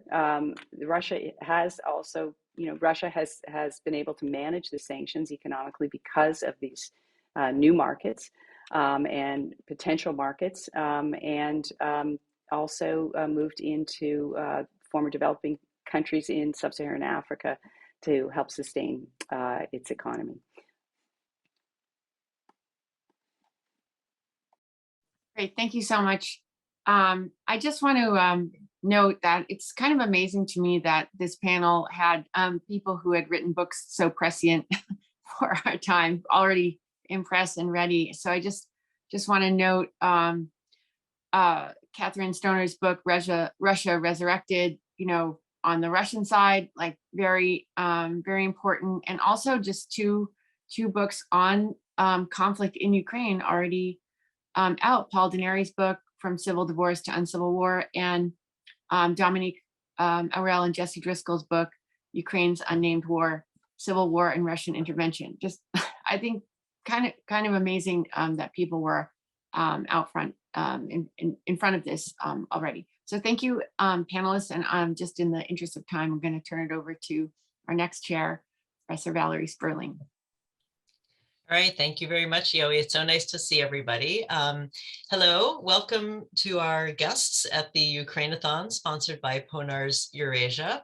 I'm Valerie Sperling. I'm a professor of political science at Clark University, which you can see there in the background, and I'll be chairing for this hour. Our first speaker on the panel is Alexander Matovsky, a professor at the Naval Postgraduate School in the US, and he'll be talking about the domestic sources of Russian aggression. And as previously agreed with the panelists, you're supposed to speak for 10 minutes. If you go over, I'll interrupt you at 13 minutes and we'll go on to the next person. All right, take it away, Professor Matovsky. Okay, thank you very much for the opportunity to speak at this event to Ponars and to really stand shoulder to shoulder with my colleagues from throughout the world as we unpack the dreadful events unfolding in Ukraine. Before I start, I have to say my usual disclaimer that I will present my own research and not the views of the US Navy, Department of Defense, or the US government. I will focus in my presentation on Russia's domestic sources, really, of the Russian aggression in Ukraine and beyond, which I argue has been a fundamental blind spot in assessing the drivers of Russian behavior. And for this purpose, I will draw on my recently published book titled Popular Dictatorship, which I'll also shamelessly promote here by raising it for a moment. So this book looks into the internal logic of the Putin regime and its behavioral implications beyond this. And for these purposes today, I'll just make three key points for the presentation. The first one is that Russia's aggressive posture abroad, I argue, is fundamentally rooted in Vladimir Putin's strongman appeal at home, which is the cornerstone of his regime. Secondly, that the wars in Ukraine, not just the current one, but the one ongoing since 2014, are not about Western military encroachment and NATO enlargement, but are mainly driven by the internal threat of the Ukraine in particular poses to the weakening Putin regime. And finally, that as a security threat, Russia is not a rising near-peer competitor like China. Instead, it's really a rogue power threat. It's turning into something akin to an oversized North Korea, declining, existentially threatened dictatorship, lashing out at the world so it can cling on to power at home. So let me unpack these claims a little bit. I argue that the key foundation of Vladimir Putin's power in Russia, since really his rise 22 years ago, has been his ability to project this image of a competent strongman who will reverse Russia's collapse and humiliation. His entire political persona was really constructed by an orchestrated conflict, the brutal Second Chechen War. And the conflict turned Putin from an unknown, awkward, and camera-shy apparatchik, middle-ranked apparatchik to an instant star, boosting his approval ratings from 0 to 80% in little less than 2 months, really. And this was because subduing Chechnya in 1999, a task that eluded his predecessor and seemed impossible given Russia's weakness at that moment, made Putin look like the strongman messiah that would reverse the country's seemingly unstoppable post-Soviet decline. And this was it's really important to understand the trauma of this decline. This was the biggest peacetime decline in history for Russia. And against this background, just imposing a modicum of order made Putin look like the savior for a population that was desperate for stability in a way. So in a nutshell, the main paradox of Putinism and other regimes in that mold across the world is that they have been sustained by staying relatively popular in societies traumatized by crises. Playing the indispensable strongman provided Putin with approval ratings ranging between 60 and 90%, which, as a lot of studies have shown, were largely genuine for most of the time, at least until 2014, 2015. This was a supermajority support, essentially, and it's been the main pillar of the Putin regime because it granted domination over Russian institutions and elites. As long as Putin was popular, the system of organized corruption that he presided over was essentially shielded from mass rebellion. Also, Putin's popularity meant that nobody in the Russian elite, which is highly despised by the public, could challenge the system. It effectively allowed him to police the elite. It ensured that no regional leader, no bureaucrat, no oligarch, or the outnumbered liberal opposition could challenge Putin. However, over time, this appeal began to exhaust itself for two opposing reasons. The first was that the political stability that Putin restored made him appear redundant. Russia did not appear, after his first 2 terms in office, to need a strongman anymore to oversee politics because it appeared stable enough. Secondly, Putin not only failed to tackle Russia's crippling corruption, but actually entrenched it. He centralized and institutionalized corruption as a tool of authoritarian government. So as a result, by around 2011, 2012, a growing number of Russians were willing to take to the streets and protest, threatening to unravel this majority consensus that sustained the Putin regime. And this is where the flip towards a more openly aggressive foreign policy happened. Previously, it was kind of more rhetorical. So to resuscitate his strongman appeal, Putin turned to deliberately inciting conflicts abroad, especially in Ukraine, again, starting in 2014. So in terms of the effects of these conflicts on Russian domestic politics, they really temporarily reversed the clock back to early years of Putinism. There were attempts to replay basically the Second Chechen War in many ways. So they did at least three things. One, they allowed Putin to demonstrate competence and restore the mantle of Russia's indispensable strongman and then really displace attention from domestic troubles. They also demobilized opposition to Putin's rule, as people were really reluctant to resist when the country was facing external threats. And they made people afraid of a future without Putin, afraid that their country might slip back to the chaos of the 90s and the humiliation if Putin is removed. So just to illustrate the impact of this with Ukraine's conflict in 2014, in late 2013, according to Levada Center surveys, a majority of Russians, 44 versus 33% approximately, said that they wanted Putin to leave office at the end of his term in 2018. After the Crimea annexation and the Donbass conflict, this trend completely reversed. So by 2015, 60% of Russians wanted Putin to stay for another term, and only 20 now wanted him to leave. So cutting in half the percentage that wanted him to leave. So taking this into account, I want to really double down on and emphasize again what's been the biggest misconception about Russia's aggressive posture before the current conflict in Ukraine. A misconception is really remarkably persistent, as Paul Danieri just mentioned a few minutes ago, even in scholarly circles. And that's that Kremlin's aggression is triggered by NATO enlargement. That NATO can encroach nuclear-armed Russia when, according to recent polls, only 40% of NATO member publics have expressed willingness to defend an ally attacked by Russia, let alone go and invade Russia, defies common sense. But probably the best indication that the Kremlin's real motives lie elsewhere, specifically in the domestic politics, is provided by the drastic shift in the attitude of the Putin regime itself towards NATO.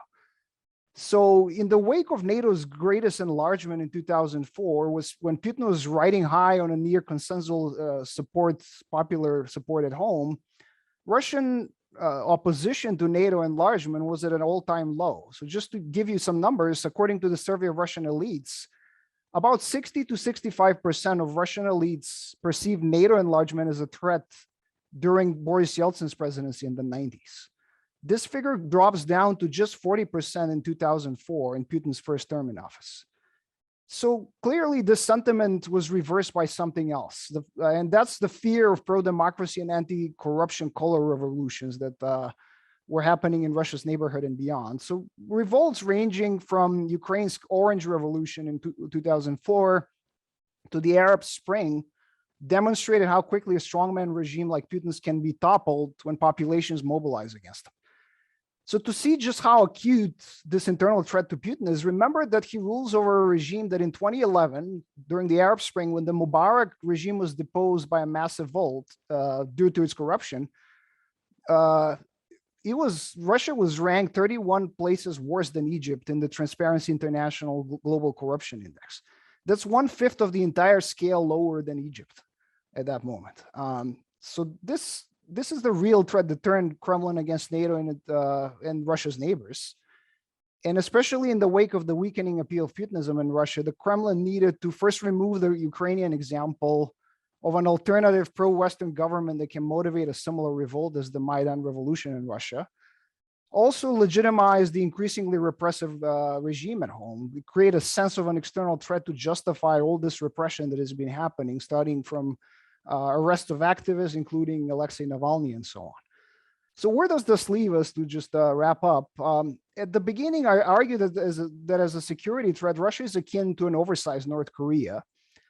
And the logic of Putin's strongman appeal and the regime he built around it suggests that he cannot be appeased with any concessions for long. Even conceding Ukraine as a whole is not going to stop him. To maintain domestic consent to his rule, the regime must sustain and manufacture conflicts that would justify its existence, basically.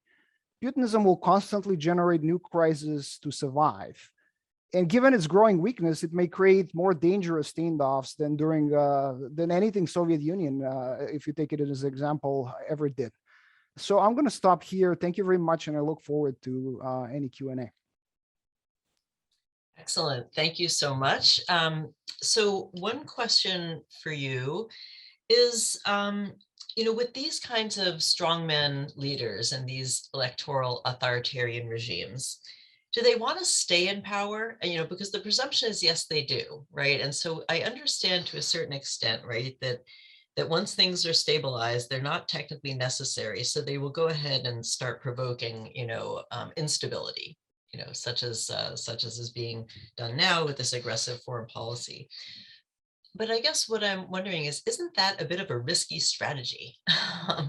Isn't this like, especially this degree of aggressive foreign policy? So I wonder if you could just take a minute and respond to that question.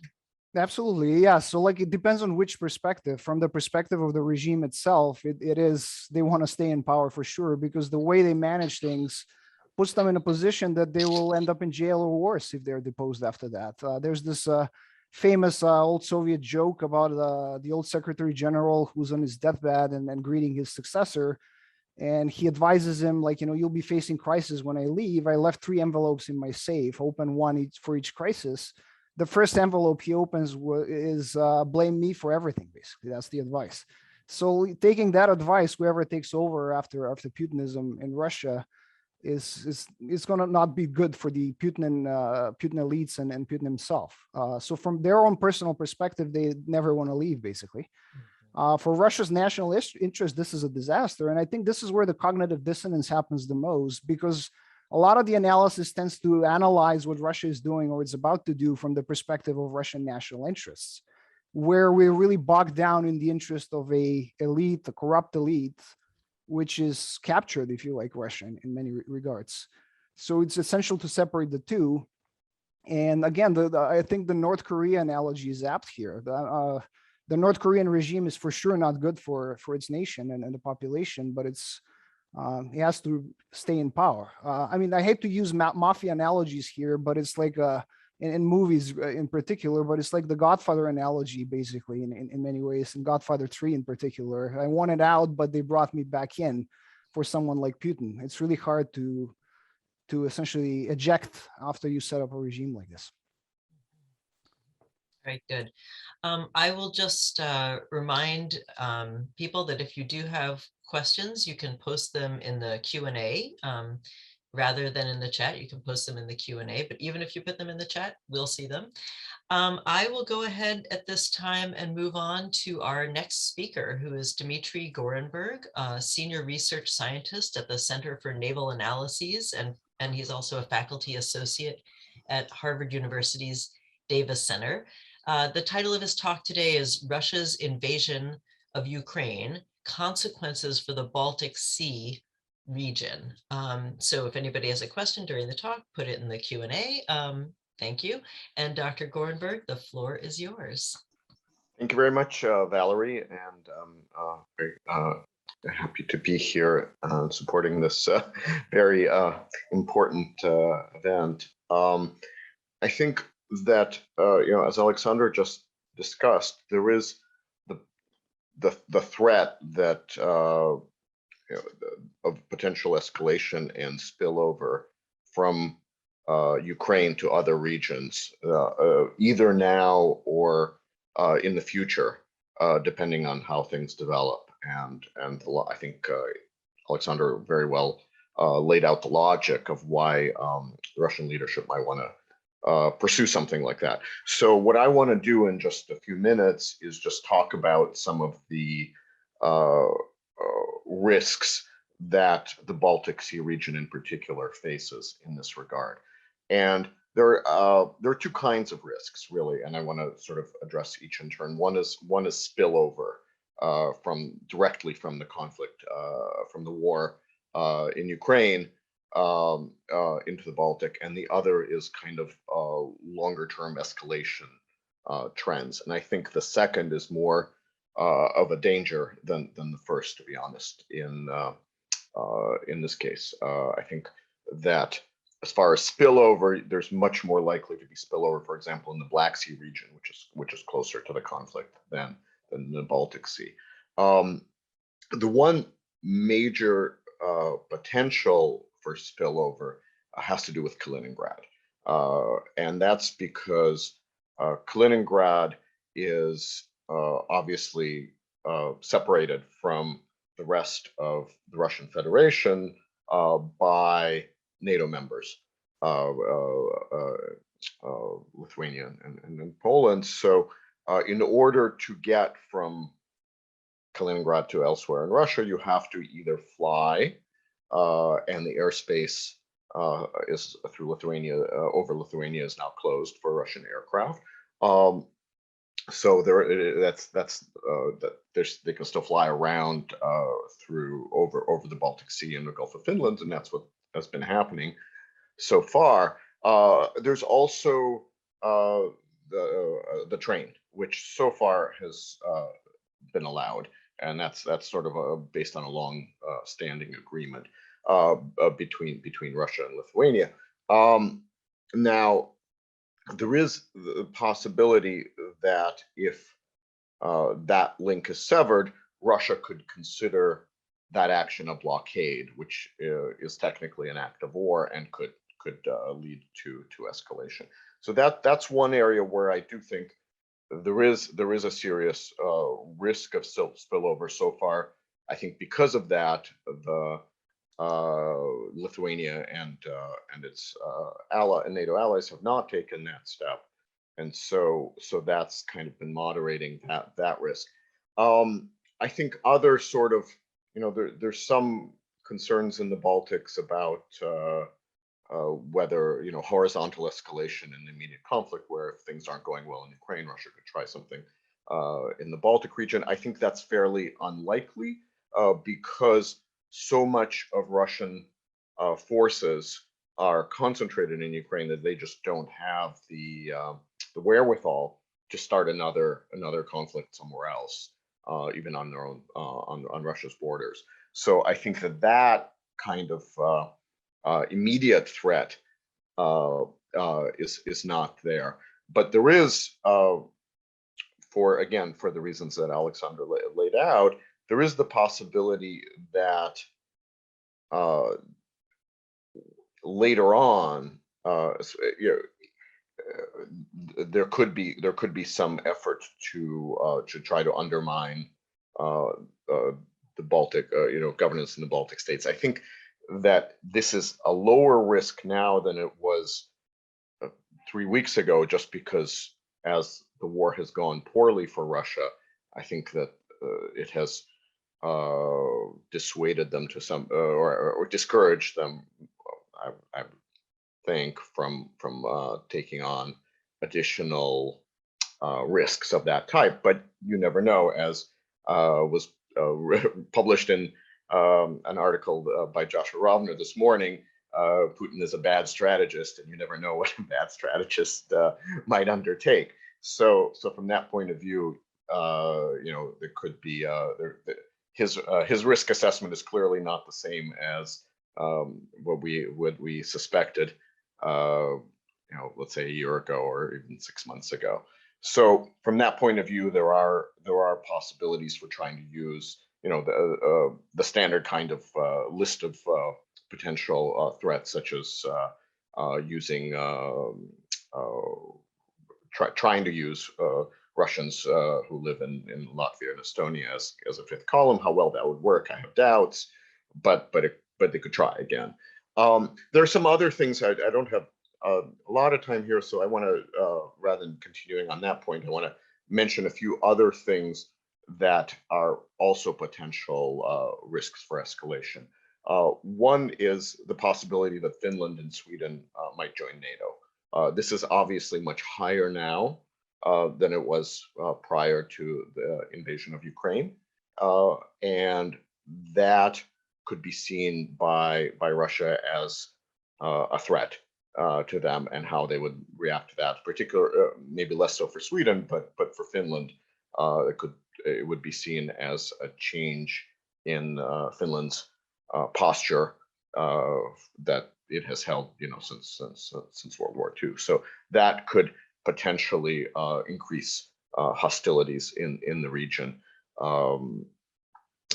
I think that it's very unlikely that the two countries would join NATO, or one of the two countries would join NATO. They would either both join or neither join.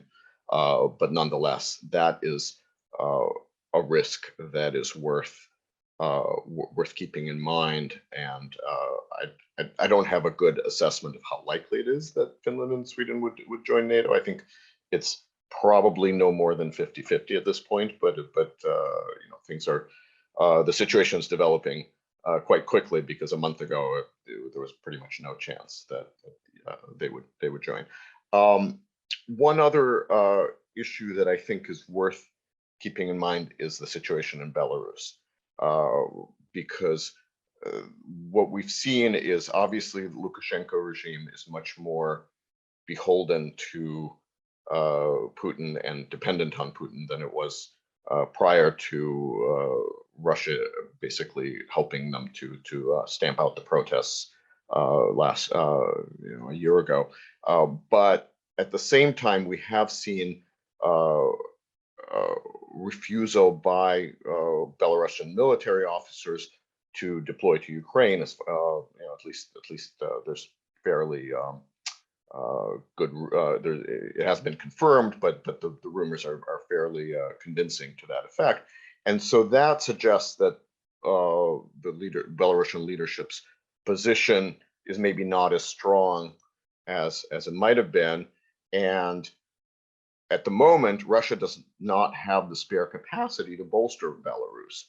So the stability of the Lukashenko regime is, I think, in greater doubt now than it was prior to the invasion. And so, because Rosgvardia now is needed at home to repress Russians first of all, and then potentially to depending on how the conflict develops in Ukraine, potentially to also repress people in occupied parts of Ukraine. So there's less ability for Russia to act to support Lukashenko should he need that. So just one final note that there is also the possibility of spillover or escalation should the war in Ukraine turn into a wider conflict, and how that would develop, is probably a whole separate thing that we don't have time for. But if NATO member states feel enough pressure to come to more directly to Ukraine's assistance, there is still a fairly low but a non-zero possibility of a wider war between NATO and Russia, and that would obviously include the Baltic Sea region. So we can't. I don't think we need to go on at great length here about that, but I think it's just worth noting that that is also a possibility. So I think I'll stop there and happy to take questions. Okay, terrific. If anybody's got questions, please go ahead and put them in the Q&A. In the interim, I've got a question, which is, watching what's happening in Ukraine, right? I can certainly imagine that in the Baltic states, they're tapping patting each other on the back and saying, isn't it a good thing that we got into NATO when we did? But I also wonder, since there is a live war going on, that Russia is imposing in Ukraine and against Ukraine, surely in the Baltic states, they must be rather nervous despite having their NATO protection. And I guess what I'm wondering is, do you think that NATO really is offering a steadfast commitment to the Baltic states? Like if, in case one of them was invaded or targeted, would NATO really come to the rescue and engage Russia, for the sake of Lithuania or Latvia or Estonia? And do the Baltic states governments think that NATO's commitment is steadfast? I'd be curious to hear your response. I think that NATO, and particularly in this case, the United States government as sort of the key, the pillar, right, of NATO, has done a lot over since 2014 to try to reinforce its seriousness about those guarantees, both rhetorically and through the placement of initially tripwire forces, but then kind of expanding that presence a bit over time, and probably expanding it more now, I suspect that's coming. And the thing to remember here is that it's not that the reason why that the Baltics should feel fairly confident is not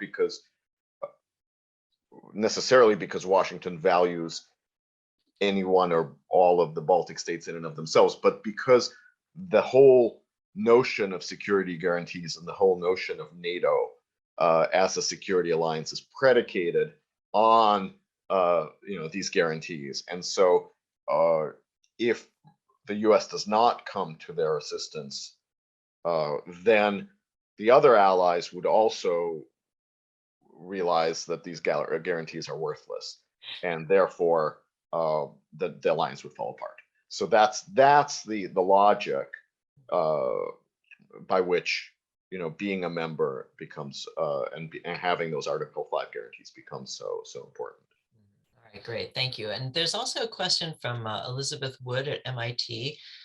Dmitry, she says, historically, when Russia has lost key wars, Crimean War, Russo-Japanese War, World War I, the Tsarist regime either moved toward reform or was toppled, or I guess one might say both in the third case. Any thoughts on that possibility in Russia? Elizabeth asks. Okay, well, this maybe is a better question for people really focusing on the domestic implications. But I do think that so I guess it's two parts. I think the Putin regime is still, for the moment, pretty secure. In other words, I think that the likelihood of it being toppled is fairly low. The likelihood of reform seems, from everything they said, seems to be negligible. But at the same time, it's high. The likelihood of this regime stability is lower now than it was a month ago, right? So from that point of view, it's again a low but non-zero chance, is I guess the way I would express it, and probably not because of political protests, but because of economic protests, right? The question is, how will they deal with the isolation and the sanctions and the resulting unemployment and inflation and all that, and how will the people react, and how will that affect the regime stability? Great, thank you. Yes, and as we know from 1989 and the coal miners' protests in Russia, those economic protests can escalate into political protests pretty quickly. Okay, wonderful. I'm going to go ahead and move on to our next speaker, who is Jennifer Brick-Mortazashvili, a professor at the University of Pittsburgh, and she will be talking about the impact of Ukraine's invasion on Central Asia and Afghanistan. If anyone has a question, please put it in the Q&A. Thank you. And the floor is yours, Professor Mortazashvili. Thank you, Professor Sperling. It is such an honor to be with all of you today. And just what an incredible opportunity to see so many of you. And I'm just so grateful to our colleagues at PONARS and Marlene and Henry for putting this together. It's something that came together so quickly, and in academia, fast things rarely happen. So just truly inspiring to see the action and learn so much from our colleagues over these past several weeks. We've had such a robust discussion among PONARS members. So I just want to talk a little bit about what's the reaction of the events in Ukraine, in Central Asia, what are the reverberations, and also for Afghanistan. As you recall, Afghanistan was on all of our minds until very recently. And the events in Ukraine have had a huge impact, actually, on Afghanistan. So I'll go through each of the countries and then just sort of provide a broad sense of a trajectory. But the really important thing is that none of these countries has come out and supported Russia's actions at all. And for me, this was actually a bit surprising, especially Kazakhstan's reaction, because I think many of us recall in January, there was an uprising in Kazakhstan. It was not a revolution and it was not a democratic revolution, but there was an uprising, a very confusing uprising against the government. And President Tokayev called in the CSTO, the Collective Security Treaty Organization, which many of us know is the organization that it is the collective security organization that Russia really leads. And Kazakhstan is a member of this. And when Tokayev was feeling vulnerable, it appears that he called in the CSTO and the Russian troops in particular to shore up his regime. The CSTO troops were there for about 10 days before they left. And Tokayev has remained stable in power and is now going through, Kazakhstan is now going through a denazarbayevization process, sort of cleansing the old regime. And so what it seems that was going on in Kazakhstan was really an internal conflict between different parties in the government. So many of us, including myself, felt quite strongly that Tokayev's decision to call in the CSTO meant that Kazakhstan gave up a little bit of its sovereignty, especially to Russia. And so when these events happened in Ukraine, I thought that Kazakhstan would be quiet. It wouldn't say very much. I wasn't expecting loud support by any stretch of the imagination. That would be quite politically unpalatable, but acquiescence. And actually what we've seen from Kazakhstan is probably the most vocal support for Ukraine of any of the republics in Central Asia. I wouldn't call it support, but the government of Kazakhstan has been very outward in showing its support, humanitarian support for Kazakhstan, has shipped lots of aid, publicizing this on social media. President Tokayev is the only president in Central Asia that has publicly shown to be having a phone call with President Zelensky, post this on social media, and treating Ukraine as a colleague and a brotherly nation. When after President Putin made that speech that launched all of this, where he talked about Luhansk and Donetsk, immediately Kazakhstan came out and said, we will not recognize this. We do not recognize Russia's actions here. This also surprised me. The quick and swift response that Kazakhstan took to Russia's action, given what happened in Kazakhstan just the month before, I think really is a puzzle. And I think there's many things internal. Maybe colleagues here have some guesses and some understandings of Kazakh politics, but I think there are internal machinations that we will find out. Some people speculating that the decision to go into Kazakhstan by the CSTO now was not Kazakhstan's decision, but was in fact Russia's decision.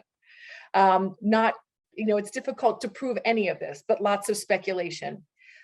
But one thing that's happened across all of the Central Asian republics is a big economic hit. All of the Central Asian republics are deeply tied to Russia's economy. Both Kazakhstan and Kyrgyzstan are members of the Eurasian Economic Union, which means that they are tied, including Belarus, right? Belarus is part of the Eurasian Economic Union, in Armenia, have a lot of economic regulations and employment contracts that are tied quite closely to Russia. It allows labor migration to flow quite easily. And so it means these countries are even more economically dependent upon Russia. It's very interesting to note a lot of commentary from Central Asia has noted Russia's quick decision to ban exports of many of its goods, saying that this is a violation of the Eurasian Economic Union, that Russia cannot ban exports to the other members of the Eurasian Economic Union. But Russia has moved to do this because of sanctions. So I think there are lots of questions going forward about the viability of both the CSTO and the Eurasian Economic Union. It'll be interesting to see how all of this plays out. Kyrgyzstan is the country in the region that had sort of the most lukewarm support. It wasn't full support, but it was some support. It wasn't a strong condemnation. President Sadir Japarov, he came out and said that he can understand why Russia had to take this action. He wasn't supporting the action, but he sort of provided a rationalization for it. And immediately after this happened, President Zelensky cut off all diplomatic ties with Kyrgyzstan. And so that was, or recalled the ambassador, one of those two. But it was a swift action taken by President Zelensky that even any kind of recognition or support or even tacit support of Russia's action will lead to this kind of reaction. But Kyrgyzstan and Kazakhstan, their currencies have been hit the hardest by this. Both countries have seen about a 20% depreciation of their currencies since the end of February. So that's leading to inflation. It's leading to a lot of other ugly things, lots of uncertainty about the future. Tajikistan's economy also has been very much damaged by this. Both Tajikistan and Kyrgyzstan, both 30% of their gross domestic product relies on remittances from labor migrants, most of whom are in Russia. So the economic hit that Russia is going to take will have huge, huge, huge reverberations on Central Asia for a very, very long time, because these countries still remain so economically dependent upon Russia. We thought that going into COVID, the COVID-19 moment, when all of the labor migrants came back to Central Asia, we thought that this was an opportunity for Central Asian governments to really diversify, to think seriously about moving away from their reliance on remittances and labor migration. But when the economies began to recover, those labor migrants went right back. Russia had no really incentive to change its dependence upon migrant labor because it had lost so much of its own population during COVID. 1 million Russians. The huge, the loss of population that we've seen in Russia over the past 2 years has been staggering. And I think, one study I saw said it was the largest loss of population by any single country since World War II. So that huge loss in population is going to increase demand for the labor migrants. So it gives Central Asian states actually an upper hand to Russia in terms of the need for these labor migrants. For so long, Russia would play games with the Central Asian republics, especially with Uzbekistan, for example, or Kyrgyzstan, trying to coerce them to join the Eurasian Economic Union, cutting off visas, instituting different paperwork procedures for migrant laborers as a way to get these countries, into the Eurasian Economic Union. But now it seems that the Central Asian republics actually have an upper hand. Now, Uzbekistan has been a really interesting case to watch. The government there has proclaimed neutrality in all of this and has asked both parties to come to a peaceful solution. Kazakhstan has also asked both parties to come for a peaceful solution. But Uzbekistan, for most of its independence, had been quite wary of Russia. In fact, during the time that I spent a lot of time in Uzbekistan in the 90s and the early 2000s, and Uzbek government officials would always tell me, you Americans are so concerned about the Taliban as the source of great instability or Islamic extremism. But don't you understand that all instability in the post-Soviet world comes from one place, and that's Russia? This is what worries us more than anything else. President Karimov, who ruled Uzbekistan ruthlessly for 30 years, had this really 25 years, very hands-off approach towards Russia for most of his reign. That changed actually quite suddenly in 2016 when Karimov died and Shavkat Mirziyoyev came to power. Mirziyoyev has opened Uzbekistan to everybody, including Russia, and open relations with the oligarch Alisher Usmanov, who is originally from Uzbekistan, who's from Namangan. And it reports now that Alisher Usmanov is now living comfortably in Tashkent. Usmanov has invested heavily in banks in Uzbekistan, is very involved in charitable giving and supporting certain social programs in the government, is even opened and encouraged. It was the opening of a Migimo had opened a filiale in the University of World Economy and Diplomacy in Tashkent. And so Russia, where he attended Migimo in Moscow, so ensured that Russia had this place in very prestigious place in higher education in Tashkent. So saw really warm relations with Russia, pressure on Uzbekistan to join the Eurasian Economic Union. Uzbekistan was member of the CSTO, but left twice, but no desire to join the CSTO, but increasing pressure on Uzbekistan to join the Eurasian Economic Union. There was a lot of speculation before all of this that Uzbekistan would join once again. There's 2.6 million Uzbeks who are working in Russia right now. So huge, and lots of Russian investment now coming into Uzbekistan, and not a lot of alternatives in terms of investment. So Russia and China really are the main sources of foreign direct investment. So what we've seen, though, is this sort of lukewarm response to Russia to these actions. And I very much get the sense that all discussion of the Eurasian Economic Union is over. There have been major investments planned. For example, Russia had signed on to build a huge nuclear reactor outside of Tashkent through Rosatom. That was moving forward very quickly. I don't think Russia has the resources, or anybody thinks that that's going to move forward. That was really a gem for Russia, a crowning jewel in its efforts to gain more of a foothold inside of Uzbekistan. So I think a lot of the Central Asian states are really now quite wary of Russia. We recall that President Putin in 2014 made these remarks similar to what he made about to Ukraine, about Kazakhstan, saying that Kazakhstan was really a fake state, and made remarks about the ethnic Russians living inside of Kazakhstan. And so I think this is one explanation as to why Kazakhstan was so eager to shoot back against President Putin when he made very similar remarks about Ukraine, because they mirrored quite closely some of the things that he had said about Kazakhstan. But still very surprising given the events in January. Some things to look out for. Russia had 8,000 troops, CSTO troops, stationed in Tajikistan on that border with Afghanistan. It's been unclear. I've tried to find out reports, are these troops still there? How many of them are still there? I know the bases are still there, but has Russia been forced to draw down these troops to send them to the border? Unclear. So it'd be good to know a little bit more about that. Tajikistan is also very dependent upon Russia, but a minor player in all of this right now. Afghanistan has been hit severely economically by all of this. All of these countries have been hit by inflation. Currencies are devalued. Real concerns in Afghanistan right now because of wheat aid. So much of the world's wheat comes from both Russia and Ukraine.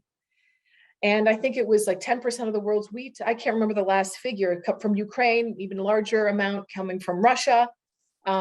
What will the World Food Program look like in Afghanistan if those wheat supplies are not available in the coming year? So real concerns about that. Prices of basic products in Afghanistan have soared. Oil, for example, cooking oil is one thing that people have looked at.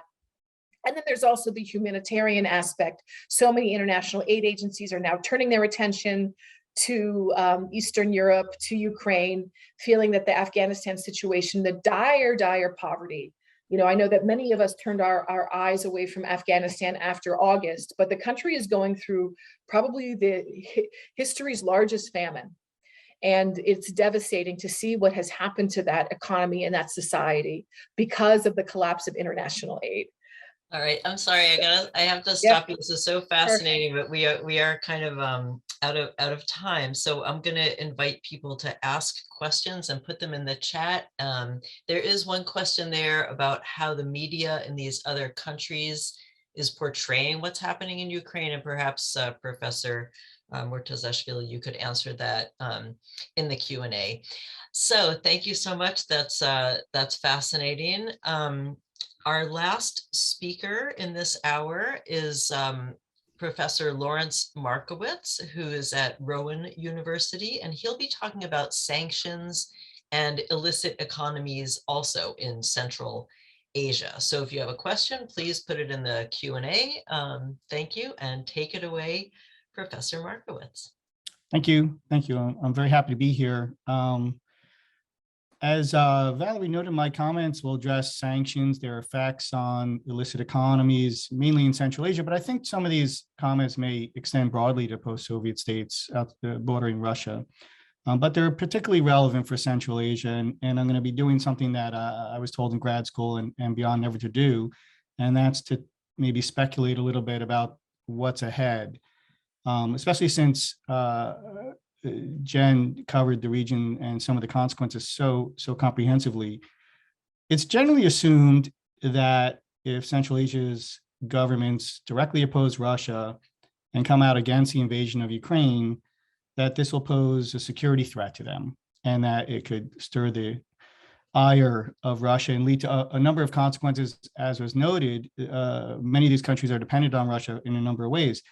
I'd like to suggest that perhaps over time that calculus may change. It may turn out that these countries in the region decide they face greater security threats if they do not oppose the war, because over time, as sanctions begin to take effect, I believe we're going to see a change to the illicit economies in the region that are going to possibly raise security concerns, not only for the states, but also for the regimes and for their stability and their ability to stay in positions of authority and power. So I'll lay out my logic in 3 simple steps. First is that as sanctions begin to take hold in the region, we're likely to see a diversification in illicit economies. Central Asia is somewhat different from the other parts of the Soviet Union, that its illicit economic activity has been largely dwarfed or dominated by drug trafficking out of Afghanistan. And what we're likely to see over time is a shift away from that to an increase of smuggling of legal goods. And it's going to make it much more difficult for the regimes in the region to exercise control over these trafficking and these smuggling activities. For instance, there's just a quick laundry list of potential consequences in terms of how illicit economic activity might diversify. And some of this is based on research in the region, and some of it is just simply looking at the example of Iran and other countries that have experienced sanctions. We're likely to see a rise in grain and sugar being smuggled out of Russia, and maybe even sent to Afghanistan. We're likely to see a rise in smuggled goods from China into Kazakhstan and Kyrgyzstan that may make their way to Russian markets. Kazakhstan receives about, depending on how you count, $6 to $7 billion of undeclared wares from China each year. Roughly, Kyrgyzstan receives about $3 billion per year. Considering that Kyrgyzstan's GDP is $8 billion a year, $3 billion a year in smuggled goods from China is already a pretty significant amount. Also, exports from Russia are now, banned in many of the ports and markets of Western Europe. So maybe they will reroute those through Central Asia. Again, these are all speculations, but I think that these are feasible and could be somewhat expected. Currency devaluation, capital flight, loss of bank transfers, a freezing of banking operations in Central Asia, all of them, the consequences for how these countries can export in the region. All this will generate a black market or an expansion of the current black market of currency exchange. And of course, there's going to be continuation of drug trafficking through Central Asia from Afghanistan, especially as other economic opportunities diminish. And then lastly, the region is going to be experiencing an increase in manpower in a number of people returning migrants who make up available labor, people looking for work. So that's point number one, that we're going to see a diversification of illicit economic activity, which makes it very difficult for these states to handle, as sanctions have an impact. Secondly, that these are going to have a corrosive effect on the state, on states in Central Asia. Of course, they're going to have across the board impacts on increased corruption and nepotism and an erosion of the administrative efficacy of the state. They'll also hit budgets and not just illicit economic activity, but just the economic problems that stem from sanctions and the war will hit state budgets. So there'll be pay arrears for government officials, including those that are in charge of security. But it's going to vary. The impact on the state will vary from state to state. And this partially depends on my past research on how drug trafficking has penetrated into the region. And we're likely to see variation in terms, the effects on the state will vary depending on how the state is immersed in these illicit economic activities.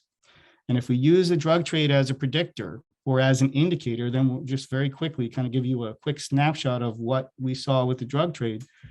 Tajikistan will be more immersed in expanding illicit economic activity than other countries. In terms of the drug trafficking, it was involved, it's allegedly involved all the way up through the top of the executive branch. And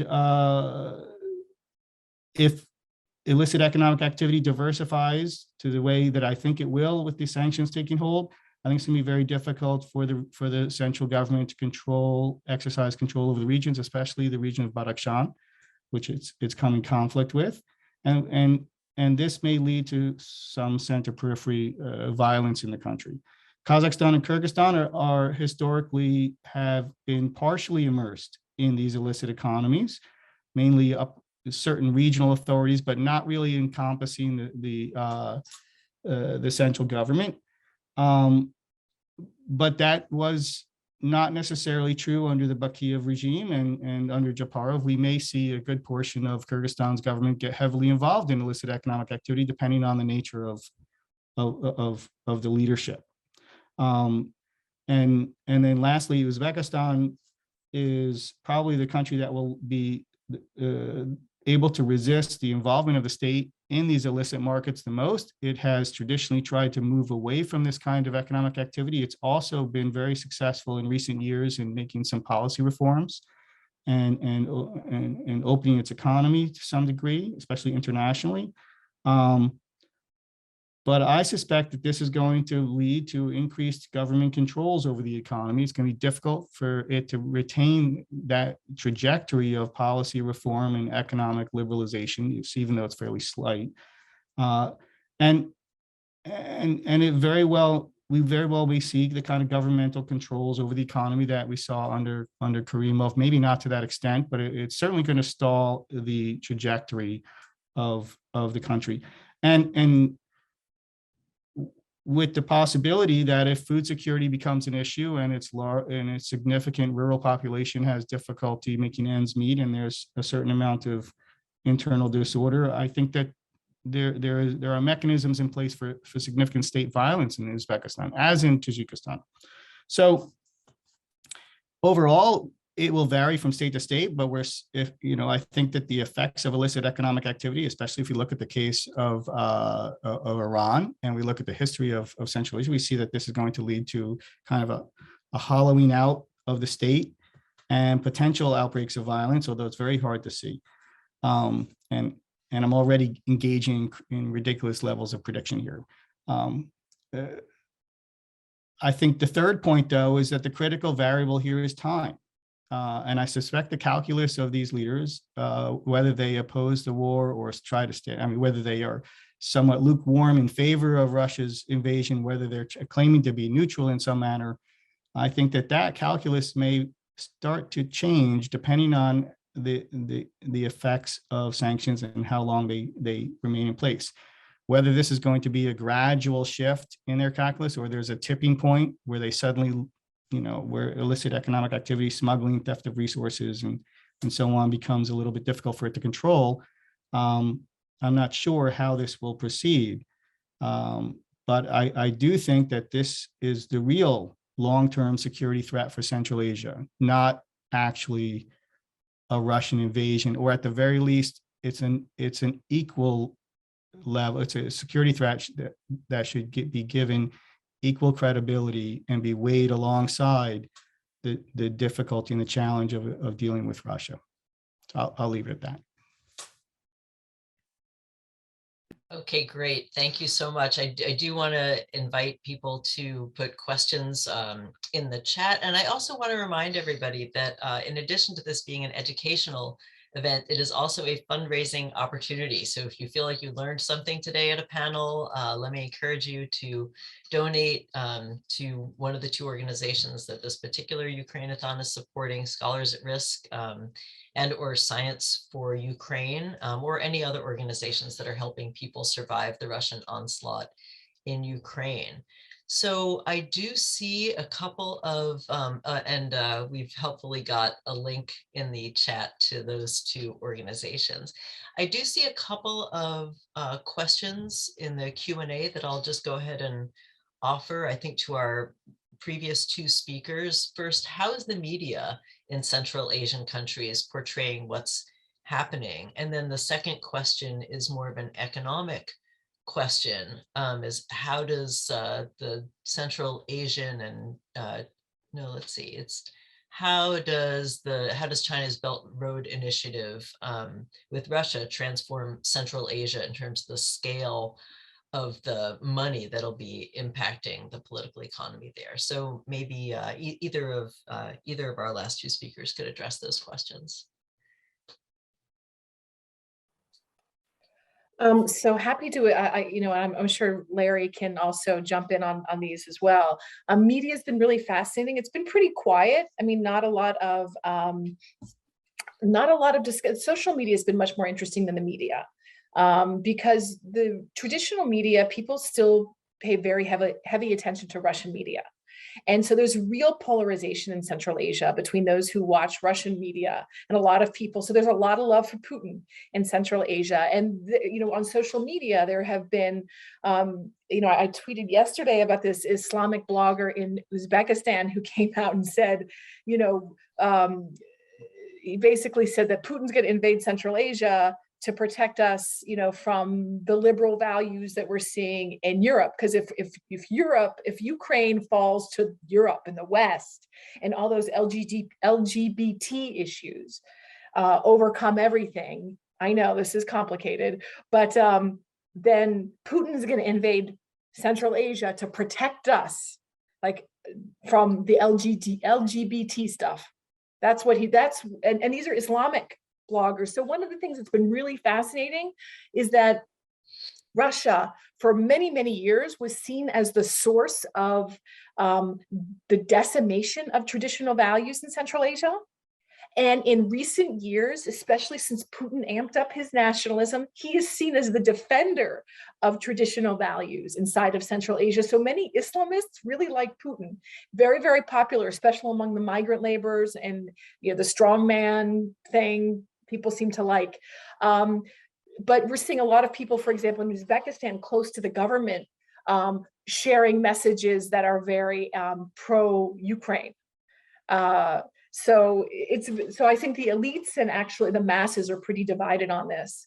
But in terms of the economy, really fascinating. So there has been a real move by Central Asian states to diversify away from Russia and China.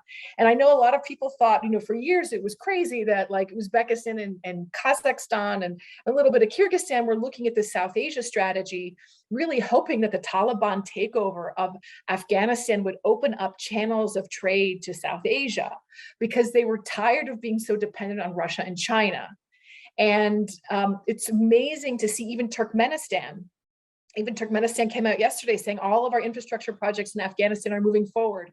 Uzbekistan has a strategic partnership now with Pakistan, trying to get a lot of these investment opportunities going through South Asia, which is really different from, they're trying to diversify. Now, I'm not sure there's a lot of, ADB or World Bank investment that's going to get those projects off the ground. So I don't think they're going very far, but it's really interesting to see now that the Taliban sort of have consolidated their power, there's real opportunities. China, of course, plays a major role, but everyone says that China's role in the region, BRI slowed down, 5 or 6 years ago.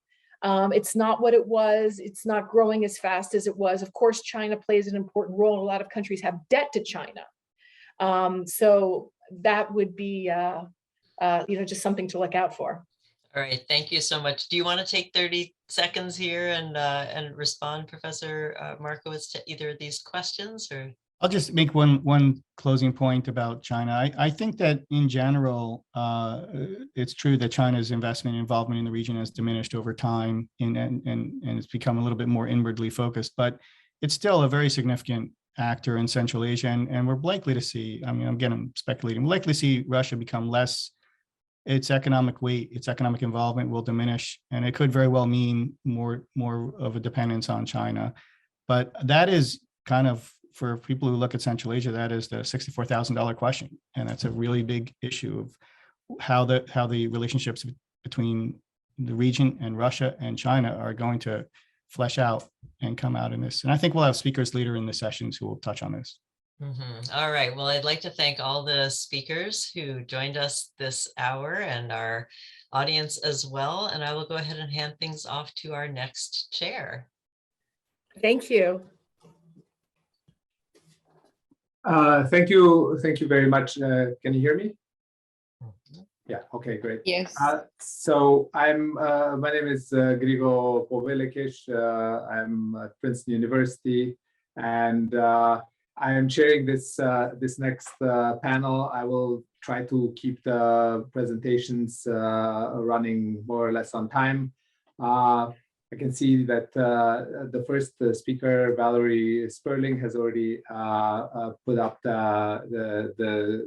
this very impressive title slide here for her presentation, which is entitled Masculinity and Political Leadership and the Russian Invasion of Ukraine. Professor Sperling is Professor of Political Science at Clark University. I will put a more detailed bio in the following sort of previous examples. I will put it in the chat function so that people can look at it. But in the meantime, I just want to hand things over to Professor Sperling. Thank you. Thank you very much. You can hear me okay?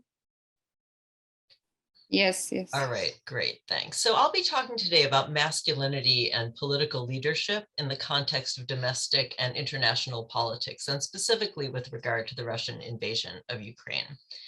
So I want to start by making the obvious point that masculinity is intimately tied up with political legitimacy. One of the most basic ways for political leaders to assert their legitimacy is by pointing to their own strength and toughness, both of these qualities being closely associated with masculinity. It's easy to illustrate that with regard to Vladimir Putin and the Kremlin's image campaign, where Putin's strength is identified with Russia's strength, as you can also see in this campaign billboard from 2018.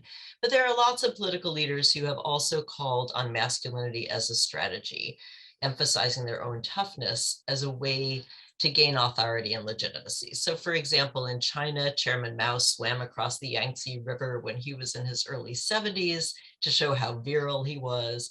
And the former military dictator of Chile, Augusto Pinochet, who, like Putin, was a practitioner of the martial arts, he liked to go around breaking bricks in public to demonstrate his toughness. Now, masculinity competition among politicians is common in domestic politics, but I want to draw our attention to some of the ways you can see it in international politics and foreign policy, because that's the issue at hand when we're thinking about the Russian invasion of Ukraine. So when Putin first came to power in the year 2000, Russia was seen at home and abroad as being weak in the wake of the collapse of the Soviet Union in 1991 and the loss of Russia's superpower status through the 1990s. Both the population and the Kremlin were therefore at that time interested in resuscitating the country's pride and international image, what Tatiana Ryabova and Oleg Ryabov referred to as remasculinizing Russia. So when Putin became president, his macho image was mobilized as a public relations tool, as a way to broadcast his legitimacy and Russia's strength. Now, I know we want to look at Russia's current invasion of Ukraine, but we can also see how masculinity competition comes into play if we go back to the conflict between Russia and the US over the Russian annexation of Crimea and Russia's military intervention in eastern Ukraine back in 2014. When Putin was successfully painted at home as defending Russian national interests against the West, against the US, and against NATO, which were all said at the time to be trying to weaken Russia. So Putin said in January 2015 that in Ukraine, the fight wasn't against the Ukrainian army, but it was against a foreign legion sponsored by NATO, whose aim was to contain Russia. So Putin's military intervention in eastern Ukraine back then entailed showing a national leader against an adversary that was supposedly attacking Russia. At that time, one of the Kremlin-sponsored youth groups held an art exhibit for Putin's 62nd birthday, where they showed illustrations of the 12 labors of Putin, modeled obviously after the 12 labors of Hercules. So here you can see Putin shielding Russia from the economic sanctions that were imposed after Russia's annexation of Crimea, where the sanctions are the Hydra, and Putin, as you can see, has already chopped off the Hydra head that belongs to the US. Now, the group's second gift to Putin was this series of giant patriotic murals that was painted on exterior walls in 7 Russian cities, each one illustrating one of Putin's supposed achievements for Russia. And as that group's secretary explained, under Putin, Russia was winning. With Putin in charge, the state, like its leader, could not be pushed around and would not hesitate to use force, ostensibly in self-defense. Now, this idea of Putin acting in what he said were Russia's national interests was captured by a cartoon by Pat Bagley in the Salt Lake Tribune in early September 2014. You can see Putin here as a dominatrix, straddling the border between Russia and Ukraine, with NATO country leaders standing on the sideline looking a bit flummoxed and saying, we don't really have a strategy for this. So in gendered terms, this cartoon insults Putin's masculinity by portraying him as a sort of sexually deviant, feminized BDSM aficionado.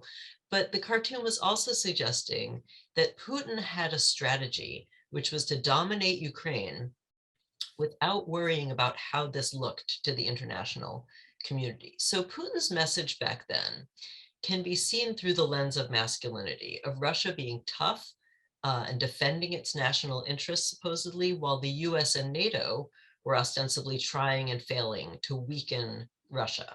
And the message was similar to what it is now, namely that Putin is a strong international player who will not back down and who has to be reckoned with.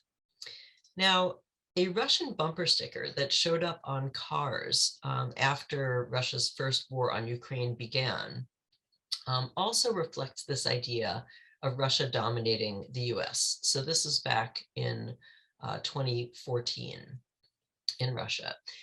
Another version of this bumper sticker likewise promised to defeat and humiliate and violate the United States in 2015, the way that the Soviets had defeated the Nazis in World War II. And I think you can see that the stick figures here are male, right? They don't have any suggestion of breasts. And because of the caption, I think it's safe to assume that this is not supposed to be a consensual sex act, but rather a matter of violent domination. All right, now we can look at masculinity and political leadership in the context of Russia's current war against Ukraine. Clearly, we have a situation where Putin is still saying he's defending Russia's national interests by violently attacking Ukraine and bombarding its cities, and saying that he has to prevent the US and NATO from using Ukraine as a base from which to attack Russia. Putin is arguing on absolutely no basis that Russia is facing an enemy aggressor that presents an existential threat. In making this case, Putin is drawing on the protective element of masculinity, that it's his duty to protect Russia by invading Ukraine, however counterintuitive that may be, given the circumstances. And that is the party line being echoed on Russian state television, that this is a defensive operation against an immoral Western enemy. Now, one interesting way that masculinity has entered into the politics of Russia's invasion is that US right-wing politicians like Donald Trump started saying that they admire Putin for invading Ukraine, because in doing so, Putin shows how strong Russia is, and that Russia is strong in part because it's resisted liberalism and human rights. But for many more people in Western European capitals and in the US and elsewhere, many more people are also talking about how much they admire Ukrainian President Volodymyr Zelensky, also in terms of masculinity. So Zelensky has been admired publicly for his toughness. He's been praised for staying in Ukraine and ostensibly for rejecting an offer by the US to take him out of the country when the invasion began, by saying the fight is here, I need ammunition, not a ride. And he's also been shown this week in shades of khaki. So he's drawing on a somewhat militarized masculinity that centers on his bravery when confronted with Putin's hyper-masculinity and extreme violence on Putin's part. You can see the same thing in the reporting about the Chechen assassination squad that was sent to kill Zelensky. Announcing that the assassins were stopped also reinforces Zelensky's courage when he points out the enemy has marked me as target number 1. And the fact that it's Chechens who were stopped is also, I think, symbolically significant because they have a stereotypical reputation for excessive violence and toughness as well. So coming out ahead of them also shows Zelensky's toughness. There's also an implicit comparison between Putin's masculinity and Zelensky's, where Zelensky is credited with genuine masculine bravery as opposed to Putin's staged bravado. And this image of Zelensky's masculinity, the little guy standing up against an unfairly powerful opponent, is captured nicely in this meme. The idea that Zelensky's masculine courage is so robust that his balls are quote unquote visible from space can be contrasted with another meme circulating now that criticizes Putin for performing masculinity incorrectly by applying too much violence in the invasion of Ukraine and thereby overstepping the bounds of normal masculinity. I'm going to show you one more slide about President Zelensky and masculinity, which is from a music video that he created with his comedy troupe about 8 years ago. As you can see, Zelensky's outfitted in BDSM drag with the stiletto heels. And in the video, he and his colleagues give sort of an exaggerated, campy performance of being gay. But what's interesting about this is that, like Bagley's cartoon about Putin, it shows Zelensky in feminized, marginalized, BDSM drag. But whereas in the cartoon, the intention was to mock Putin while also acknowledging the power he was wielding by using violence in Ukraine, I get the sense that this video of Zelensky that's circulating around again now highlights his masculinity in a way that, even though it's comedy, it still looks more sincere than the staged, bare-chested images of Putin that the Kremlin so keenly was churning out for years. So to wrap up, there are a variety of ways that masculinity can be mobilized in politics. It's almost impossible to imagine male political leaders in particular not drawing on masculinity as a means of legitimation or as a way to try to make their opponents look weak or insufficiently masculine. Under patriarchy, that is just the way that legitimacy works. It's always tangled up in masculinity. So I will stop there. Thank you very much. Thanks so much for a really interesting presentation. I don't see any questions in the Q&A yet. Please post questions there for the speakers. We can come back to Q&A afterwards. I think for now, let's move to the following presentation by Steve Hansen, who's Vice Provost for Academic and International Affairs and Professor in the Department of Government at William & Mary. And he will be talking about the drivers of Putin's patrimonial regime and how it helps us explain the decision to invade Ukraine. Stephen, Rogers. Thank you so much, Grigo. And I'm going to share my screen as well. Let's see if this works. Can you see it? I have to go to this slideshow here. And there we go. And actually, this presentation will link very well, I think, to Professor Sperling's talk just now, because there is an overlap on the way in which Putin's regime tries to legitimate itself and how that plays a role in the horrors we see today. Well, to begin with, and it really doesn't need necessarily to be repeated to this audience, but I will anyway, the stakes that we're dealing with here could not be higher. And as we heard this morning in President Zelensky's speech to Congress, this is the biggest war in Europe since World War II.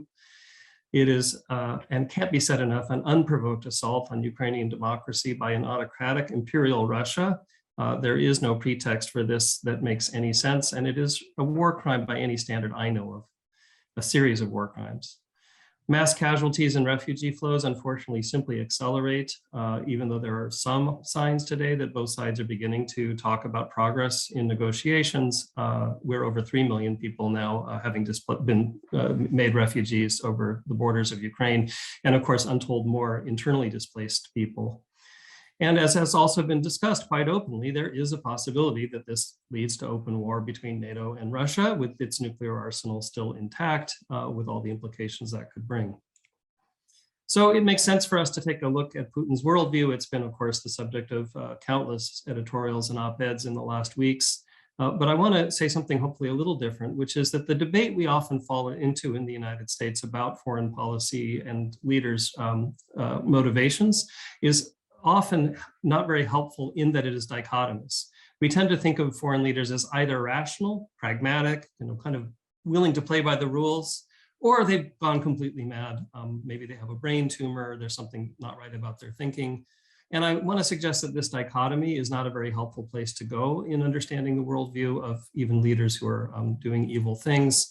It forces us either to think of the person as more or less playing by the rules that we accept, which we already saw was not a very good way to predict what happened in the invasion, or to think the person is utterly devoid of any kind of rational strategy, in which case we can't predict anything they do, and there's a sense in which we have to just pull out all the stops.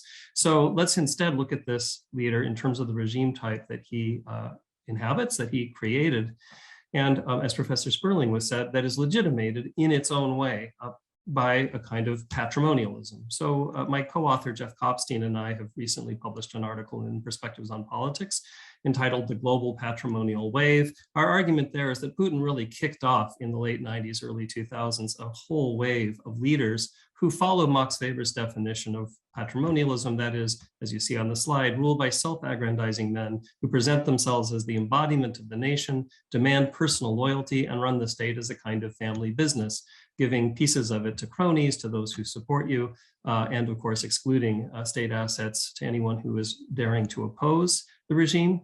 This wave has affected democracies and autocracies alike.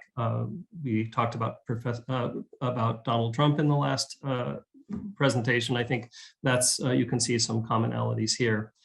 Putin's goal then, if this is right, is not to rebuild the USSR, despite the quote you often hear that he did say that the collapse of the Soviet system was the greatest geopolitical catastrophe of the 20th century, but in fact to build a kind of mythical Russian empire, which he's now believed somehow actually is the true version of Russian history, 1,000 years going back to Kiev and Rus and before, and that's why Ukraine is so vital to the myth.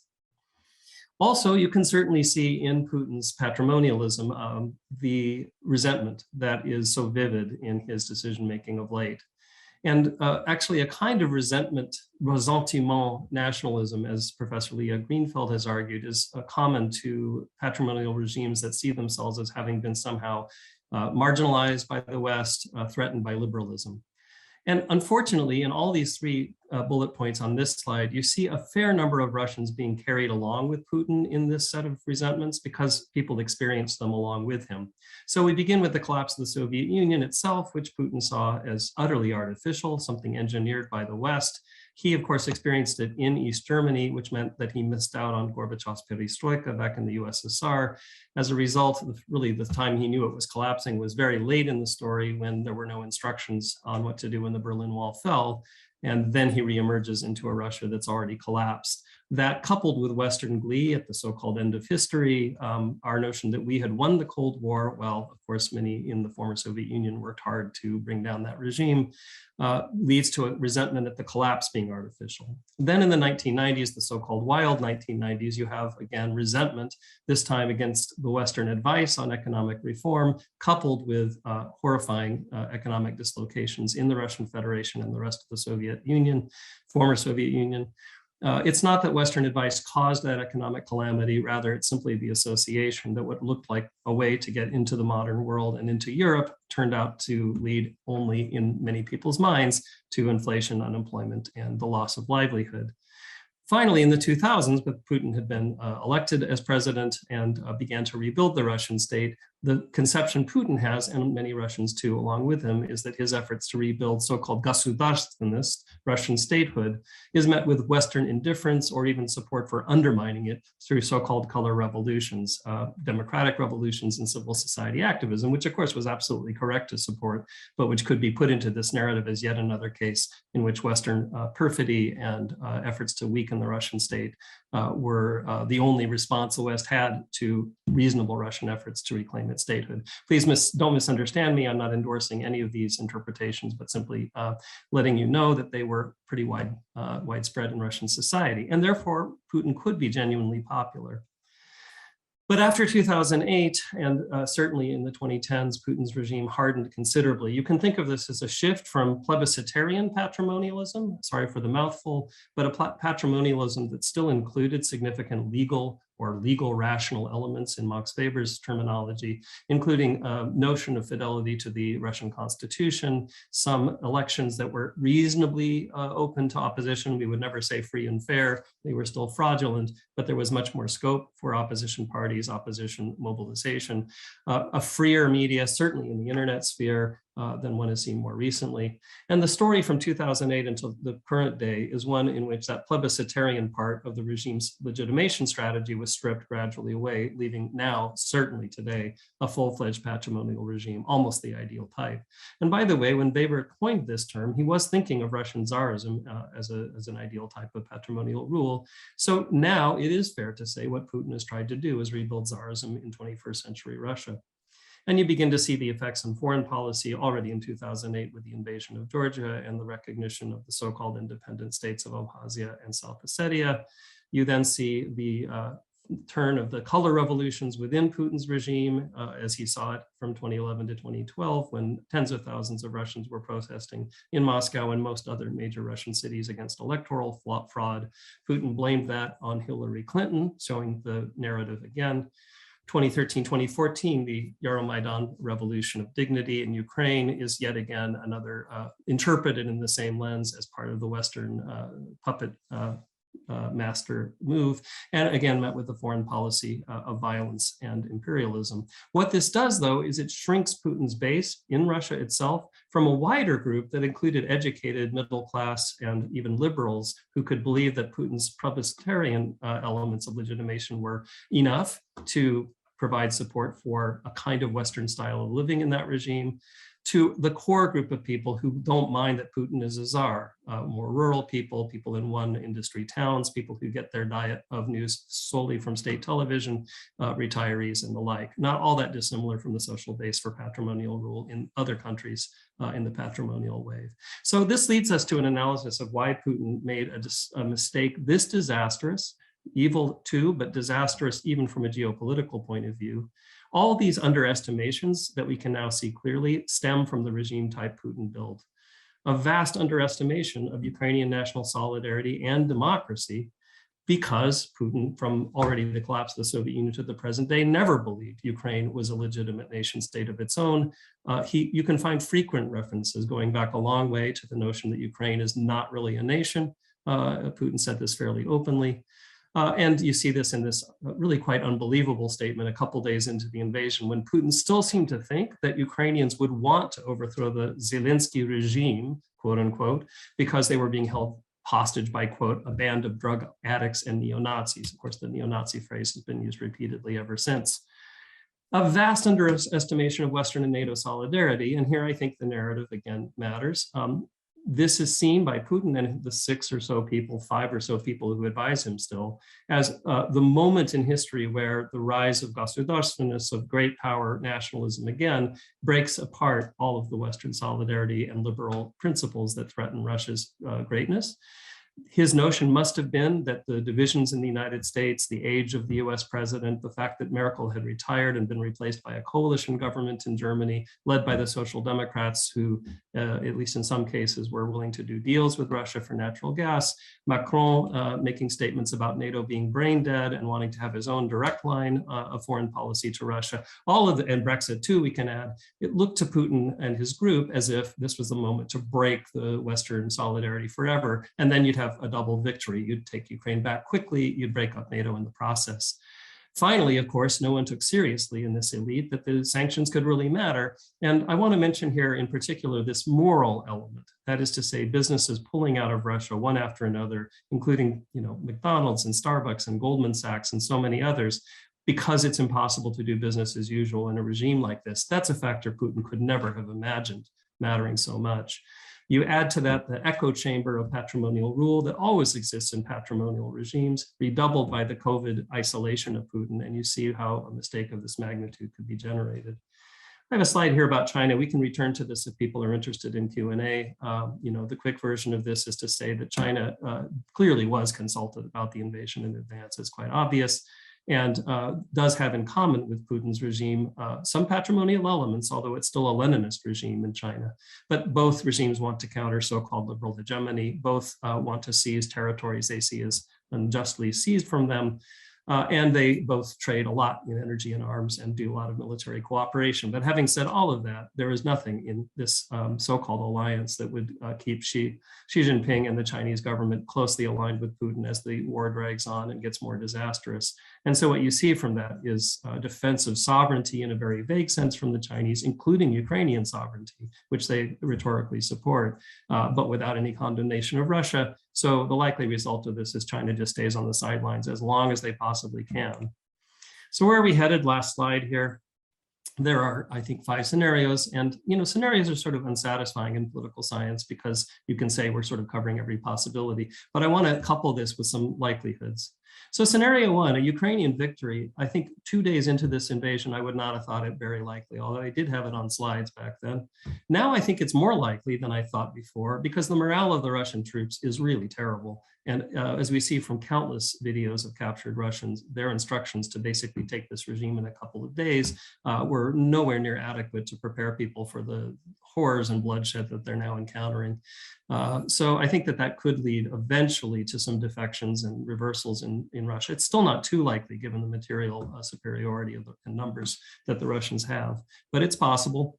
Scenario 2, much more likely, and it's awful to contemplate, but this can be just the beginning of a really long, years-long bloody occupation regime, which would obviously be coupled by the full destruction of Russian civil society already well underway, because there's no way for Putin to tolerate even the word war when this kind of occupation regime is the result of the strategy that he adopted and called a special military operation.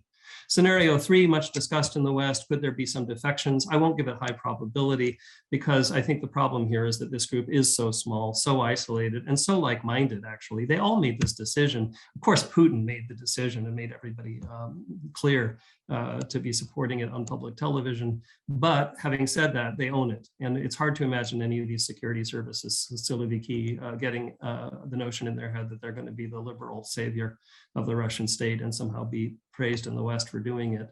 Though never say never. As this drags on, there could be some incentives.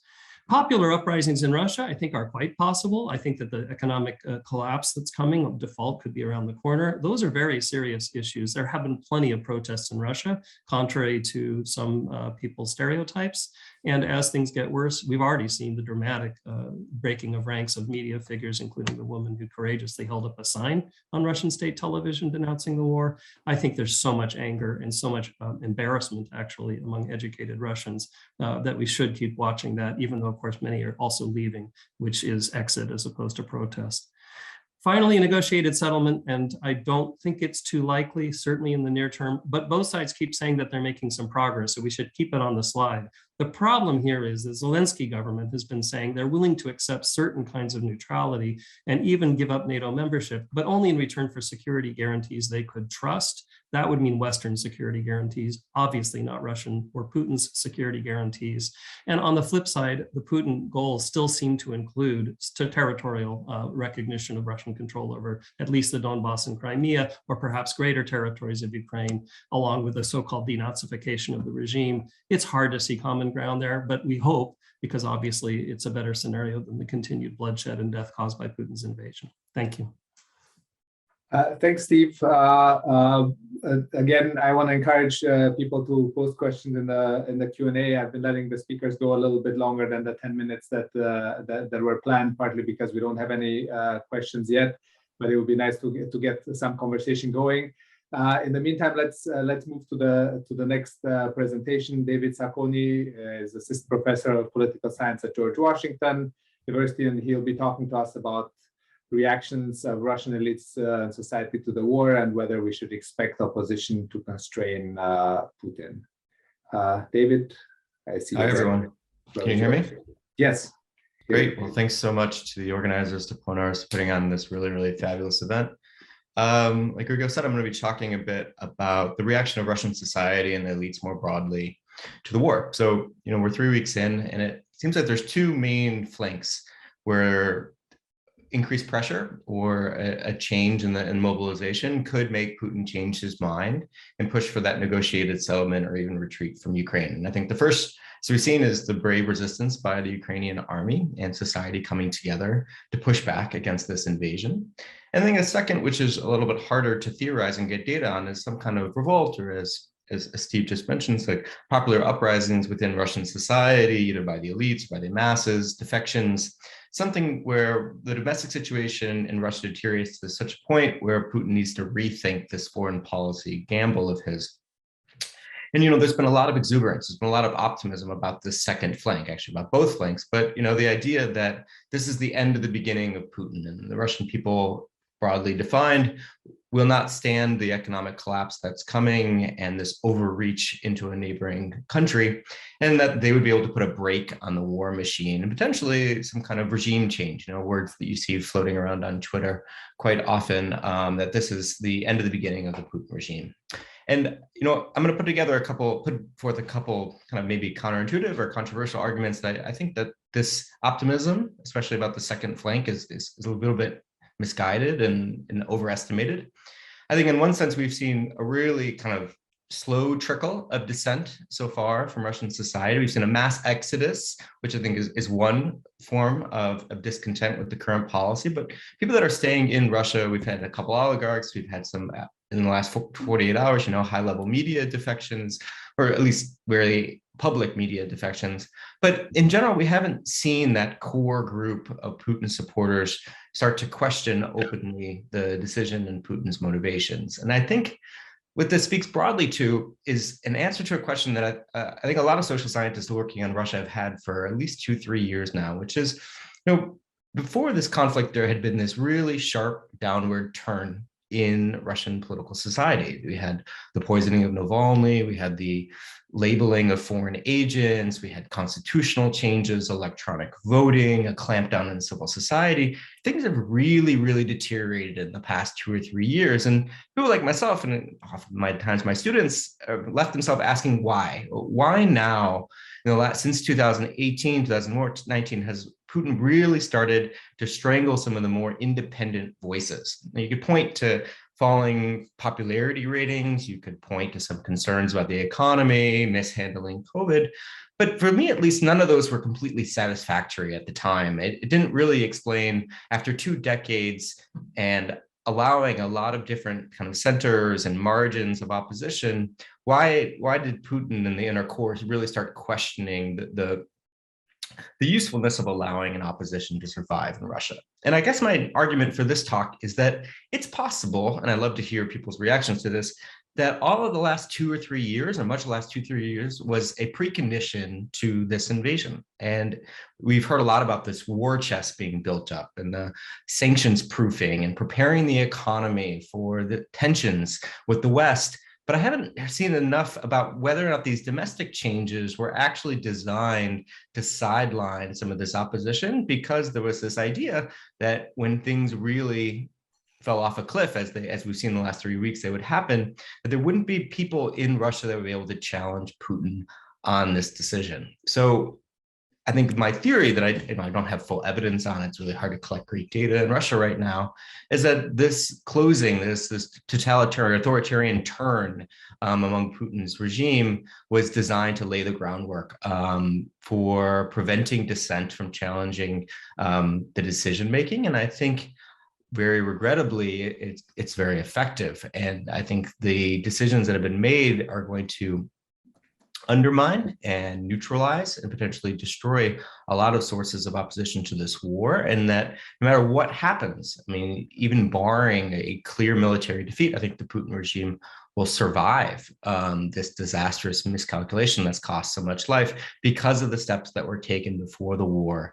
to subjugate the opposition. So I'm going to talk really briefly about 3 main sources of dissent in Russian society: the kind of economic and political elite, those that have been loyal to the regime over the last couple of decades and continue to serve it, more of a liberal opposition, and then finally the masses. And you can start to see that there were some pieces were put in place long before, that if Russia were, for example, to challenge the West and to invade another country, these groups wouldn't have the resources or the capacity to really coordinate or challenge the government on its decision-making. So for the economic elites, de-offshorization and an untethering with the West really started almost a decade ago and has accelerated the last 5-6 years. We're seeing a ton of quote unquote oligarch hunting in the media right now, but I've been pretty involved with these efforts in the last 3 weeks, especially in the United States. And there's a reason you haven't seen a lot of yachts and private jets and companies and exposés of oligarchs or sanctioned people, newly sanctioned people holding assets in the United States. And I think the reason is because Putin told everybody to get out of the US just in case that relations deteriorated really dramatically. Now, that's not true with Europe, and a lot of the assets that you'll see exposed in investigations coming soon are going to be in countries that Putin kind of thought were loyal, that he had bought off political leaders and that they wouldn't coordinate against him. But there has been a clear de-offshoreization in anticipation of a deterioration of relations. And as this klepto task force and all the DOJ initiatives start to undertake themselves, I think we're going to see few breadcrumbs of Russian money, at least in the United States. I could be wrong, but I think that's part of this conscientious strategy to make oligarchs forced to come back to Russia. And now there's a threat of nationalization or expropriation of Western companies. And I think of any business people that start to challenge the regime. Putin has put all options on the table to deal with assets of potentially disloyal entrepreneurs or economic elites. So that doesn't leave oligarchs a lot of choice, I think, right now, or a lot of power to marshal a stand, even if they wanted to. We're seeing really weak calls for peace that are not very clear. They don't assign blame. They don't really accept responsibility for the action. I think it's because Putin has created an atmosphere of fear among economic elites that you either join the regime or you lose what little money or wealth that you've accumulated over the course of that regime. So I just don't see the mechanisms for coordination. And I often argue that this is the weakest the oligarchs have actually ever been in post-Soviet Russia. And we're sanctioning them in this kind of hope that they would come together and rethink their decisions or defect. But in 2022, they're in a very different position than they are in 2012, and especially since 2002 or 1996, when a lot of the myths of oligarch power were first starting to be propagating. Second, as other commentators have really talked about, this liberal opposition is scattered in Yerevan and Tbilisi and Istanbul. And you do need people to mobilize protests. There can be some spontaneous demonstrations and people risking their lives, but a lot of times leadership is really critical to making voices really amplified and convincing people that it's worth the risk of standing up to the government. And because of the closing down of channels of information, because of the self-imposed exile, as well as jailing of key opposition leaders, this is a highly repressive atmosphere that doesn't lend itself well to the type of kind of national uprising that would really force Putin to rethink this decision and pay domestic costs for it. So again, I think in the short term, at least, it's going to be subdued. And even when the space was even more open the last 2-3 years, and we had these really provocative exposés of high-level corruption, we didn't see mobilization on protests. I think we're going to probably see more of this kind of laying back and trying to influence from afar because there's fewer and fewer channels that are still open. In that sense, for the masses, we're still seeing 50 to 60% of support. I know that comes with a ton of caveats because of social desirability bias and sampling issues, but there's still a large proportion of Russian population that so far seems to support Putin in the way that he's selling this war, which is tragic and really unfortunate, but there's not a lot of other ways to convince that population that something else is really amiss here. And I think part of that is because right now all information that counters Putin's narrative has been labeled as enemy. And even the speech today, I think, puts forward this new litmus test of loyalty to the regime. You're either with the war or you're against the war. And if you believe the information that Russia is committing crimes or overstepping and doing more than defending its national interests, being the aggressor state, then you are advocating for the destruction of Russia itself. You're allied with the West, you're a fifth column. And I think that in itself is creating a clear dividing line. You're either with or against us that we didn't really see in 2014 and haven't seen in many years in Russian society. I think in the short term, that can create as tension, and that can create a lot of clear lines that cannot be crossed for the wider public. So I think in general, I'm quite pessimistic about Russian domestic forces rising up and challenging or defecting to make Putin change his mind. I think this war is going to be won and lost on the battlefield, unfortunately. Could be wrong. I've been wrong about a lot of things the last couple of weeks, as we all have. But just kind of seeing this as a one step in a crescendo of authoritarian turn into Russia makes it kind of a little bit, at least in my mind, crystallized like this is not something new, and there's a lot of groundwork being paved. So 2 quick points at the end, and then I'll open up for questions and comments for all the great presentations. So what do we learn about constraining autocracy from all of this? Like, how would you prevent non-democratic regimes from lashing out like this and invading their neighbors, or how would you build more stable and peaceful relations worldwide?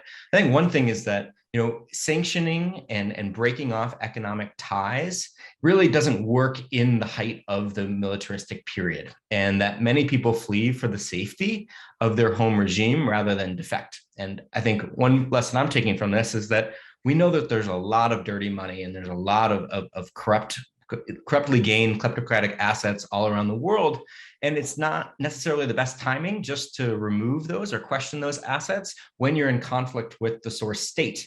And I think that that's not necessarily going to achieve the outcome of the sanctions, especially if there isn't a quid pro quo offer to the oligarchs, if they would get their assets back, if they would challenge the regime, and that we should be going after these assets all the time. We should be cleaning up our society in anticipation of non-democratic states breaking international norms and behaving really badly, because the last thing we want to do is try to have all of our tools not necessarily achieve their impact and be blunted because of their timing. And the second thing is, you know, there's been a capitalist peace theory that I think, for me at least, has come under question a little bit, in that countries with strong ties to economic ties may not necessarily go to war at the same levels. And I think one of the most surprising thing is how quickly the economic relationships between Russia and the West have disintegrated over the last 2-3 weeks, and that companies, maybe because Russia wasn't as integrated in some ways, but there's other ways, I think, to emphasize those type of relationships, and that just because we have a lot of investment in trade with a country doesn't necessarily believe that that's going to constrain their foreign policy going forward. So we need to rethink what do those economic ties mean, and what type of relationships we want to have going forward, and not necessarily be so naive to think that because McDonald's has taken over much of the Russian fast food industry, that's enough to stop their government from challenging the West. So thank you very much, and look forward to any discussion. Thanks so much, David, for keeping more or less on time. There is actually a question for you that came through the Q&A, and that's how the Kremlin tried to prepare Russia for being cut from the IT world sector, and whether we might have a Russia that's basically cut off from social media and world internet, and what some of the implications of that might be. Yeah, I mean, I think they were prepared to sever the ties, the IP addresses, and cut off certain services. And that we've seen that test run at least 4 or 5 times over the last decade with Telegram, and they failed really spectacularly. And I think they learned some lessons about how to better do this. We haven't talked a lot about how people are evading Roskomnadzor banning social media like we did 5 years ago. And it seems like VPNs are the only way, and even then might be shut off. So I think the technological preparations have been much stronger, rather than the idea that all of these IT specialists might just leave because they have rarely mobile jobs and they can work from home, and that they're very poachable by Western internet companies. I don't think the Kremlin was ever prepared for the exodus of IT specialists and whether or not the sector could develop after those losses. I think we definitely can have a Russia that's cut off from the world internet. It's just going to be a really dismal closed circuit type of place, and is going to stagnate, and the dynamism that's really marked the sector over the last couple of years is going to disappear along with the individuals that built it. Thanks so much. So I think to try to keep on time, we'll go to the last presentation on this panel. Susanne Wengle is Associate Professor at Political Science at the University of Notre Dame and the Keough School for Global Affairs. And she'll be talking about how the war affects Ukrainian agriculture. Again, I will post a longer bio in the chat field, but I'm handing the microphone over to Susanne. Hi, Grigo. Hi, everyone. Thank you, Ponars, for organizing this. Yeah, so I will talk about agriculture just because I've been doing research on Eurasian agriculture for some time, but this is not, I'm talking about plants and food, I guess, but this is not meant to detract from people and suffering in Ukraine. So I guess I'm talking about agriculture because Ukraine is an incredibly fertile country. It has fertile soils and it has rainfall patterns that are very conducive to growing a lot of different things, you know, including grains, industrial crops, sugar beets, oilseeds, vegetables, fruits, many things. So what I thought I'll do in the 15 minutes here is talk about how the war has affected agricultural production, in part because you know, it's food, and in part because it's food for lots of people, Ukrainians, and many people around the world.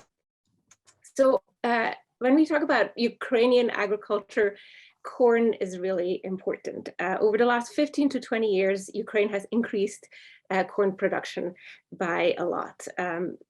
Ukraine has long and warm growing seasons and has sufficient moisture, which happen to be precisely the climate for high yield corn varieties. And, you know, corn has a lot of critics, but it is by other people considered basically a miracle crop because it grows really fast and has high yields. And it's basically the sort of cheapest plant-based calories around. And so it's an incredibly important global food crop, and it's the main ingredient in livestock feed. It's the bulk ingredient in livestock feed, and it's an ingredient for many processed foods, including high fructose corn syrup. So global demand for corn has basically been continuously increasing for many decades, and Ukraine is been very well placed to supply corn. And so corn has become more important and has actually taken over regions that have traditionally been wheat regions, such as Chernihiv, Sumy, and Poltava, grow more corn than wheat. And, you know, in the future, many people expect that the climate is actually going to become more conducive to corn because the northern edge of the Ukrainian corn belt is get more rain in the future. So, and global markets are very high margin for corn producers. Ukraine exports corn to the European Union, to China, and to a number of developing countries. Both the EU and China have basically become reliant on Ukrainian corn. Ukrainian corn makes up 14% of global corn exports. So in this context, a number of technologically sophisticated and large agri-food corporations have been quite successful in Ukraine. One of them is Nibulon, which accounts for 25% of Ukrainian corn exports. So despite these opportunities, Ukrainian corn has also faced a number of challenges. And I think of them as sort of two types of challenges. The first one is institutional. The second one is logistical. And since the war shortens everyone's time horizon, the logistical problems are now really the problems that everyone is thinking about. So today, in my remaining minutes, I'll talk about various logistical problems. So a lot of attention has been on ports for obvious reasons, right? Mariupol is, you know, basically being destroyed as we talk. Mariupol is one of the biggest Black Sea ports and has very, very sophisticated and high throughput grain terminals. But actually, to understand what's going to happen to corn in the near and more distant future, we need to look at various parts of the agricultural production chain. So I thought I talk a little bit about you know, different parts, different elements, different nodes of the production chain. So, you know, you start out by before you harvest corn, before you export, before you harvest, you have to sow corn, right? And corn is basically planted after the last spring frost. So depending on where you are in Ukraine, the last frost tends to be late March. So basically any next couple of weeks, and then the planting should start in the first few weeks of April. So very, very likely sowing is going to be disrupted this year in very significant ways. And the most important problem here is basically fuel. The army basically needs all the diesel it can get, so there's no fuel available for farmers. There's also fewer seeds to plant, and in some regions there's no people, and in some regions there's just no security. So sowing will be disrupted. Second problem is with fertilizing, right? Industrial corn relies heavily on fertilizer. It's actually dependent on fertilizer, and Russia is one of the world's biggest fertilizer supplier and has actually halted all exports of fertilizer. So there's, globally a huge concern about rising costs of fertilizer production, and in Ukraine there's just very little of it available. So even the little corn that can be planted is going to have troubles with fertilizer. Further down, further along in the year, there's going to be harvest, right? Right now, actually, the most immediate harvesting problem is with winter wheat. Winter wheat is planted in October and is harvested in April. So again, right now, there is winter wheat in the fields and it should be harvested, but fuel again is the problem. And there's extreme uncertainty. To harvest you need combines, and to power your combines you need diesel. And then there's also extreme uncertainty where the grain could actually go, right? Because that gets to the next points, transport and export. So next challenge is transporting your grain from the field to the export terminal. And in fact, Ukraine has had a long-standing challenge in that grain transporting. Most grain is transported by the Ukrainian railways. And they have long had a problem with making enough carts available during harvest time.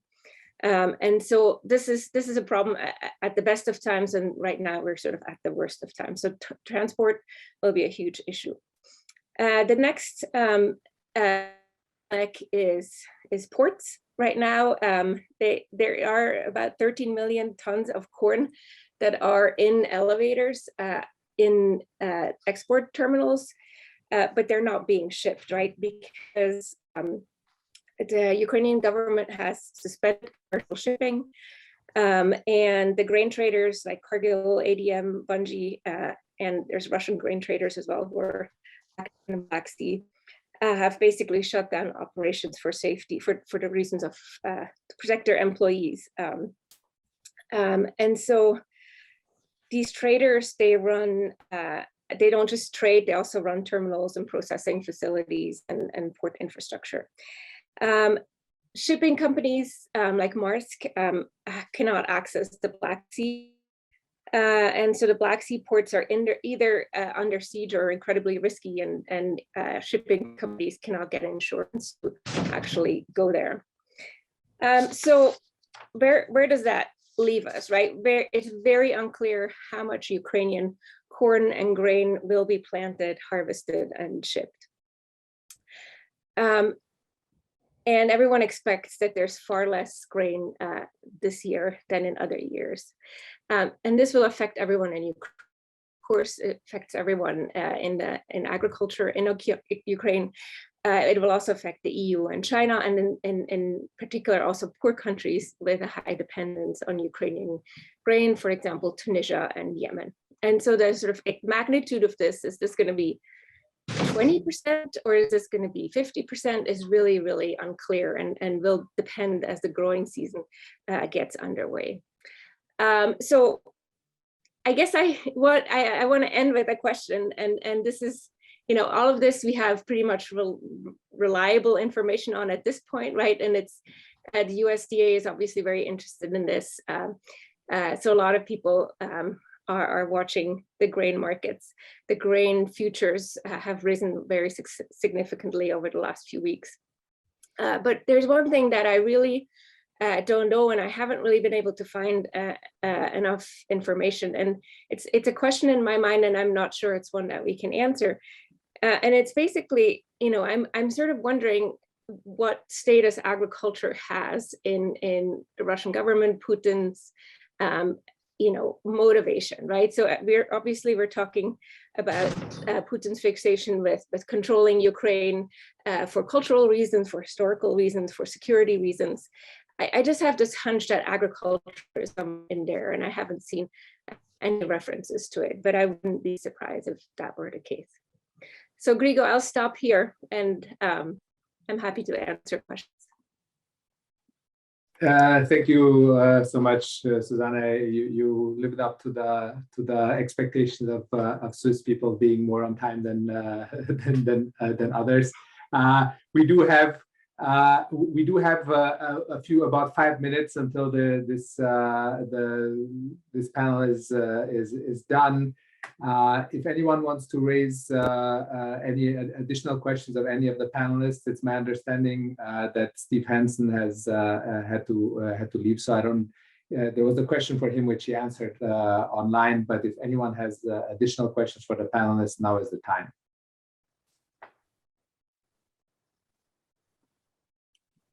Alternatively, if the panelists have questions of each other, that's also an option.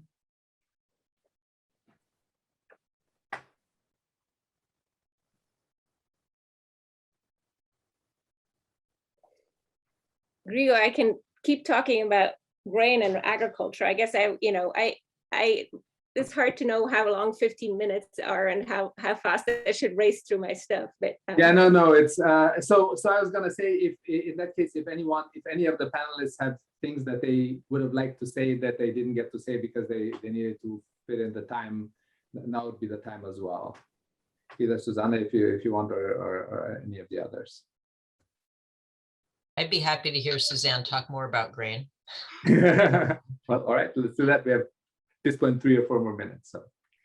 Gosh, yeah, I was, wondering if I should include more history, right? So, Russia and Ukraine have a history that's relates to grain, right? So, collectivization in the 30s was an incredibly brutal top-down campaign to basically subdue farmers who had very different ideas of what they wanted to do with their life than Moscow and the Bolshevik Party, right? So the collectivization was the idea that farmers should grow particular commodity crops and hand them over to state agents at very low prices, right? So and this was really harmful for peasants who didn't want to do that, and sort of especially in Ukraine, the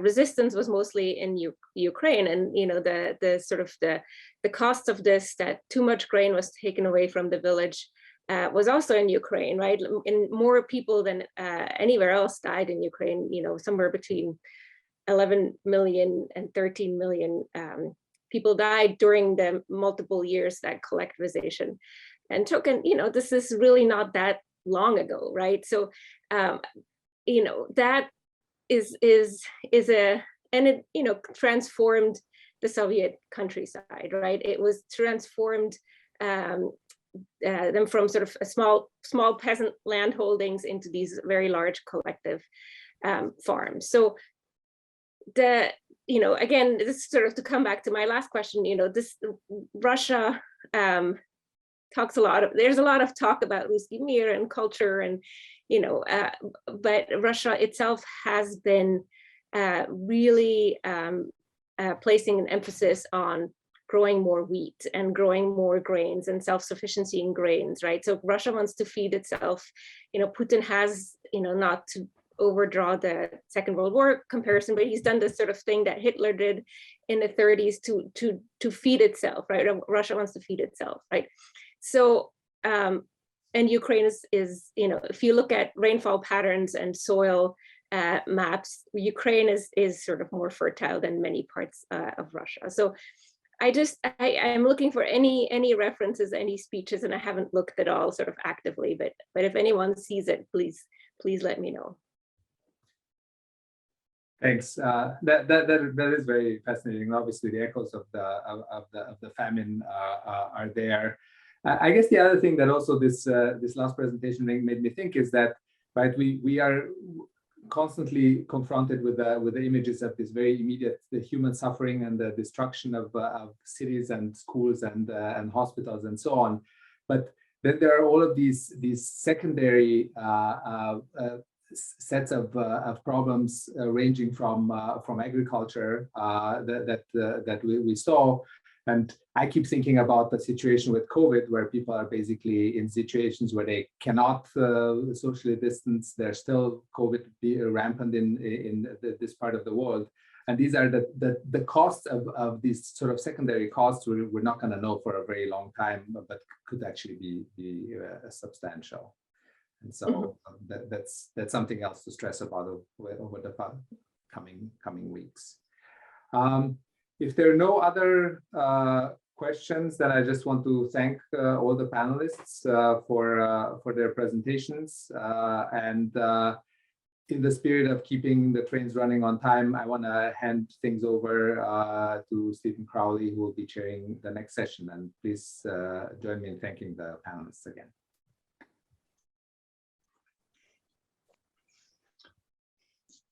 Thanks, Grigor. Thanks to all the panelists of the last session. I'm just giving a little shout out to the Ukrainian community in the greater Cleveland area. This church in the background isn't from Lviv or Kiev. It's from the Tremont area of Cleveland, which still has a large Ukrainian community.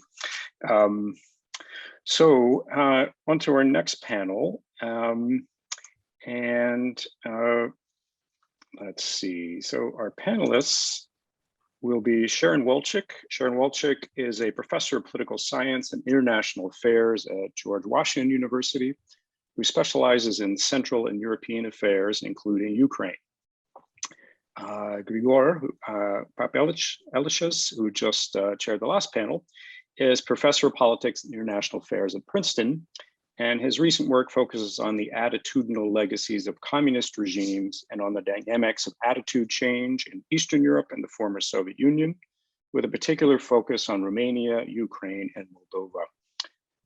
Kelly McMahon is a professor of political science at Case Western Reserve University and a project manager for Varieties of Democracy.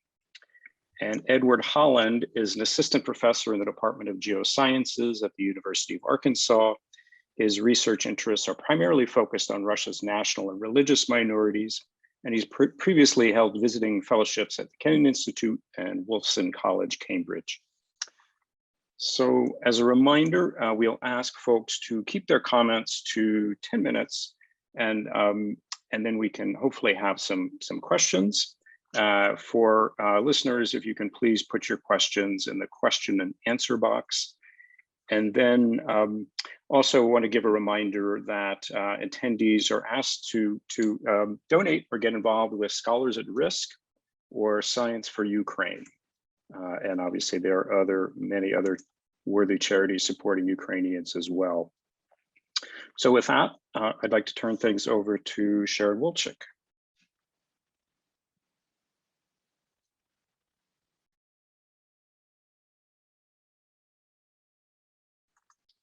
Sharon, you're still on mute, I believe.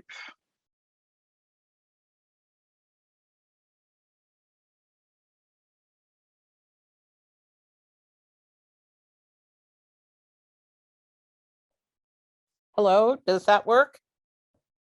Can you Yes, hear it me does. now? Oh, wonderful. Yes. Well, thank you. My apologies.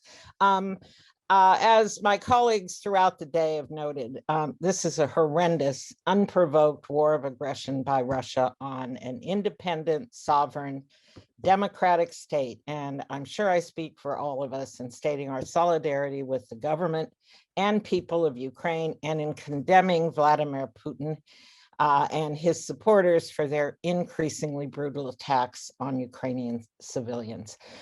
First, I just want to take 1 minute to establish my bona fides. I am 100% Ukrainian, third and a half, I guess, generation. All my grandparents, 3 of them, and came from what was then Austria-Hungary and Poland, and the 4th one was born here from Ukrainian parents. So I have also studied Central and Eastern European politics, including Ukraine, for a number of decades, and I did research with Valerie Bunce as part of a project on the role of citizens and political leaders in bringing about the ouster of dictators or autocrats, semi-authoritarian regimes. And I'm going to come back to that very soon because that's what I want to talk about. But first, I want to give a shout out, not to the Cleveland Ukrainian family community, but to my family in Lviv, Ivano-Frankivsk, and Kyiv, as well as to colleagues and all other Ukrainians who are suffering at the moment. This is a horrendous war that is bringing untold suffering to so many. I also want to just briefly mention my family's experience in the period when Western Ukraine was incorporated into the Soviet Union in the course of the war. Someone in a neighboring village to the small village where my mother's family lived shot a Soviet official, and as a result, the villages in the entire area were burned and their citizens were sent to Siberia. They were only allowed to come back to Ukraine in the 1960s. I mention this because we are already seeing the abduction of at least 2 mayors by the Russian forces. And this to me raises the specter of reprisals, murders, deportations, whatever, should the Russians succeed in Ukraine. What I want to talk about today, based in part on my research, is the resistance that Ukraine is showing in the face of a much larger, better armed foe. As has been evident from the beginning of the conflict just a few weeks ago, the people of Ukraine have shown a fierce determination to fight for their freedom. We have seen scenes of citizens of all ages and genders taking up rifles, making Molotov cocktails, and in some cases, stopping tanks with their bodies. Some of these people have served in the military. Others have participated in territorial defense training, and these courses began some time before the invasion. But others have not had these experiences, but have gone straight from practicing what we would consider ordinary professions or occupations or their studies to fighting the invaders. And what I want to emphasize is this civic mobilization is part of a tradition of mobilization in Ukraine. In 2004, we saw Ukrainian citizens organize and protest the effort to steal an election by a candidate favored by the Russians. In what came to be called the Orange Revolutions, they stood in the cold on the Maidan and they were supported by an outpouring of help from the citizens of Kyiv, but they brought about a new election and the victory of Yushchenko and the Orange Coalition. Now, they were helped in this case by the development of civil society organizations that helped mobilize people to come to the Maidan and to take part in those protests. They used what Val and I called the electoral model, a set of strategies and tactics, including a unified opposition, efforts to create a more level playing field, get opposition figures on the electoral commissions, and so on.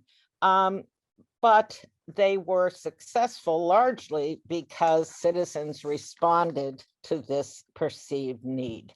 And I'm also going to bring in a family experience here. It wasn't only students and others who'd been active in smaller protests in the past against Kuchma, et cetera, but also people such as one of my relatives, who was the wife of a union minister, a priest, I guess they are, who had never been active politically at all, but who, upon learning that her daughter was on the Maidan, left her husband a voicemail message and took a marshrutka to the Maidan.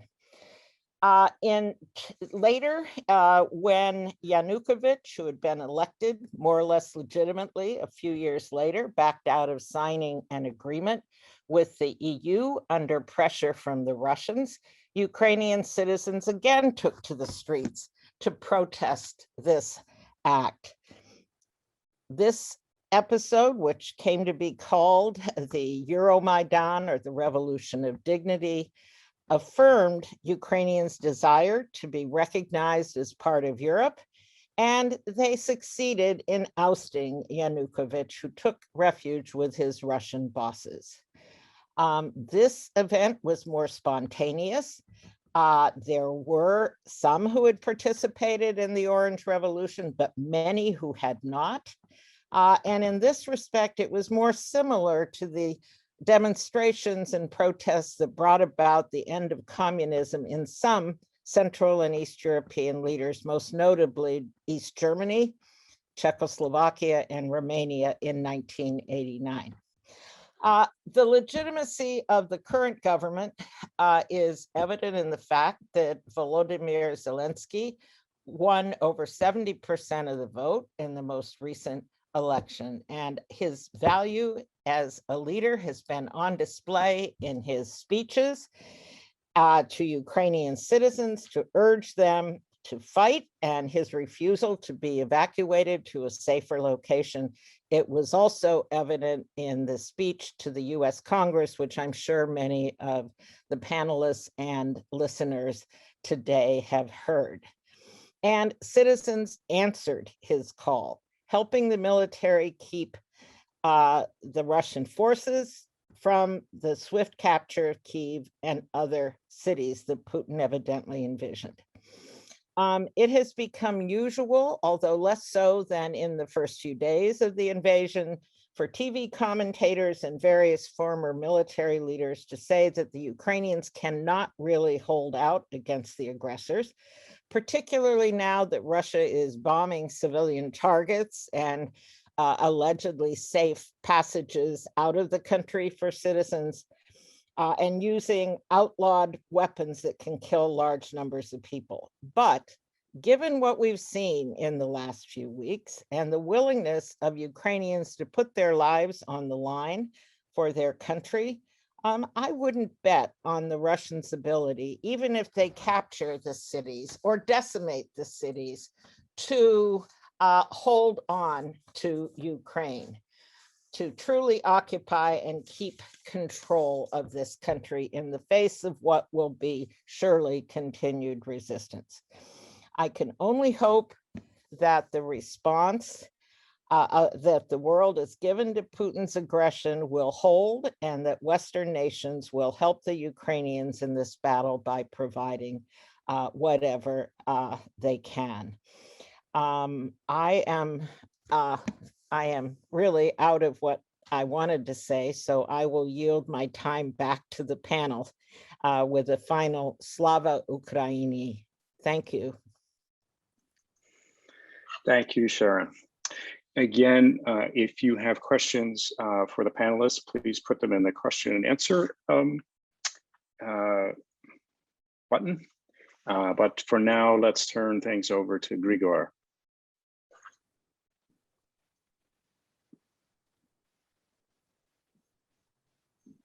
Can you hear me now? Okay, great. Yes, so I just want to echo what many of you have said before, that it's really hard to know how to respond to the monstrosity of what is happening in Ukraine and the magnitude of the tragedy. So the notion of putting together a few slides that in some ways are an appropriate way to respond to this seems daunting. That being said, I'm going to try to talk about a few things based on the research that Graham Robertson and I have been doing over the past 10 years in Ukraine, and in particular trying to look at some of the attitudinal reactions to the first round of Russian invasion and war, and what we might learn from it, right? And so one set of questions is how sort of identities and political attitudes changed in response to that first round of Russian aggressions in 2014 and 15. And the other one is what implications there might be for the current war. So the data that I'm basing this on is this two-panel survey that the first wave we did in December 2012 with Razumkov Center, and It was a nationally representative sample of 1,800 respondents. And then after both the Euromaidan revolution and the war, we did a re-interview of 882 of these 1,800 respondents. That's about a 61% re-interview rate if we don't count occupied Crimea and Donetsk and Lugansk, where for obviously reasons we couldn't go re-interview people. So the data that I'm showing you, and I think the reason, obviously some of the things that you'll see, we've even seen in some of the earlier presentations. But what I think is interesting about this data that it looks at basically change within the same set of people, right? It's a panel survey, which is useful. And for the purposes of this presentation, I'll be looking at sort of two main outcomes. One of them is 3 dimensions of identity. There's a question about homeland, where people got to pick whether it was Ukraine or some other category, mostly USSR, as you'll see, what language they spoke at home. So this is not native language, but home language. This is sort of language use. And then finally, nationality, whether they identified as Ukrainian or Russian. In later surveys, we had more nuanced questions for the purposes of comparability here. This is what we have. And then separately, we're looking at foreign policy preferences towards the EU, NATO, and the customs union. So the first thing to note here, on this slide, in blue are the responses from 2012, in red, the responses from 2015. These are all the same people who were re-interviewed, right? So we're talking about the same sample, and they're weighted for attrition.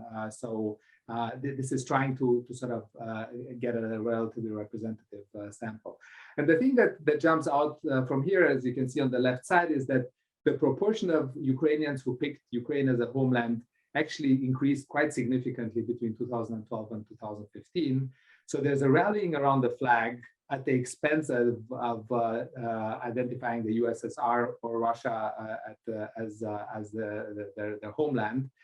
What is also interesting, though, is that this is not at the same time paralleled by an increase in either identification with Russian ethnicity, with Ukrainian ethnicity, or with an increase in Ukrainian home language, right? So this is a civic rather than an ethnic increase in this, and I think that's important, and it's something I'll come back to in the conclusion a little bit. The other thing that's worth noting, given that so much has been made about the regional divisions within Ukraine, is that the increase of Ukraine as a homeland, so this identification with Ukraine as a state and the sort of civic nationalism, was as pronounced or more pronounced in the south and in the east as in the rest of the country, right? So this is not a case of Western Ukrainians becoming even more identified and the others sort of staying lukewarm. This is really an increase across the board, and I think it has important implications for what we're seeing today. And then finally, in terms of foreign policy reorientation, what we see, not surprisingly, given that this was to some extent the Euromaidan, we see an increase in support for the European Union. Ukrainians had, in general, been more supportive of the European Union even before the Maidan, but that proportion goes up. But what is worth noting here is that over this time period, we actually see a more significant increase in support for NATO and opposition to the customs union, right? So much of this was, as this was in part about joining the EU, what we see is this very significant orientation, and this has been mentioned before, that it was basically Putin who made Ukrainians turn towards NATO, right? Rather than Ukrainians' NATO desire making Putin go in. It's the causality is the wrong way around there. And this is we see this jump quite significantly. So it's not so much that Ukrainians become that much more pro-European; they become somewhat more, but they become much more clearly anti-Russian, or at least anti-Russian in the sense of this geopolitical project of the Putin regime. So how can we explain this change? So in our work, one of the things, we have an article in Post-Soviet Affairs from a few years ago, where we look at the fact that this growing salience of both identity and foreign policy means that the dissonance of sort of not matching up between one's identity and one's foreign policy orientation means that the correlations between these two get higher between 2012 and 2015. And this is primarily driven by the fact that people adjust their foreign policy preferences to fit their identity. So, if you consider yourself Ukrainian, it's becoming increasingly hard to say that you're, in favor of the customs union or that you don't want to join the EU and so on. Though there are some instances of people adjusting their identity to fit their foreign policy preferences. So it goes a little bit both ways.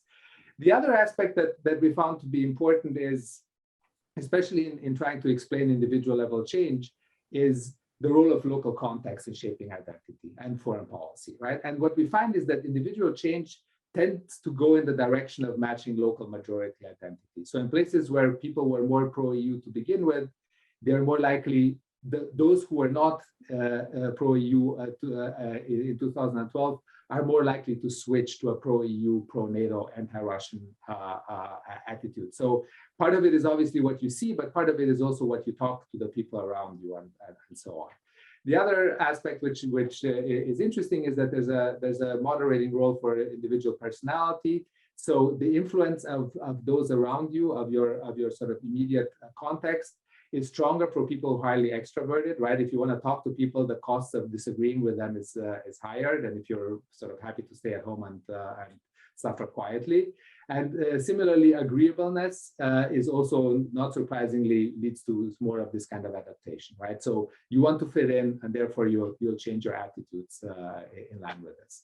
Now, what are the implications for this for the current war? Obviously, I want to very much argue for caution. Historical parallels are always tricky. One thing to remember is that what we're looking at here in 2014-15 was a composite treatment. On the one hand, you have a revolution whose effects were more heterogeneous because the support for it was much stronger in the West and in the center, in the South and the East. But then at the same time, you have war effects, which are arguably much more uniform.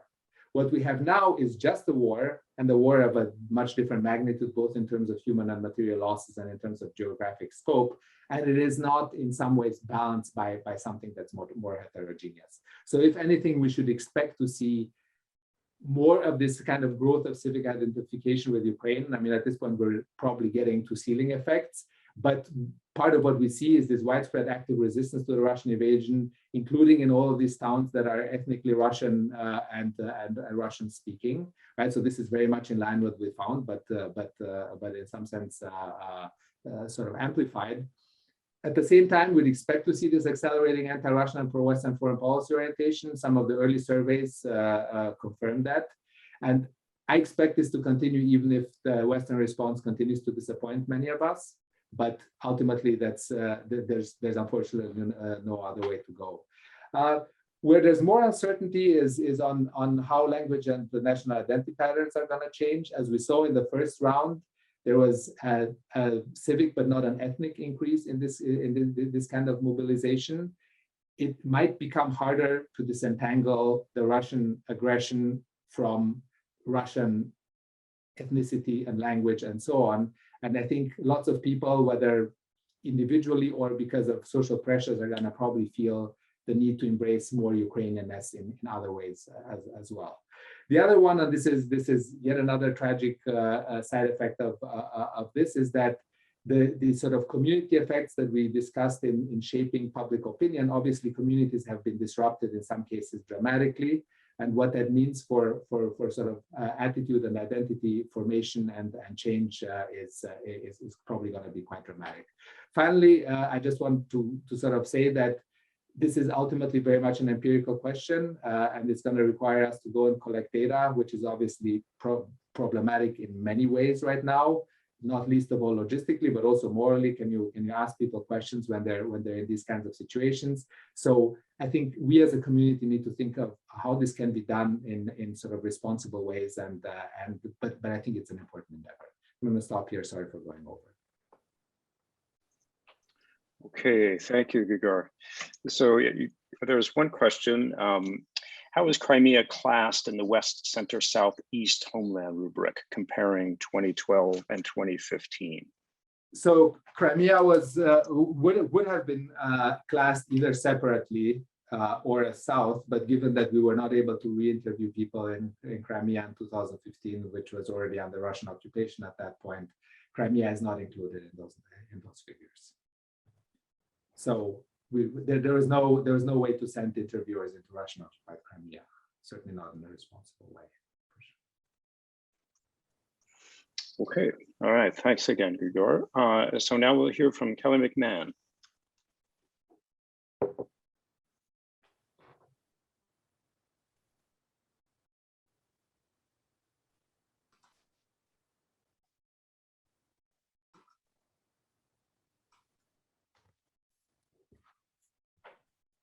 Okay, I'd like to begin by expressing my concern and sympathy for the victims of the war in Ukraine. And I'd like to use that as a starting point for analyzing to what extent Russian pressures on Putin can be successful in ending the war in Ukraine. So unfortunately, from my analysis, I'm going to conclude that under current conditions, pressures by Russian citizens, Russian opposition leaders, Russian business elites, and Russian political elites are not likely to encourage Putin to end the war or to remove him from office and effectively in that way end the war. So let me talk about each of these four possible pressure groups one at a time. So a powerful tool of citizens can be mass protest, but in Russia, I think mass protests are unlikely to occur unless the economic situation worsens to pre-Putin conditions. So there have been significant protests already, as we know. 14,000 people have been arrested, so at least that many people have protested. That's still a small number considering that the Russian population is 144 million. So right now, economic conditions, or right prior to the economic sanctions, economic conditions were quite good in Russia compared to the past. So using poverty as a measure, poverty had fallen to the single digits in Russia, whereas in the pre-Putin era, around 30% of the population experienced poverty. So Russians have, under Putin, seen a dramatic standard of living increase and much greater economic stability. And those conditions, improved conditions in part, led to his 71% approval rating prior to Russia's invasion of Ukraine. In terms of the support for Russia's recent actions in Ukraine, some of our better surveys show that approximately 49% of respondents support what the surveys had to call military intervention, reflecting the requirement to use inaccurate information currently under Russia's repressive regime. So taking into account that restriction, that lack of information, this is some significant support for the Russian military intervention in Ukraine. Also, some of the rationales Putin's been using to justify Russian action in Ukraine resonates with a lot of the Russian population. For example, even prior to Putin's rule, when I was living in Russia for extended periods of time, I would often hear Russians talk about their concern about the West encroaching on Russia. Putin's taken this much farther along to talk about the West trying to destroy Russia, but nonetheless, I think this motivation and this rationale does resonate with some of the Russian public. But beyond the idea that Russians may actually support in some way, or some Russians may support in some way what Russia has done in Ukraine, keeping in mind that they don't have full information. The other thing inhibiting, or the thing inhibiting protest is obviously the growing repression in Russia. So restrictions on protesting have grown dramatically under the Putin regime. Most recently, with the law punishing people for up to 15 years in prison for just calling the military action a war. So what I would expect is that we won't see mass protest develop under current conditions. Instead, we'll continue to see prominent individuals take a stand and protest. For example, pictured here on this slide is Marina Asyanikova, an employee at Channel 1, protesting on Monday, disrupting a TV broadcast and thus getting her message across to a large number of Russian viewers. I would also expect to see that we'll continue to see anonymous protest. Now we're seeing in Russia, citizens putting up anti-war stickers on public buildings and public transport. And again, I think only if the economic situation worsens to pre-Putin conditions, or if the information access changes dramatically, perhaps, will we see mass protests. So opposition figures can help mobilize citizens, but currently there are no influential opposition leaders who are free to act in Russia. So as we know, the leading opposition figure is Alexei Navalny, who began as an anti-corruption advocate and is now a full-fledged political opposition figure. He's currently imprisoned, as pictured here, and is likely to have his sentence extended. Moreover, he had created a relatively significant protest organization, and that's been significantly weakened in recent years due to government harassment. Many of his offices have closed and many of his associates have left the country. So my understanding is now he's limited to conveying messages to his attorneys, who then are sharing them on social media, which is obviously less effective than having a full-fledged organization in the country.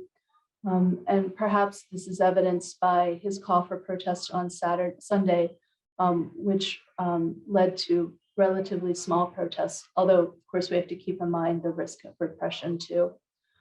So I would say under the current repression, it's unlikely that we'll see another opposition figure appear in the near future, another influential one.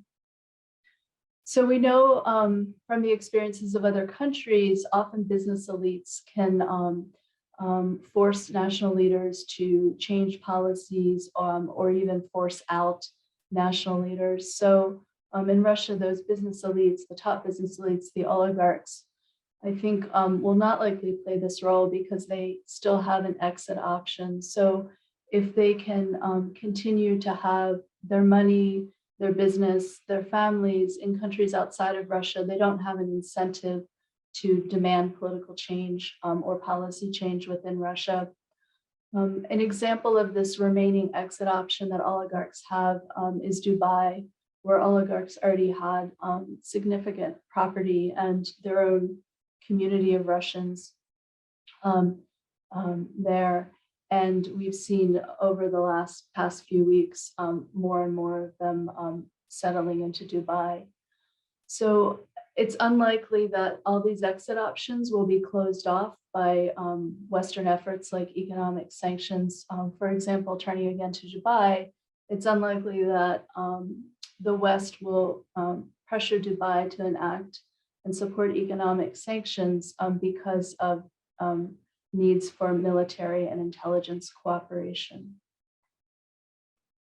A final group to consider is political elites. So those top political elites in Russia we know as Siloviki.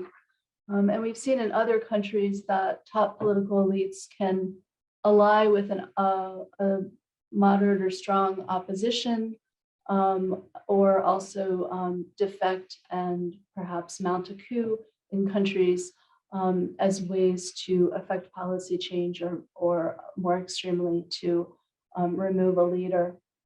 So these Siloviki in Russia are those current and former security officials who served with Putin in the KGB, the Soviet security forces, and then also some of them served with Putin in Petersburg city government in the early 1990s. So they're likely to share his objectives, and some of that we know actually from their statements, but also we can surmise that based on their shared professional experience and also the fact that they have shared lived experiences, they're from the same generation. The Slovaki have economic incentives to make sure that they remain in power, the regime remains in power. They enrich themselves through the renationalization of the oil industry, aviation, shipbuilding, and banking sectors.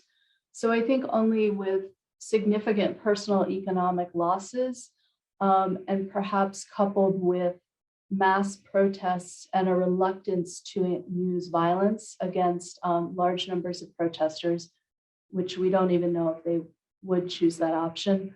I think without those factors, it's unlikely to see the Slovaki effectively pushing for an end to the war or removal of Putin.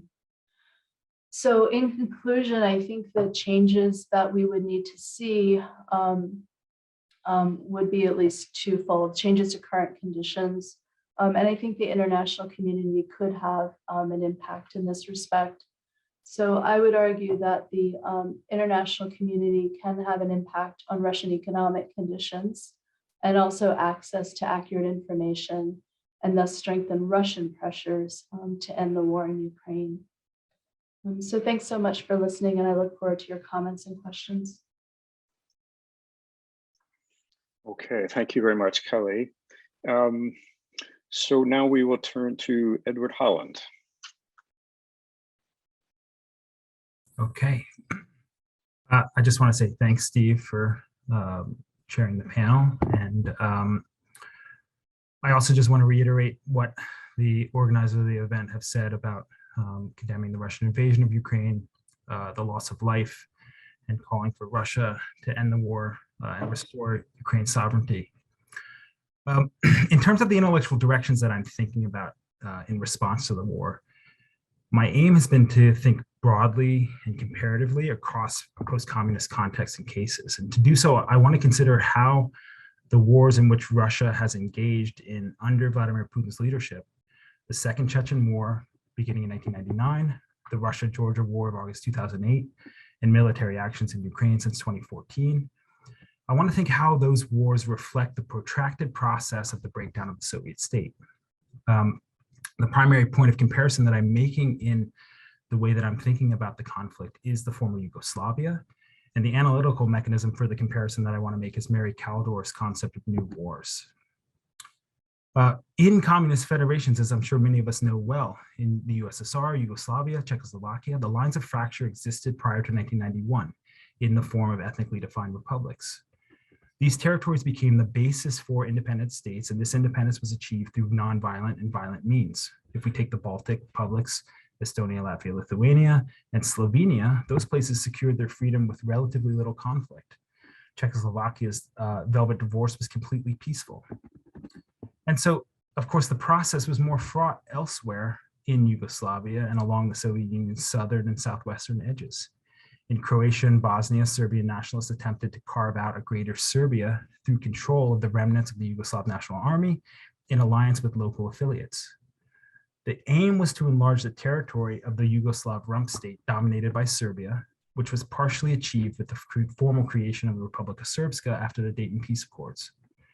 The war in Kosovo aligns with these conflicts, with the Kosovo Liberation Army forming in the late 1990s to oppose the nationalizing state in Belgrade that based its possession of the region on a series of nationalist myths. The negotiation of state breakdown in the former Yugoslavia was generally complete a decade after communism ended. Although, of course, we've got some perturbations around that, with Kosovo's declaration of independence in 2008, with Bosnia's continued internal division today. In the former Soviet Union, the process of violent state breakdown has been more protracted. In his history of the Soviet collapse, Stephen Kotkin writes, quote, "One shudders to think of the manipulative wars, indeed the nuclear, chemical, or biological Armageddon that could have accompanied this event."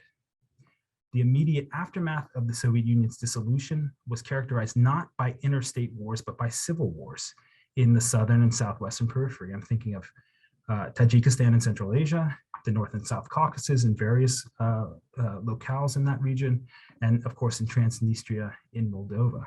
The wars in Chechnya the 2008 Russia-Georgia war, the annexation of Crimea, the fighting in eastern Ukraine since 2014, and Russia's invasion last month of the rest of that country indicate that for Russia and Vladimir Putin, the breakup and breakdown of the Soviet state was unfinished and incomplete.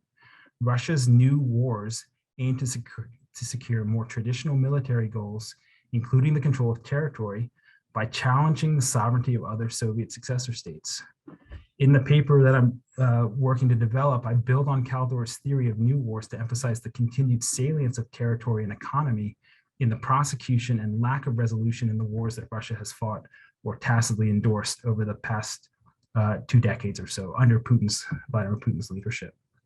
The new wars paradigm, I argue, offers an inclusive explanation for Russia's actions in Chechnya, Georgia, and Ukraine, and a valuable comparative to the conflictual processes that accompanied the breakdown of the Yugoslavian state. I'll say just a little bit more to kind of fill in some perhaps gaps about new wars as an idea. We can understand new wars as a way of kind of thinking about the form that violence has taken, its origins and outcomes, and the way in which trends in the practice of war have evolved, and how that evolution is evident in the international system, particularly, of course, since World War II. New wars have been defined by the trending away from elements of traditional warfare, including fighting between state actors, and towards privatized violence for political and economic gain characterized by pervasive violations of human rights. While Bosnia, of course, is the paradigmatic example that Kaldor develops in her book, and Bosnia itself is the product of an appeal to particularism by nationalist entrepreneurs and the failure of the international community to offer a viable political solution, the form and function of new wars, I argue, also defines Russia's post-Soviet wars. To say a little bit more about this background, of course, World War II is the key point in the evolution from old wars to new wars. In World War II, we see the targeting of civilians. For example, equal number of soldiers and civilians die in the fighting on the Eastern Front. We see the emergence of paramilitary organizations in opposition to the Soviets, specifically in the Baltics and Western Ukraine. And we see the use of rape as a tactic of war during the Soviet counteroffensive against Nazi Germany. The weakening of sovereignty and territorially defined states as achieved through globalization is also a really important element of the new wars paradigm. We have an intensification of global interconnectedness, political, economic, military, and cultural. And that also leads to changes in the character of political authority. Globalization as interconnectedness leads to diversification of actors in war, facilitating the expansion of recruitment pools and access to funding mechanisms for parties to conflict. Humanitarianism and humanitarian action as potential counter to the emergence of new wars is important and relevant for our conversations on the conflict in Ukraine. Kaldor in her book is emphasizing greater coordination between international actors and local non-governmental organizations, as well as the role of international troops as a police force in post-conflict situations as peacekeepers, for example, to serve as providers of aid targeted to prevent conflict relapse. Again, to reiterate, the value in applying Kaldor's concept to Russia's post-Soviet wars is in the comparative. How does the experience in the former Yugoslavia, where the conflicts that accompanied the country's breakup lasted about a decade, inform the form and function of the wars prosecuted by the Russian Federation since 1999? Importantly, this comparative approach allows us to reflect on why these new wars matter, and allows us to reflect on the nature of war in kind of a historical, sociological, and comparative way. It's not just the tactics of Russian conflicts that matter, but the actual historical context in which they are taking place. Okay, thank you. Okay, thank you, Edward. So let's see, we have plenty of time. We have about 15 minutes for this particular session. So I welcome any questions from anyone in the audience, but seeing none right now, I might take the chair's prerogative and throw out some to our panelists, and then I'd also welcome questions from the panelists to each other as well. So these are very interesting presentations, and a number of things come to my mind anyway. So I'll just throw out some quick questions and see where this might lead. So both Sharon and Kelly talked about forms of resistance. Obviously, Sharon speaking about Ukraine and Kelly potentially speaking about resistance in Russia.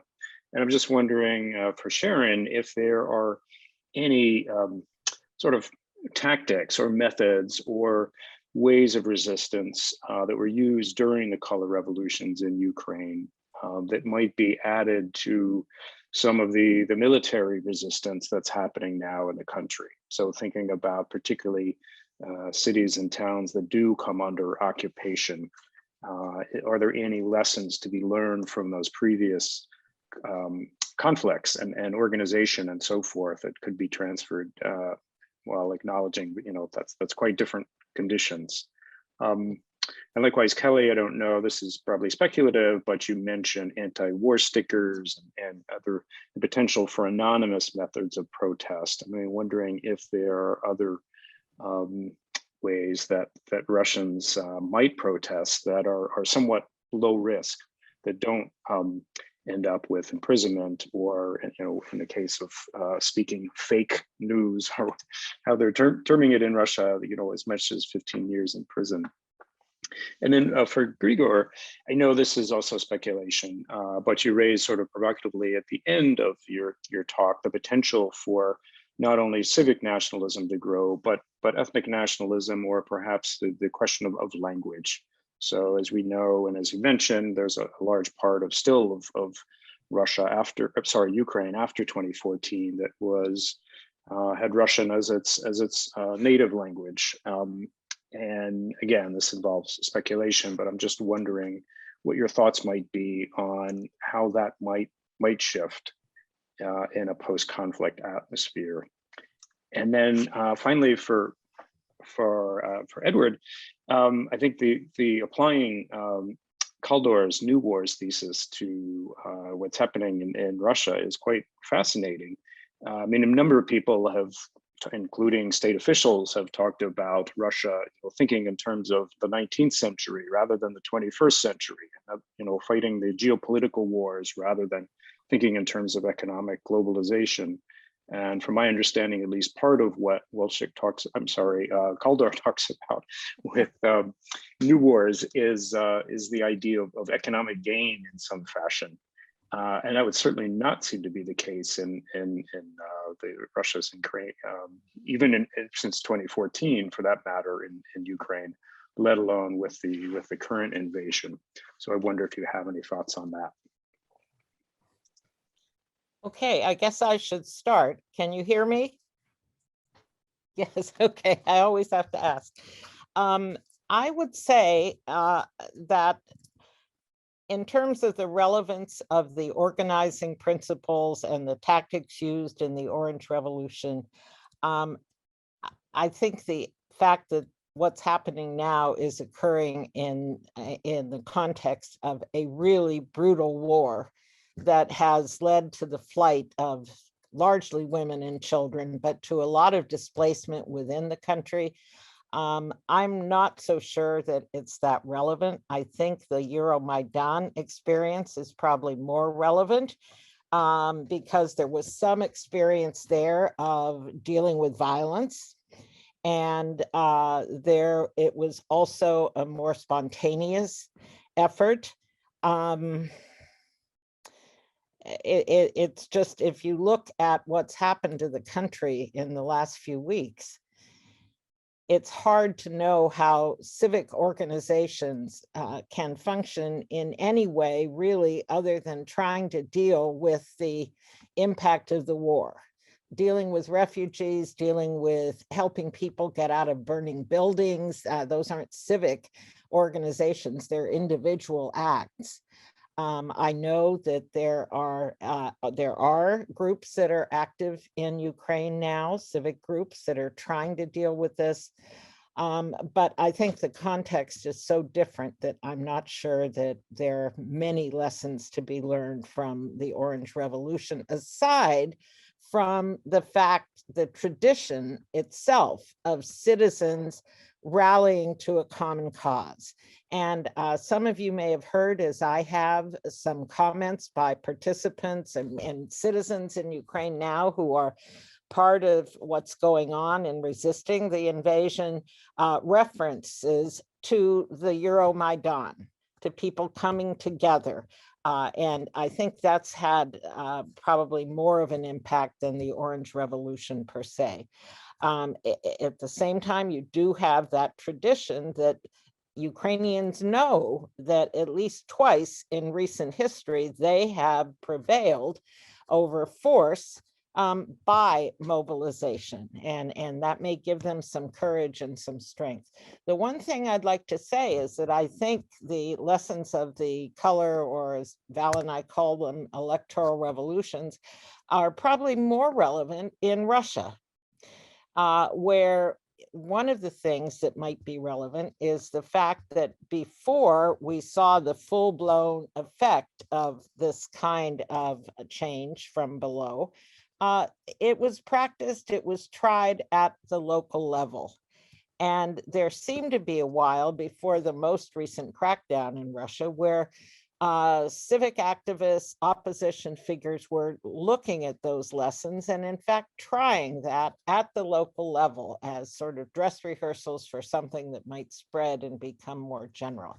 So I think that would be really where those experiences are probably more relevant today, aside from, again, reinforcing this tradition of activism on the part of Ukrainian citizens. If I may, Stephen, I have a question for Zhigor, or just a comment that I think Ukraine is one of the few examples in the world where language use does not necessarily follow closely with ethnicity. And I think that's interesting in a lot of ways. For our last speaker, if I might just pose a question, it looks to me like Putin's war in Ukraine is a very old war in terms of tactics, methods used, etc. So if you could address that, it doesn't look new to me at all. Thank you. All right, and I'll just throw things open from here. I mean, I just threw out some questions, so if the panelists want to pass, they're certainly welcome to do that. But maybe since Sharon just asked that question, I noticed Peter Rutland also asks. He says the current conflict does not look like Calder's new war between non-state actors, but like a very traditional war launched by a powerful state and resisted by a state that is stronger than Putin anticipated. And also, while Calder thought nationalism was fading, the current war has solidified nationalism on both sides. So I don't know if you have any thoughts on that, Edward. Yeah, I would agree. I was typing out a response. I mean, I would agree that nationalism has been solidified on both sides. So maybe that, I mean, you know, Calder is writing in a context maybe where we're seeing increased internationalism and how that's relevant to political identities. In terms of kind of the economic outcomes, I think it probably depends on how things play out at the end of the war and the ability to kind of maybe carve out spaces where illicit economic flows can, if not thrive, be carried out. And I think that in trying to develop the larger term, you know, a larger framework, right? What does South Ossetia allow the Russian state to do, right? It has allowed and facilitated illicit transit of goods, at least, you know, that's one of the motivations for the prosecution of the war there in August 2008. So I think we'll see, I think it depends on how things play out. It's you know, what is the ability of ethnic entrepreneurs in a post-conflict Ukraine to pursue the kind of tactics and mechanisms that Calder is describing. That's how I would respond to it for now. I mean, I think the points about kind of a classical war between states, those are well taken, but maybe it's too early to tell. Thanks. Okay, so again, the panelists can answer the questions I threw out, but there's actually an interesting one from Graham Robertson for either Kelly or Sharon. So Graham asks, Putin's regime seems to have moved from a competitive authoritarian regime to a full-on personalistic dictatorship. Those kinds of regimes usually end in coups, if they end before the death of the dictator. So what scope might there be for a coup led by junior officers, perhaps in league with oligarchs? So just to add to that, I mean, one question I've asked folks is, have there really been anything like coups in the post-Soviet space as opposed to the color revolutions that Sharon Walshik was speaking about? And the answer is there really haven't been, but Graham's question is quite an interesting one. Have we moved from competitive authoritarianism where electoral revolutions aren't really so essential into something that's much more like a personalistic dictatorship? So if anyone has any thoughts on that, I'll throw that out there. I'll make a few comments. So yeah, I really think this is a great question, and I appreciate the focus on junior officers. I hadn't thought about that.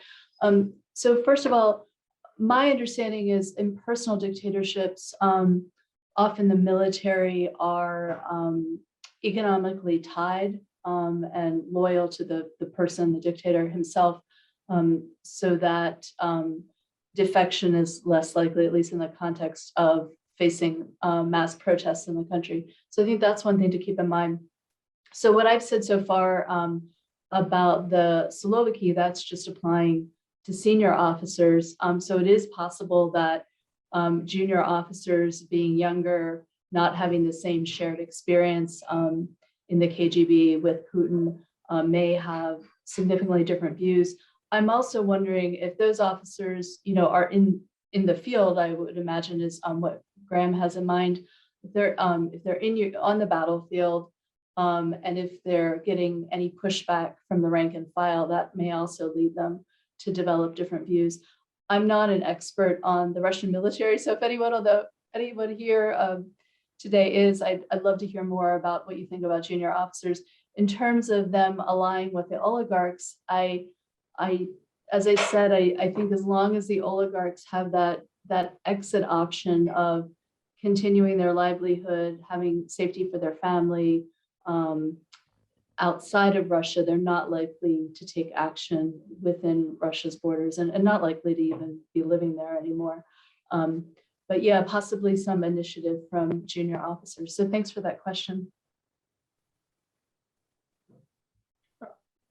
If there's time, I could answer the question that Stephen asked. And in fact, it actually links up with the question that Milada Vahudova posted on the Q&A a few hours ago of Dominique, where she says that, how do we see identity and language changing in Eastern Ukraine after the war? There are plenty of posts of Russian-speaking grandmothers and teenagers vowing never to speak Russian again, right? And this is something, it's interesting because after the first round, both the Euromaidan, but particularly the Russian occupation of Crimea and the intervention in the Donbass,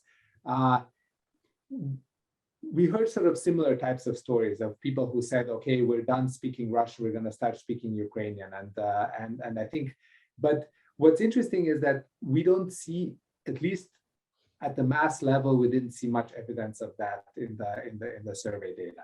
Now, again, as I said, this is a much bigger shock.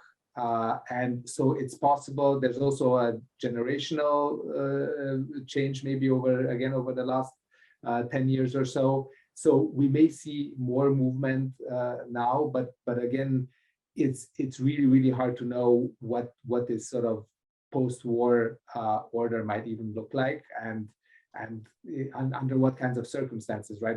You could see language use becoming sort of weapon under Russian occupation, right? The fact that it's a sort of a way of resisting Russian troops in those places where Russian troops may stay.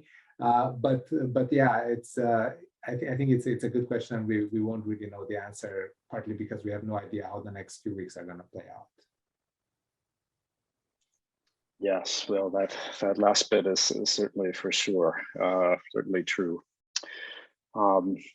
Okay, so we are right about at the end of the time for this panel. I want to thank the panelists for their participation, and I will now turn the chair over to John Ruger.